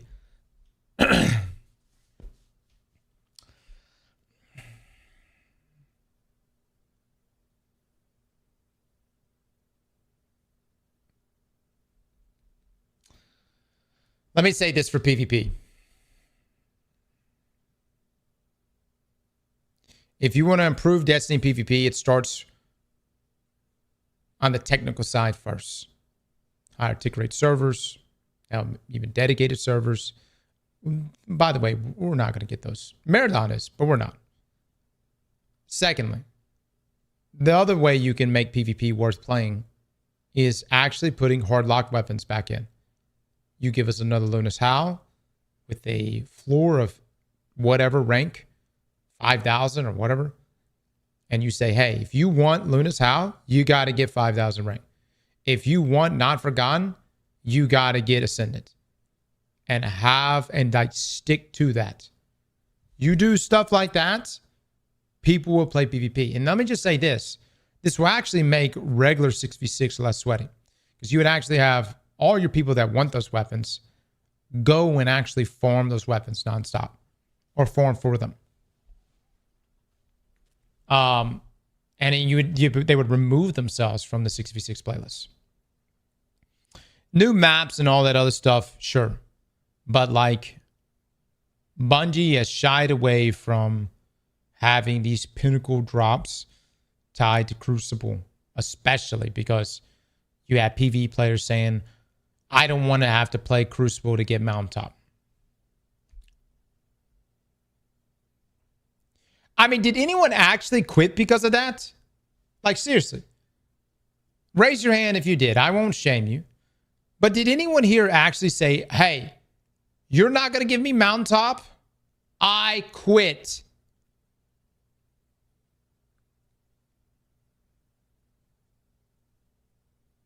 I knew people that did. Really? I knew people that rage quit and then they came right back. You know what I mean?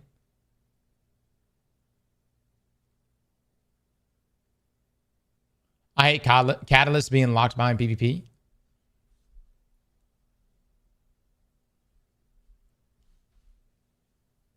Anyways, I mean, we tried this exercise out.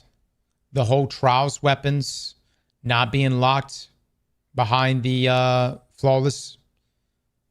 You see how that's playing out for Trials. Numbers not good, fellas. Numbers not good. You know what I mean?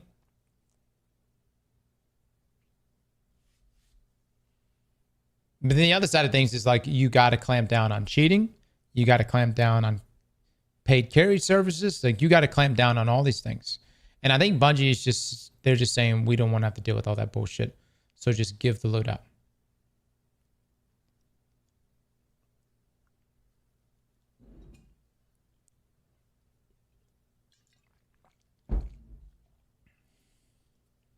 Numbers not good for the full game. Sure. But Trials numbers are abysmal. Okay. I mean, they are abysmal, fellas.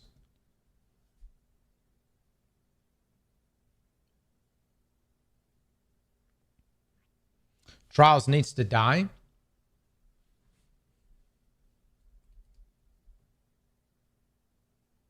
And they have been for ages? No. Swift, first up. Everyone who said things are so bad, so bad, about a year ago, didn't truly fathom or understand just how bad was. It's like owning a stock that has fallen 40, 50%. And you go, oh, this is terrible. And then it falls 90%. See, at 50%, you thought, damn, this is awful. At 90%, You're like, shit, I give up. I've lost all hope. That's where Trials is. It's at that falling 90%. Some of you know, some of you don't.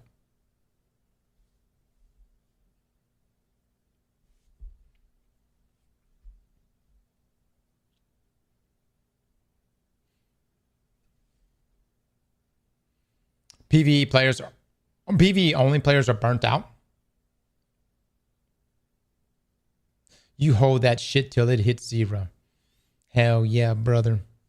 Hell yeah. About Witch Queen for free and just make that the new light campaign, because at least that's somewhat interesting. Although to dissect that a bit, there's a sentiment that I see a lot that I can't really fully understand. People say since the light and dark story ended with the Witness, there's no point to play anymore. Who plays Destiny for the story? Like, since the franchise's inception, everyone has said the story is clearly the weakest part of the game. The only stories that come close to being good for me are Taken King and Witch Queen. Even the other well-regarded stories like Forsaken and Final Shape are just well-hidden basic questing stories.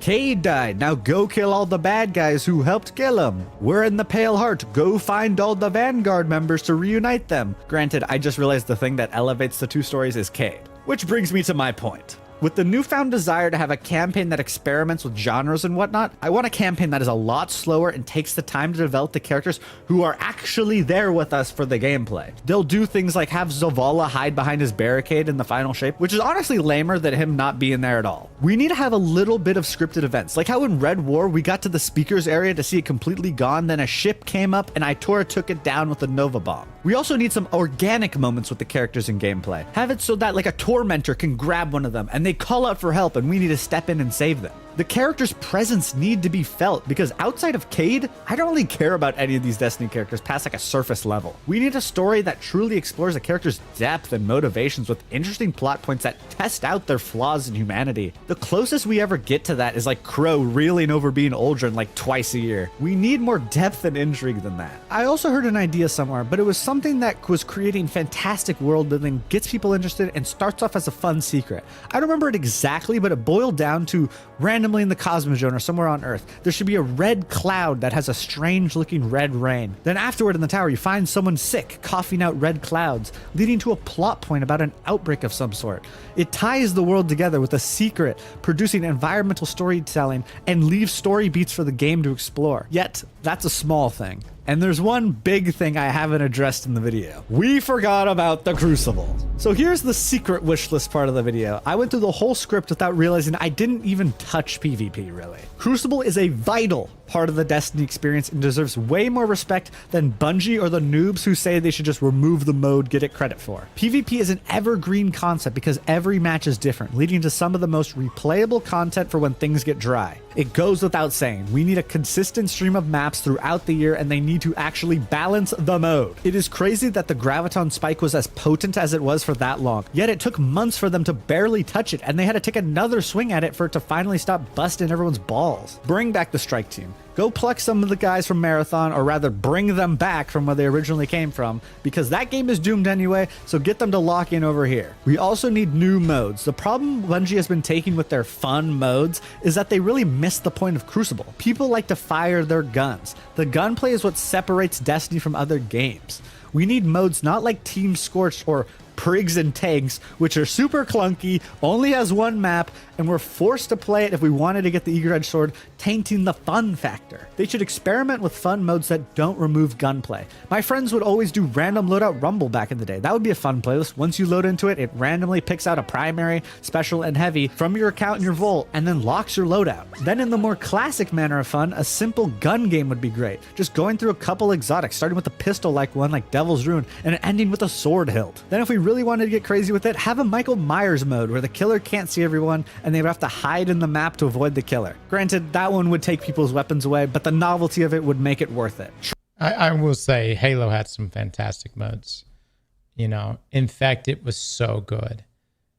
Griffball was so good. You know, Juggernaut was so good. You just had somebody that was just super amped. That's because Halo was all PvP. Sure. You know, but I think there's just some, you could pull some game mode ideas from that.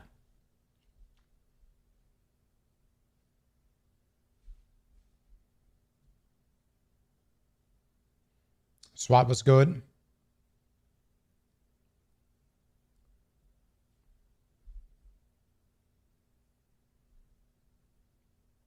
Halo was not all PvP.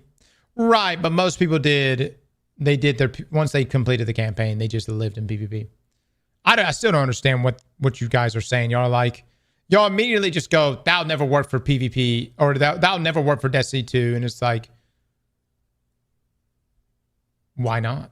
You know, you're the same. They're like the same people that say that say Forge would never work for Destiny. Why not? Where do you get your information?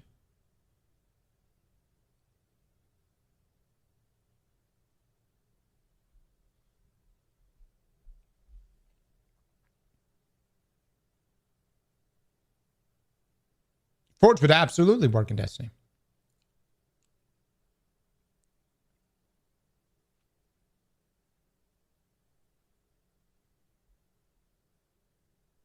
People didn't seem to really like it, but I thought Rift was fun. Rift was okay. It's just a lot of people complain about Rift because of the maps, you know.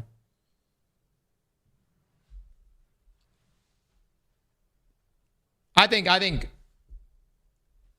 Bungie's poll that they sent out where they talked about combined arms would actually do really well in Destiny 2. A 12v12 mode. Big maps. That's just like big team battle would do pretty good.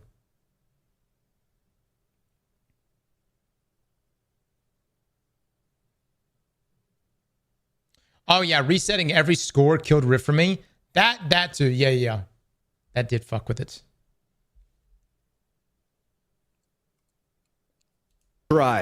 Trials needs to get its train back on the tracks. What made Trials special was the prospect of making it to the lighthouse. That's where the magic happened. The Trials passage should have mercy baked into it, and there should only be one passage. We cannot separate the players like they love to do now. Since going to the lighthouse will be the true incentive again, we should incentivize people doing carries so that we can get some population of people who are less skilled to play. In line with my adept reprisals, adepts are only available after going flawless. You should get a bonus adept if you bring someone who hasn't gone flawless that season. Tier 5s will drop for getting 7 wins, but you shouldn't be able to go to the lighthouse. Bring back card-based matchmaking. It makes it so that the last game is an actual high stakes and intense moment. There's actually something on the line for every— Dude. QJ right now is like probably screaming if he's in this chat. Card-based matchmaking. Does anybody remember card-based matchmaking? What in the world? Hold on.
Apologies, guys.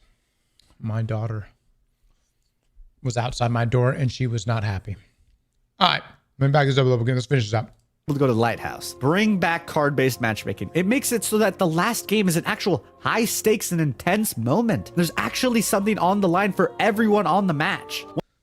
What that really means is as the cord goes on, it will get sweatier.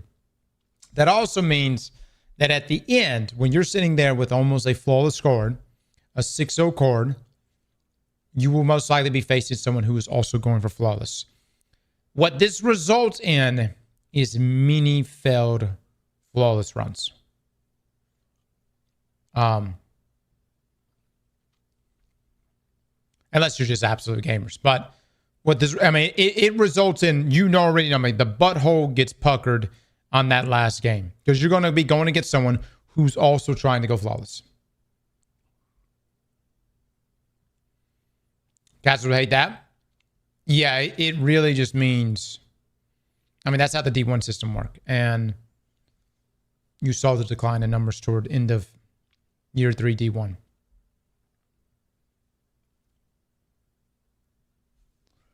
But Trials right now is also not good. I don't know if this is actually good for it right now, but I don't know. Once people do reach 7 wins, whether they're flawless or not, they can farm the cards at a slightly less sweaty way than actual Game 7 stakes, but giving enough challenge so it earns Tier 5 rewards. There's an incentive for good players to go flawless and for casuals to get 7 wins and keep playing. Right now, there's little incentive to go flawless. As a matter of fact, players are resetting their cards so they don't go flawless and reach the hell that comes once they've breached it. It's important to not completely exclude players from wanting to be in the mode, but again, we gotta remember who it's truly made for. Let me know what you guys agreed with and what you didn't in the comments below, and I hope you appreciated me trying to make changes that are realistic as possible for the 10 guys at Bungie to try and implement. Anyways, I hope you guys enjoyed. If you want to check me out live, I stream on Twitch and YouTube Friday, Saturday, Sunday at 7 Pacific. Regardless, click here to watch my classic funny moment raid videos. I know you guys will enjoy them. Spade, thank you for the video, man. I think that some great points were dropped here, and it's kind of weird how we go full circle with Bungie at times where maybe the best system is a system they've already done before. Maybe some of their best systems were systems that were designed back in year 1. We'll see. We'll see what actually shakes out. I do know one thing. Right now, loot and the prestige of loot has really fallen off. It's just not there.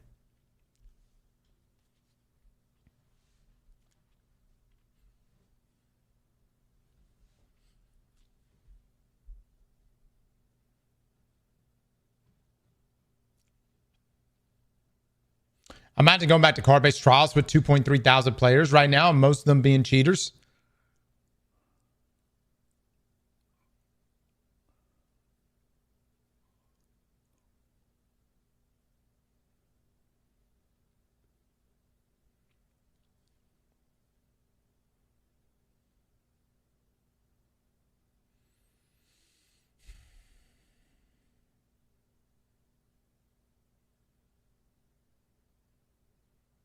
Luvi with a sub, thank you so much. That's a great point. Why use loot when abilities can clear an entire room? That is a completely fair statement. Like, really, when was a, like, there are certain builds that, like, maybe you're trying to get like 1-2 punch from a weapon, but for the most part, you're just like, most of us we've turned into kind of collectors, you know, outside of mint retrograde's a different story. Like that's a real weapon. It pumps, baby. But for the most part, you can get away with kind of having mediocre weapons. But if you got the, you know, the right subclass set up and your right exotic armor piece, you can clear everything with just abilities.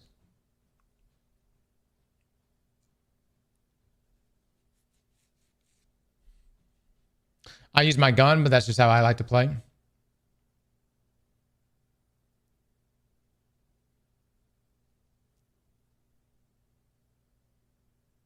Do you want ability spams to clear rooms or send the bag with scout rifles and old school GMs? Or Ursa Furiosa your whole way through? Yeah. I don't know, guys.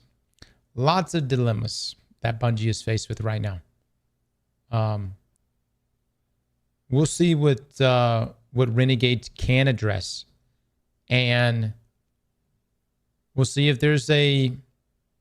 You know, this will loot mean anything again? You know, outside of let me just collect my few tier 5 drops, call it a day.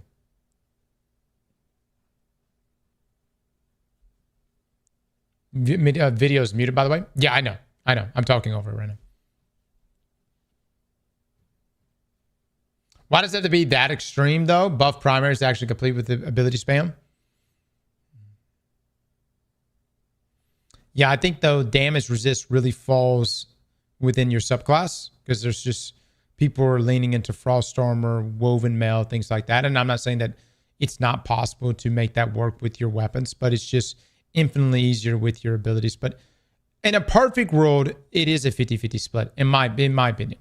It's a 50-50 split to lean into both, you know, clear out ads, using both your weapons, especially your primary, and your abilities.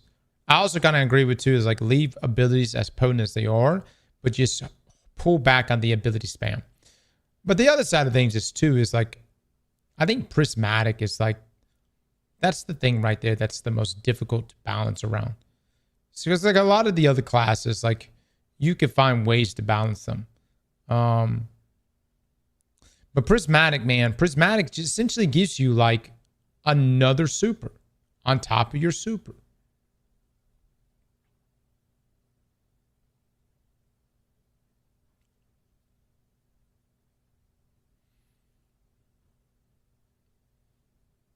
It's obvious the game was supposed to end after prismatic. It, again, story-wise, it made sense. Here we are, the master of light and darkness, the combining of the two to take on the witness.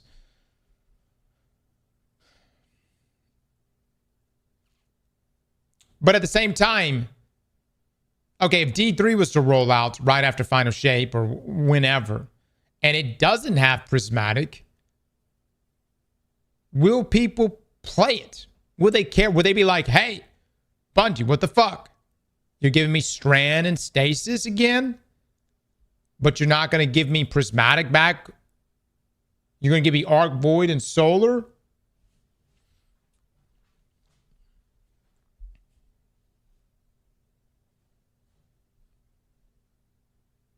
It should only be prismatic. It's an interesting thought. You're saying completely do away with classes. Yeah, that was like the theory of payback, was there would be no classes and no subclasses. You just have full freedom of customization.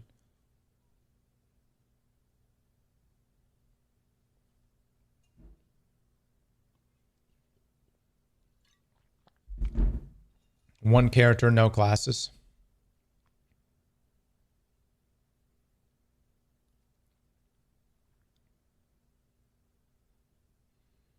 But in the lore, think about you got Titans, you got Warlocks, you got Hunters, you know what I mean? And classes adds to the variety, and also you've got people with very hardcore class identity. And I'm of the other thought, which is go the other direction. Instead of, hey, let's go this way and just make one class that everybody rocks and just go full RPG with it. Which there's multiple levels to that. I want the ability to have more than the 3 classes we have now. I would fuck with hey, I can become a Cabal and run around. I mean, Bungie did it with Elites back in Halo. I would fuck around with becoming an Elixir. You know? What if you had 3 classes, and this is very ambitious, extremely ambitious, But what if you had 3 classes from every faction of Destiny? You know, you could choose 3 classes that fall under the Guardian, you know, classes. You've got 3 classes that fall under Cabal, 3 classes that fall under Elixir, 3 classes that fall under Fallen, which I know sounds crazy. It would be balancing hell.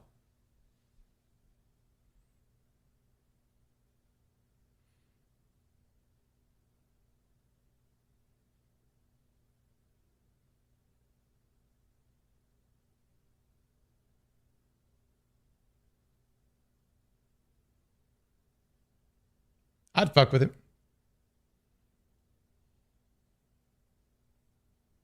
Yeah, and there's also plenty. Yeah, you're right. There's plenty of games that have more than 3 classes, guys. You know. Will things ever be just perfectly balanced? No, there's obviously going to be a meta. And some may be initially meta. Like, imagine if you chose the lowliest hive as your character. Like some hive thrall. And early game hive thrall are shit. Absolute shit. Anything and everything in the game can kill it. And you have to struggle to get through content. But eventually you upgrade and work your way up to, I don't know, becoming the Taken King or some shit. And that path is only available on that hive thrall. So the long-term game is huge there. The long-term gain is huge there. But you got to go through the pain to get there.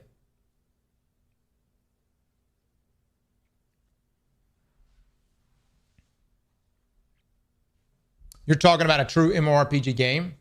Yeah. Yep, I am. And he would add a lot of complexity. A lot of complexity. And so, because, man, imagine trying to assemble a raid team for a day 1 raid. You know, you're already like, right now, what's the conversation? Hey, what are we bringing? Okay, let's do 3 Titans, 2 Warlocks, and a Hunter. Right? Imagine this in the future. Hey, what are we bringing? I'm going to be War Dog or War Beast. What are you going to be? I'm going to go Hive Thrall. You know what I'm saying?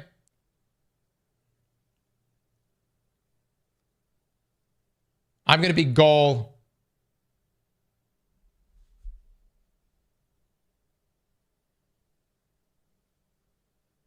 I'll be a Cabal Shield.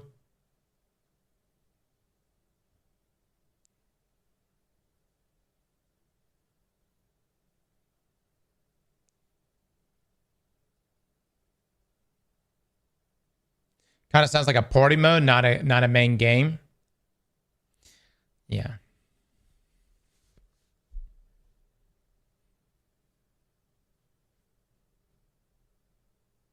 I'll never go Hive Throw. That sounds awful.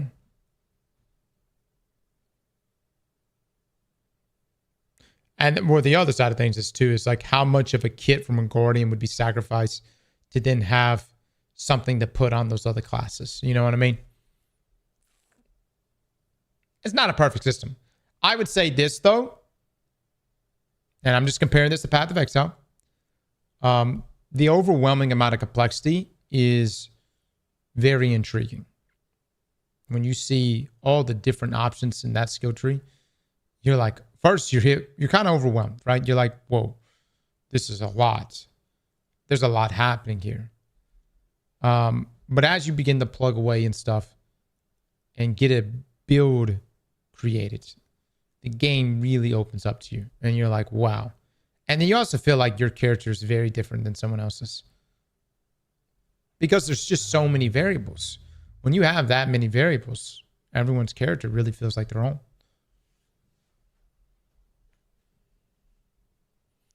Plus, I guess the fantasy player in me would love to see a Crucible game and a Titan pop Ursa Furiosa and a Cabal pops this damn huge shield and they just fucking, you know, shield smash each other. Who would win?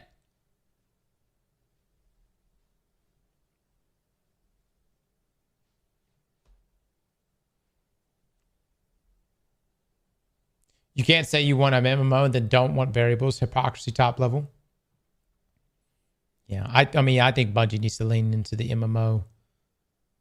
They said they were, but I think more MMO features, leaning more into that side, will always benefit Destiny.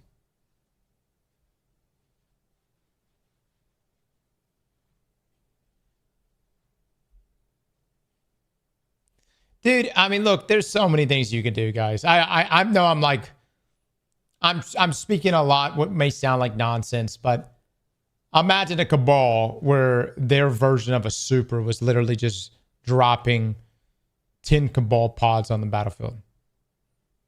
Just fucking unleash that shit.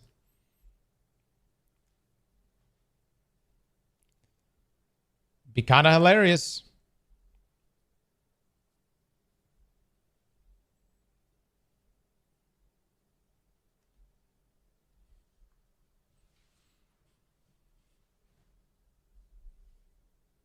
Nothing survives the Cabal ball. Lore-wise, it's possible. Yeah.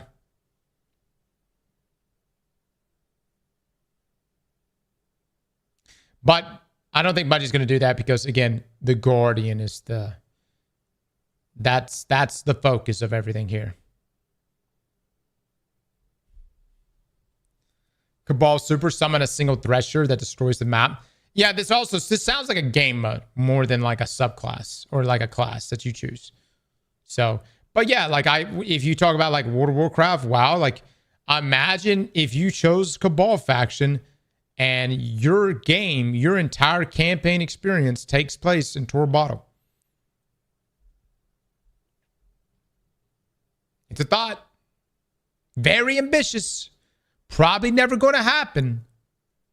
But if you like, hey, you know, wave a magic wand and say what you would want to see. That right there, man.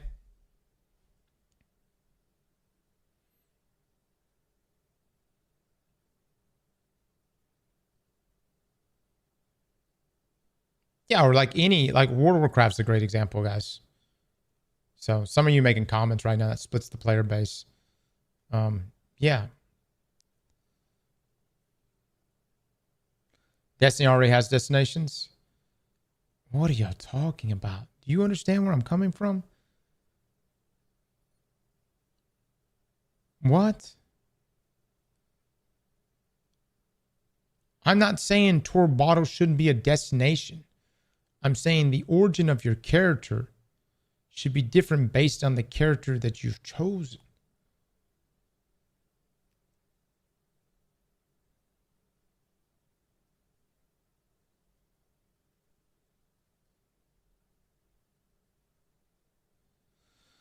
This is not wild, though. Jesus.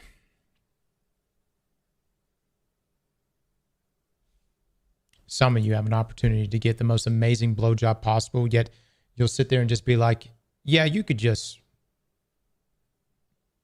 look at it.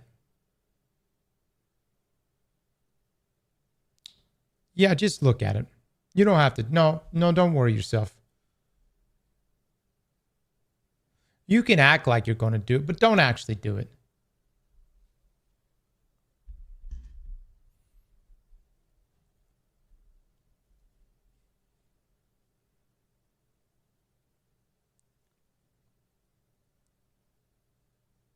Sometimes a look is enough.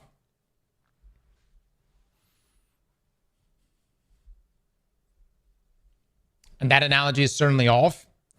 I'm looking to be mind blown by a D3. If a D3 ever existed, I want to be mind blown.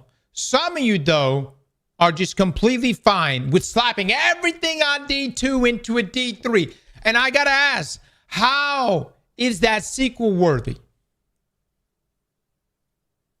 How do we not end up in the same position we're in now? Jesus, be bold. I want my ass licked. And you guys completely fine with just taking whatever the fuck Bungie cooks up and slapping a 3 on it is fucking with my ass licking. You understand? I don't want anyone here getting in the way of Bungie's tongue and my asshole. And let me just say, D3, it better get in there. It better get all up in there. If it's a D3, if there's a sequel, if that thing is ever made, I expect the greatest ass licking of all time.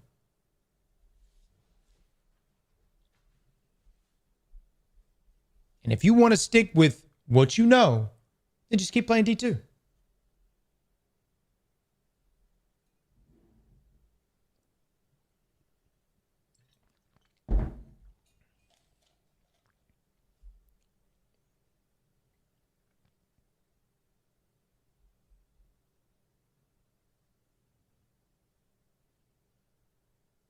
What company would you want to make a Destiny 3 if it wasn't Bungie? If I could choose a company, GGG.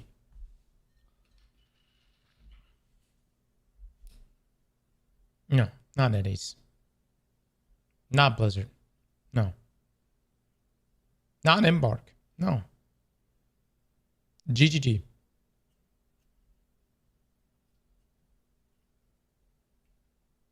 Not Arrowhead. No. Really? GGG? Yeah. If I had to choose someone outside of Bungie, yes.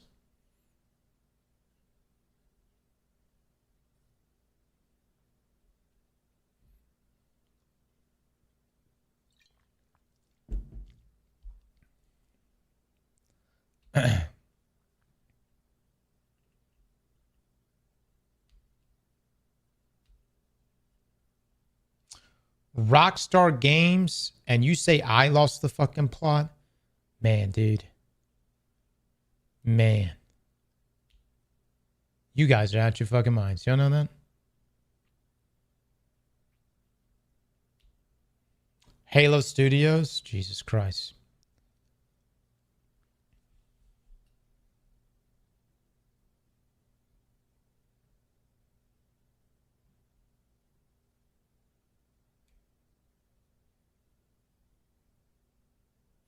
No, GGG, I think, would do a really good job. And what I like about GGG is they're fucking hard-headed. If they ain't going to get it right the first time, they're going to keep trying, dude. They going to keep trying.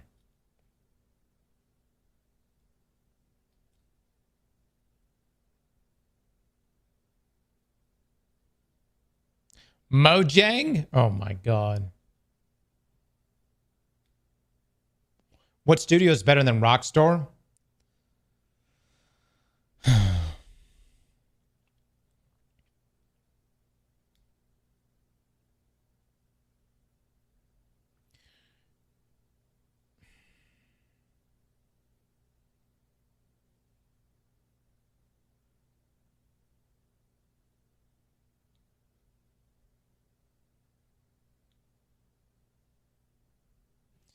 It's not that Rockstar is not a good studio. Just point to me where Rockstar's made a looter.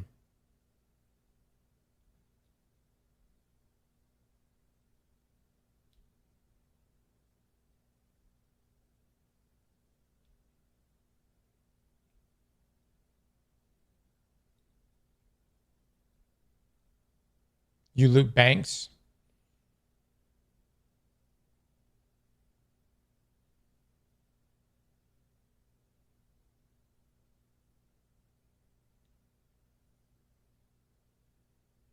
Y'all can all dog Mojang, but at least they didn't ruin their game with pointless reworks and deleted content. Look, if you want to suck off Minecraft, that's fine. But I don't think Mojang would make a good D3.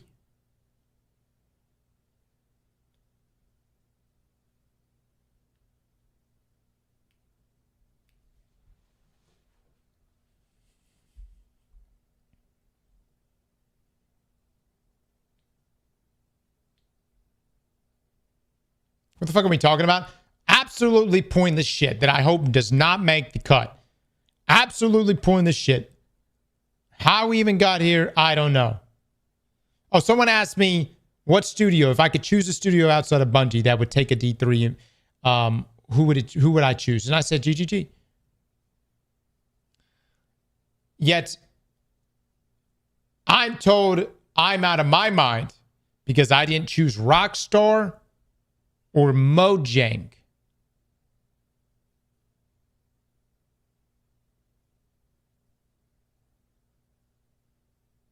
Larian Studios. None of those guys. Here's what I want Rockstar to do. Just fucking get GTA out. Here's what I want Larian to do. BG. Baldur's Gate all day long. Keep doing your thing. All right? You guys are out of your minds, man. Official with the 5 gifted subs. CD Projekt Red. Look, some studios are just really good at what they do. Okay? I think CD Projekt Red is good at making those single player RPGs. They're really good at it.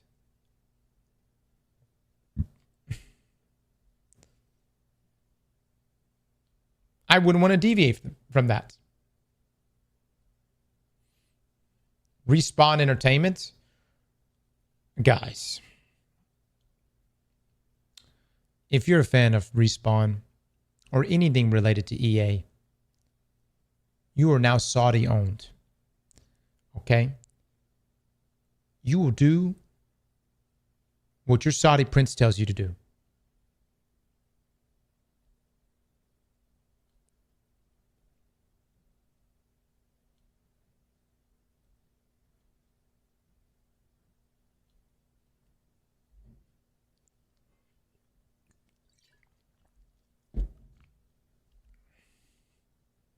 Not just Saudi, excuse me. Trump's son-in-law and the Saudi princes. All right. Excuse me. You are in good hands. I wish you the best.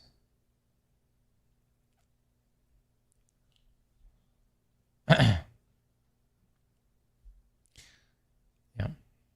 But by the way, none of this is going to happen. This is a hypothetical question.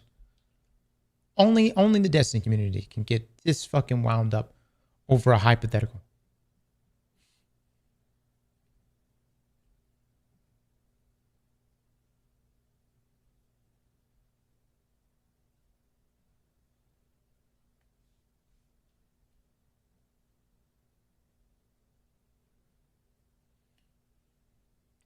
How's this different? I don't know, Girth. I don't know. Who knows? Only we'll know in a year. How about that? Gunfire Games Remnant 2 is amazing. I'll say this. Maybe the best hands that a D3, a hypothetical D3 could be in is in fact Bungie's.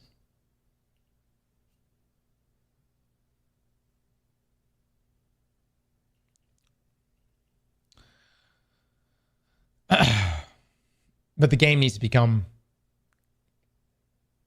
very community driven. Polls, in-game polls eventually.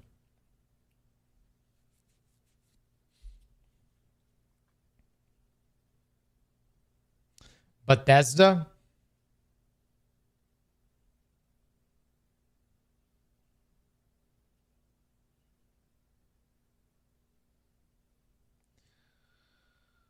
Bethesda never needs to go back to space ever again. You understand? I don't ever want to see Bethesda go back to space one more time.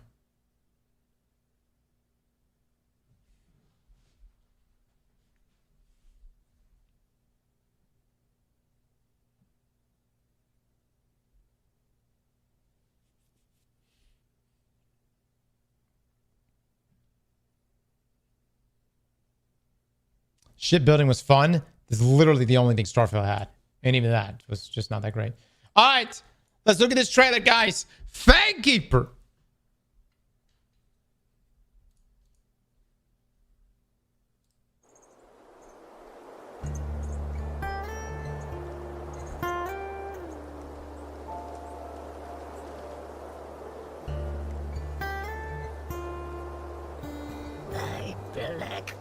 granite and bone, we have endured yet another ambush.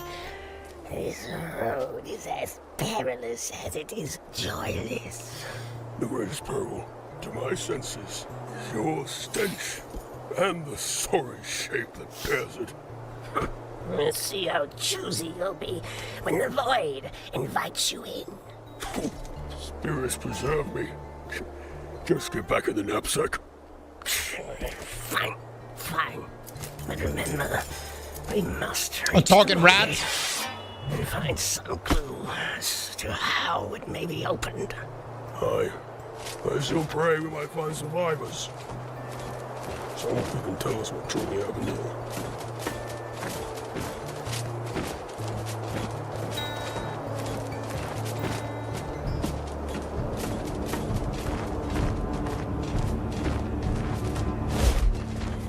Okay.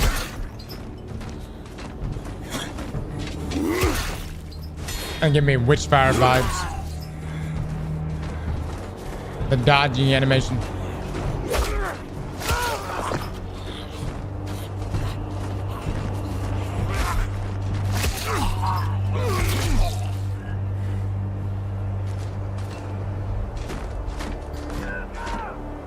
Let him go for now, youngling.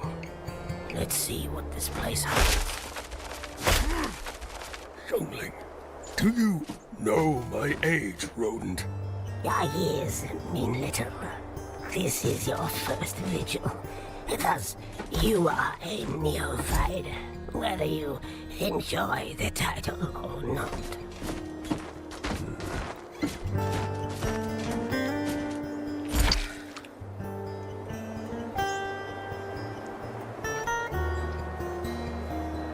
Curious to know how open world this is.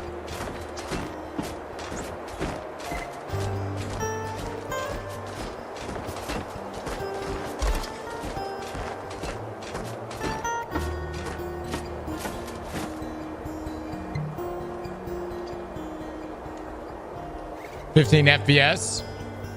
That's hard to say.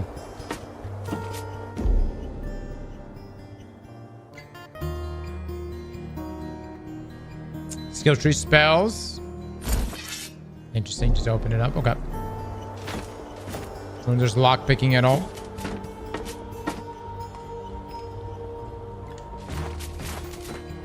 Scrolls. All right. Bruise.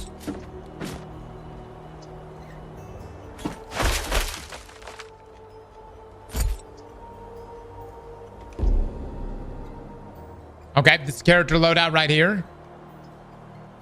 2 weapons you can swap between.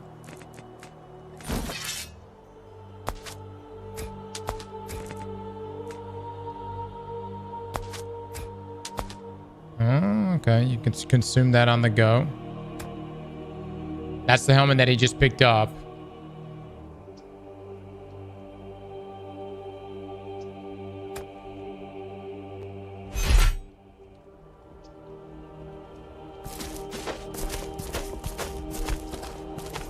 We haven't seen him use his ability yet there on the side. Did his ability change at all? No, it didn't. Okay. Or whatever this icon is.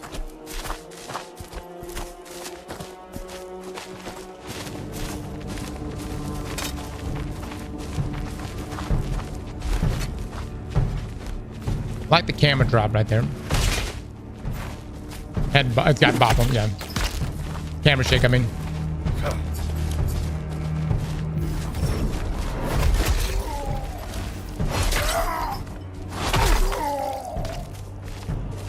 All right. Yo, he just chopped his leg off.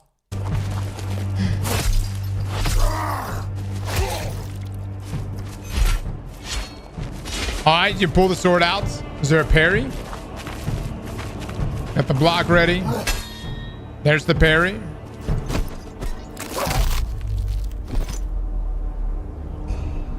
Okay, was not expecting that.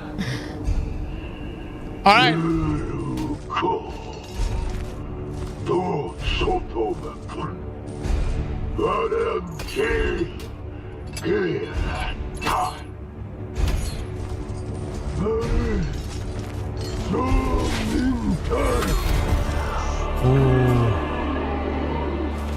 All right, so we have Robert Baratheon right here.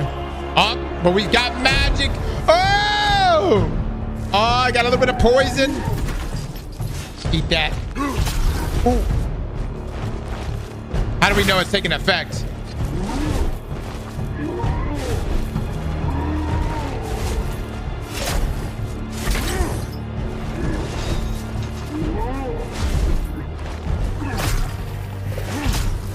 A lot of dodges, a lot of dodges.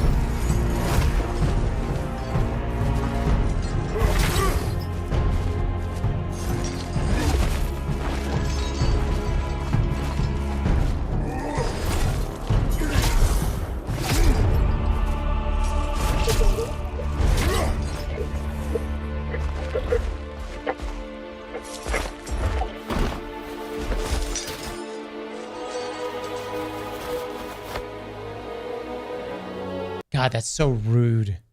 Can you imagine killing someone with a sword and while they're literally bleeding out in front of you, you already start cleaning your blade? You know what I mean? Like, especially if it's like a 1v1 duel. You know what I mean? You just like already like you're dying. As you're dying, the last thing you see, it's this guy just nonchalant, just cleaning his fucking blade. Oh, that would piss me off. That would piss me off so bad. You know what I mean?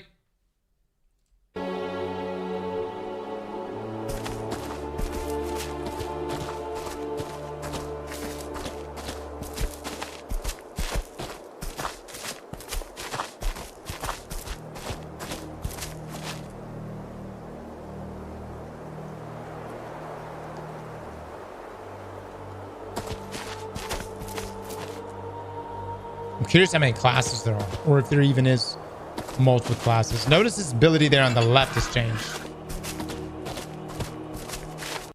When did that change, chat? Oh, it changed a number of times. So hold on, he had that ability right there. Oh, it changed over to that hand. Okay. Changed over to this blue ability. Interesting. Bro, the sword cleaned weird. Blood just disappeared completely after the whole animation, not during. Yes. Buddy, I don't know if you know this or not. At the end of the day, this is still a video game. I wish it could be cleaned as you were cleaning the blade, but this is a video game. It tends to go like that. Probably the telekinetic moving ability. And it's so early on. I just feel like I wouldn't get too hung up on it and be like, yo, this game could have been game of the year. But guess what? I cleaned my blade and the blood didn't disappear until after the animation was over. Fuck this game. No, fuck this game.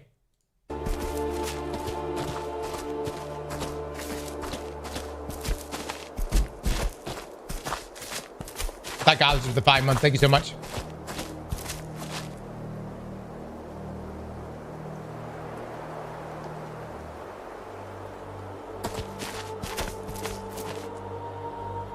This sword looks absolutely dope.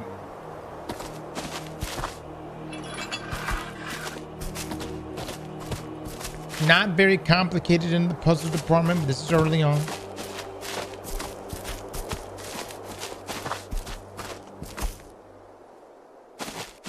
All right, we've got what looks to be some maybe crypts. He's not putting his jewelry on. Oh, we've got a torch. Okay, all right.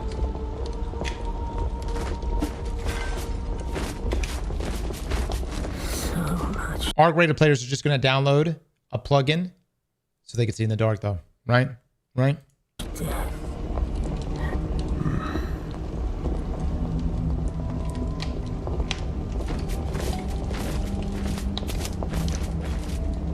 Small tweak here. These abilities are so random.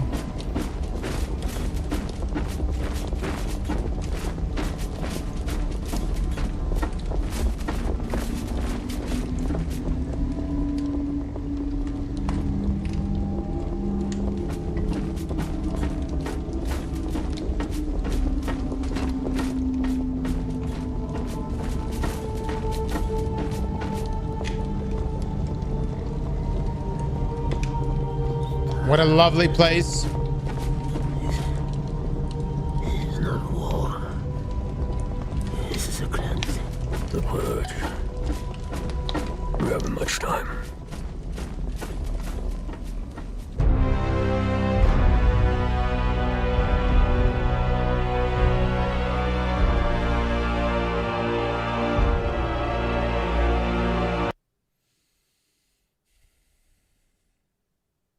Okay.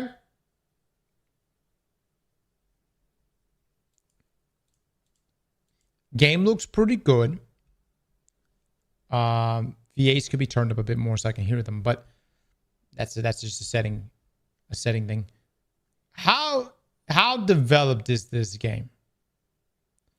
Because I've seen over the past few years where a game will look really good, and then you turn out like everything that looked good was exactly in the amount of gameplay footage that was shown. And then you got to go through this like lengthy process of like development for the game, you know? Yeah.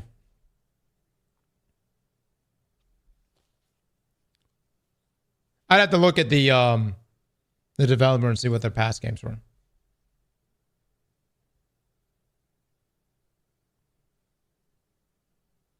Vince, yeah, we can watch that too if y'all want.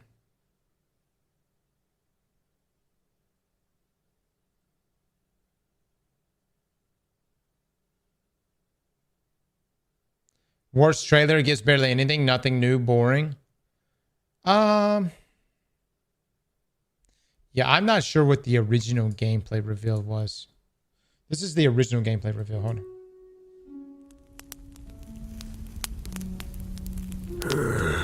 Como tan hokore aratakura.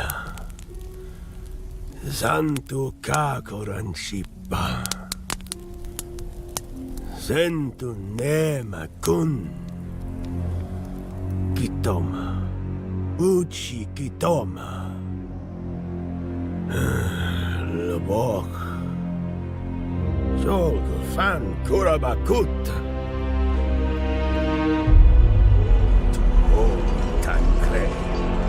Utakarun shoklitantifa Zendakan Haritoma Kotaktu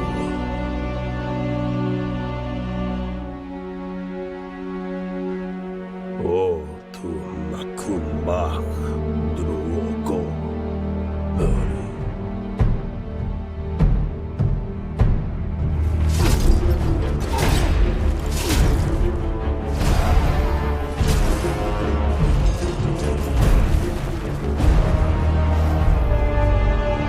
It really does remind me of Skyrim, though, guys. Especially once you get like loaded out, you know. Anybody ever like leveled up? What was it? It was the shield ability in Skyrim where you could literally just charge enemies with your shield and just run over and sling everything.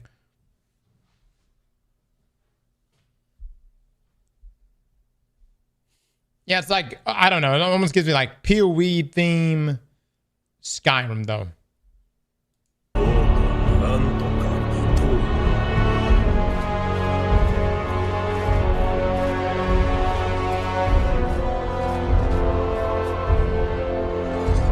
Oh, look at that, dude. Itanku barakitan.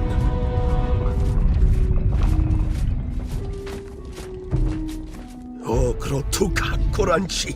Falumak hokre oritoma. Takarun kal dokushi. Washikotan.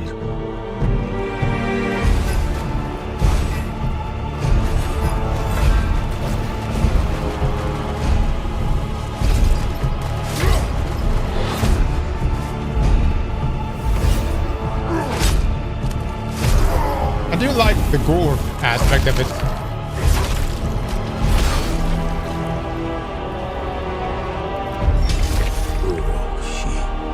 Titar. Ulanoti. Meritok.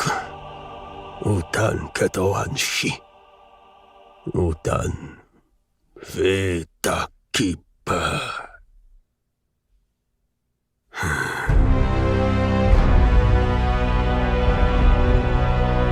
All right, let me look this game up. Hold on. It says it's on Steam right now. Or at least you can wish list it. Let me see. Let me take a look here. All right, Fate Keeper. Venture into a handcrafted world where ruins whisper of past cataclysms. Master art of the sword and sorcery and forge your path with relics, spells, and choices that shape who you become in this first-person RPG. Okay. First-person RPG. Probably a little bit of splash with story. Developer, Paraglacial. Publisher, THQ Nordic. Okay. Action RPG, hack and slash, first person. Okay.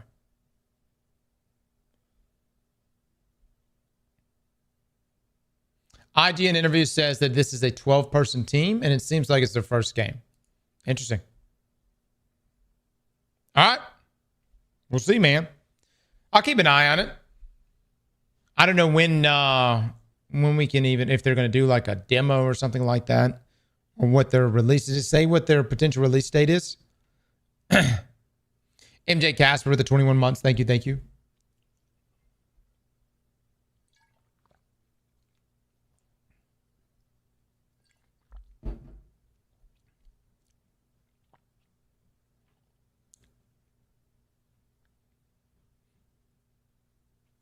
Looks like a Game Awards type announcement. I'd wager 2027. Another game Cross will play for a week and then drop. Guys, first up, you can bust my balls all you want. But these games are, in fact, games you only play for maybe a week and then move the fuck on. Okay? Like, let me just put that out there. Like, maybe a couple weeks. You don't, like, hold on. Even our time in, like, Skyrim or whatever. It's even some of the greatest RPGs. Like, you get in, you have your experience, and you get out. By the way, that by no means it's a failure of a game. For instance, I played Cyberpunk when its DLC dropped all the way through, plus its DLC, Phantom Liberty. And we played maybe 2 weeks. If someone was to show up after those 2 weeks and been like, oh, wow, you're not playing Cyberpunk? Must have been a shit game. Fuck no. Played it every day for like 8, 9, 10 hours a day for 2 weeks straight. That's pretty damn good. That's a single player game, man. That's how single players are. Did Cross watch the Tides trailer yet? No, I have not. All right. Everybody's saying this is a fantastic trailer. Tides of Annihilation.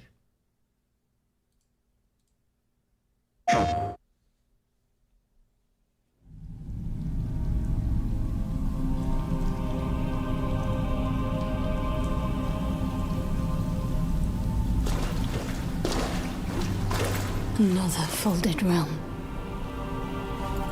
Is this a memory from Lamarak's past? We thought all his knights were dead. Yet Lamarak sends one more. I almost admire him. Tyranno! But you're one of the White King's sorceresses. You destroyed the White Lands. That destruction is in fact salvation. You're insane! You know not of what you speak. Accept your defeat.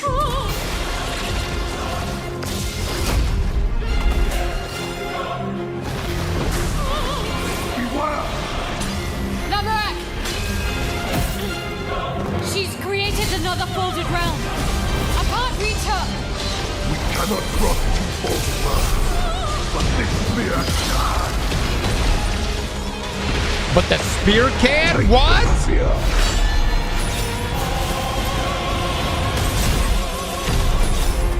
Oh my god.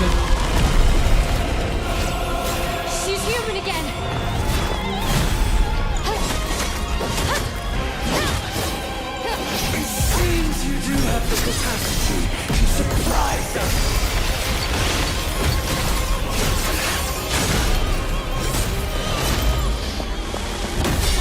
Not enough. Change. Rectus.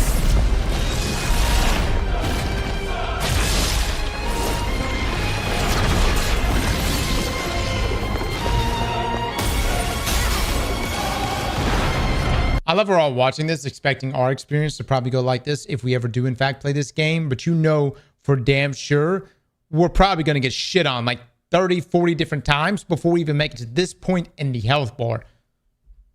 Even with your new ally, we end this here.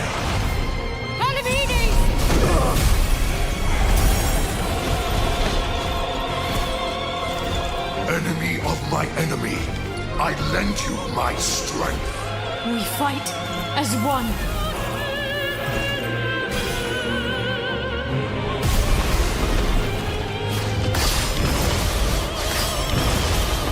Tyranno Canine!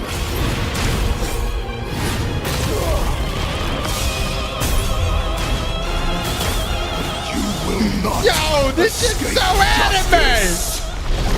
Justice. There is only the king's will. Dude, it's straight up Final Fantasy for me. Go to hell!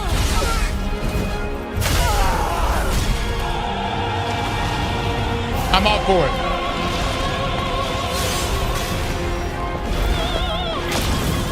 Foolish night and your foolish foe. Wait, what?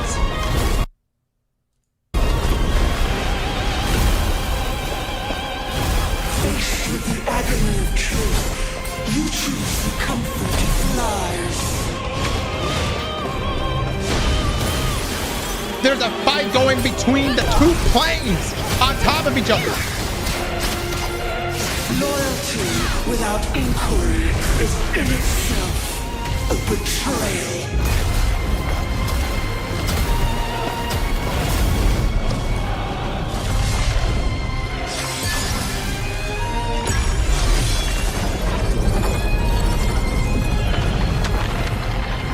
Your loyalty has condemned this man.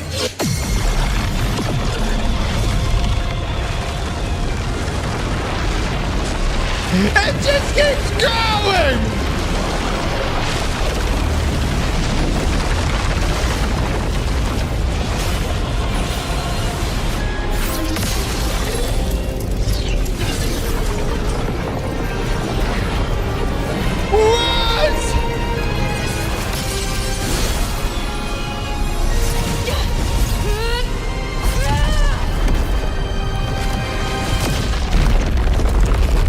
Oh, I thought she was turning it around to make the ball come back. Okay, okay.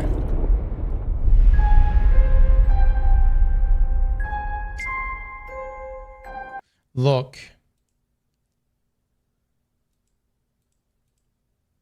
Who are these waifus? You know what I'm saying? Like, who are they? They're obviously with the bad guy. Game of the year. Too much style over substance. Hey, dude. Hey, dude. Well, you can't talk shit until we actually play it, because in all these gameplay demos or gameplay trailers, of course, they've got God mode on or whatever, where they literally can dodge every single attack. But if the game is going to be difficult, probably even getting to those phases is going to be absolute hell. The fact that you've got a pack there, it says enemy of my enemy, a pack there with the spear dude right there, which makes us wonder, who else can you do packs with? And the other thing is too, like, as long as they can keep up this same level of intensity for all of their boss fights, and then on top of that, is the story intriguing? There's a lot of what ifs here, okay? A lot of what ifs. But I'm a big fan of what I just saw right here.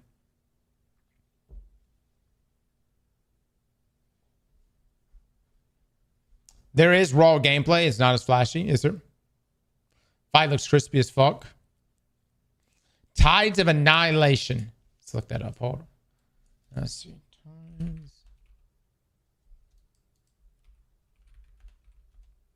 Here it is. Tides of Annihilation. That's their cinematic trailer. Some pictures from a gorgeous game, dude. I mean, gorgeous game. I want to know more.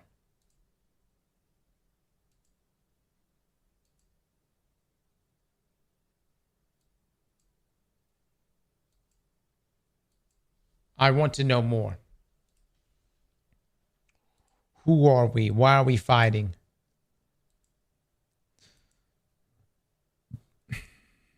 Okay. This is... Oh my God, I just realized. Look at this. What in the cross fucking realms?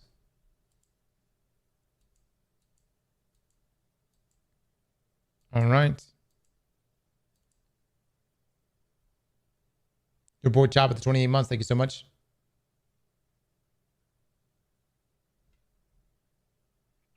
Voiced by Jennifer English. I mean, the protagonist seems all right. Seems all right. London lies in ruin, torn apart by abrupt invasion from another realm. Ah. As Gwendolyn, the city's last surviving inhabitant, you will face off against otherworldly foes as she navigates a world where reality and fantasy intertwine, unraveling the mysteries binding the shattered existence.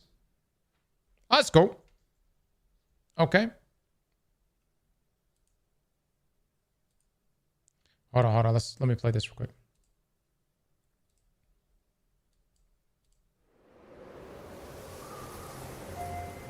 No one knows how that world came into being.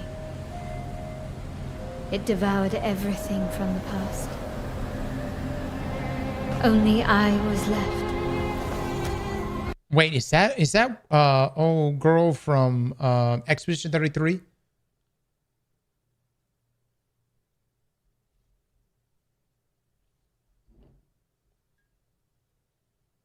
It is? Oh my God. Oh my God, I didn't realize. Okay, I got you. You just noticed? Yeah. Mayo.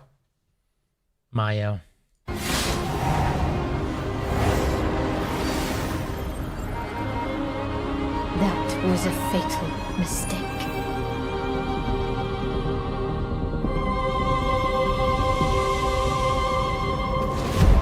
It's the aura of the Grail pieces. I can sense it. As long as it is reforged. My wish can be fulfilled. But wishes come at a price. To pursue one's wishes is to court one's doom.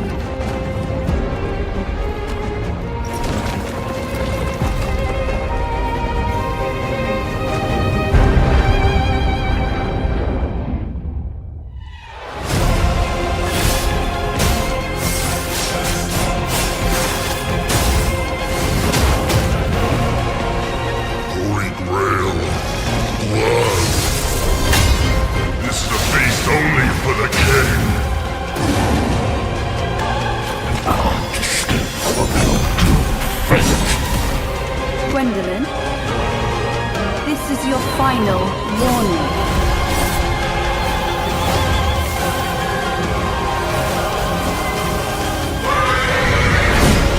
My quarrel lies not with you, but I will take back everything that belongs to me. Even if the price is my soul.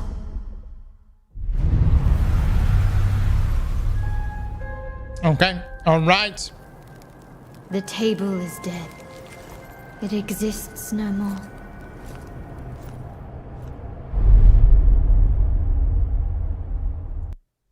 Okay. Well, that's going on the wish list. Looks interesting, man. And a fantastic VA. Yeah. We'll take a look. I have no idea when this game is coming out. But Game Awards, dude, the Game Awards is coming up. Fellas, what day is the Game Awards? So what day is Game Awards? Date December the 11th. Oh, shit, dude. You know what I love about Game Awards? Trailers, brother. Trailers. You gonna co-stream? Oh, yeah, for sure. For sure. Eldrag, I would watch it, but I gotta get off, man. I gotta get off. But I would assume we may get something on it during the Game Awards. The fucking trailers always. Bro, right. Right, man. The Game Awards bang so hard with that. And of course, this year, it's going to be all about Expedition 33 winning almost every single category, of which they should. Let's be real. Of which they should. The question is the day of the Game Awards, is Expedition 33 going to do some sort of launch? I would assume so. I wouldn't be surprised they launched some sort of like DLC, kind of like what BG3 did. I wouldn't be surprised they did some sort of launch after accepting their Game of the Year award.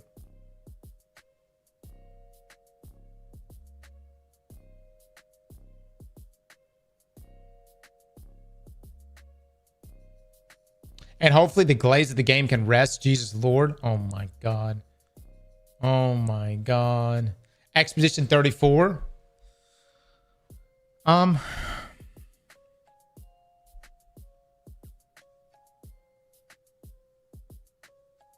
thought it goes down.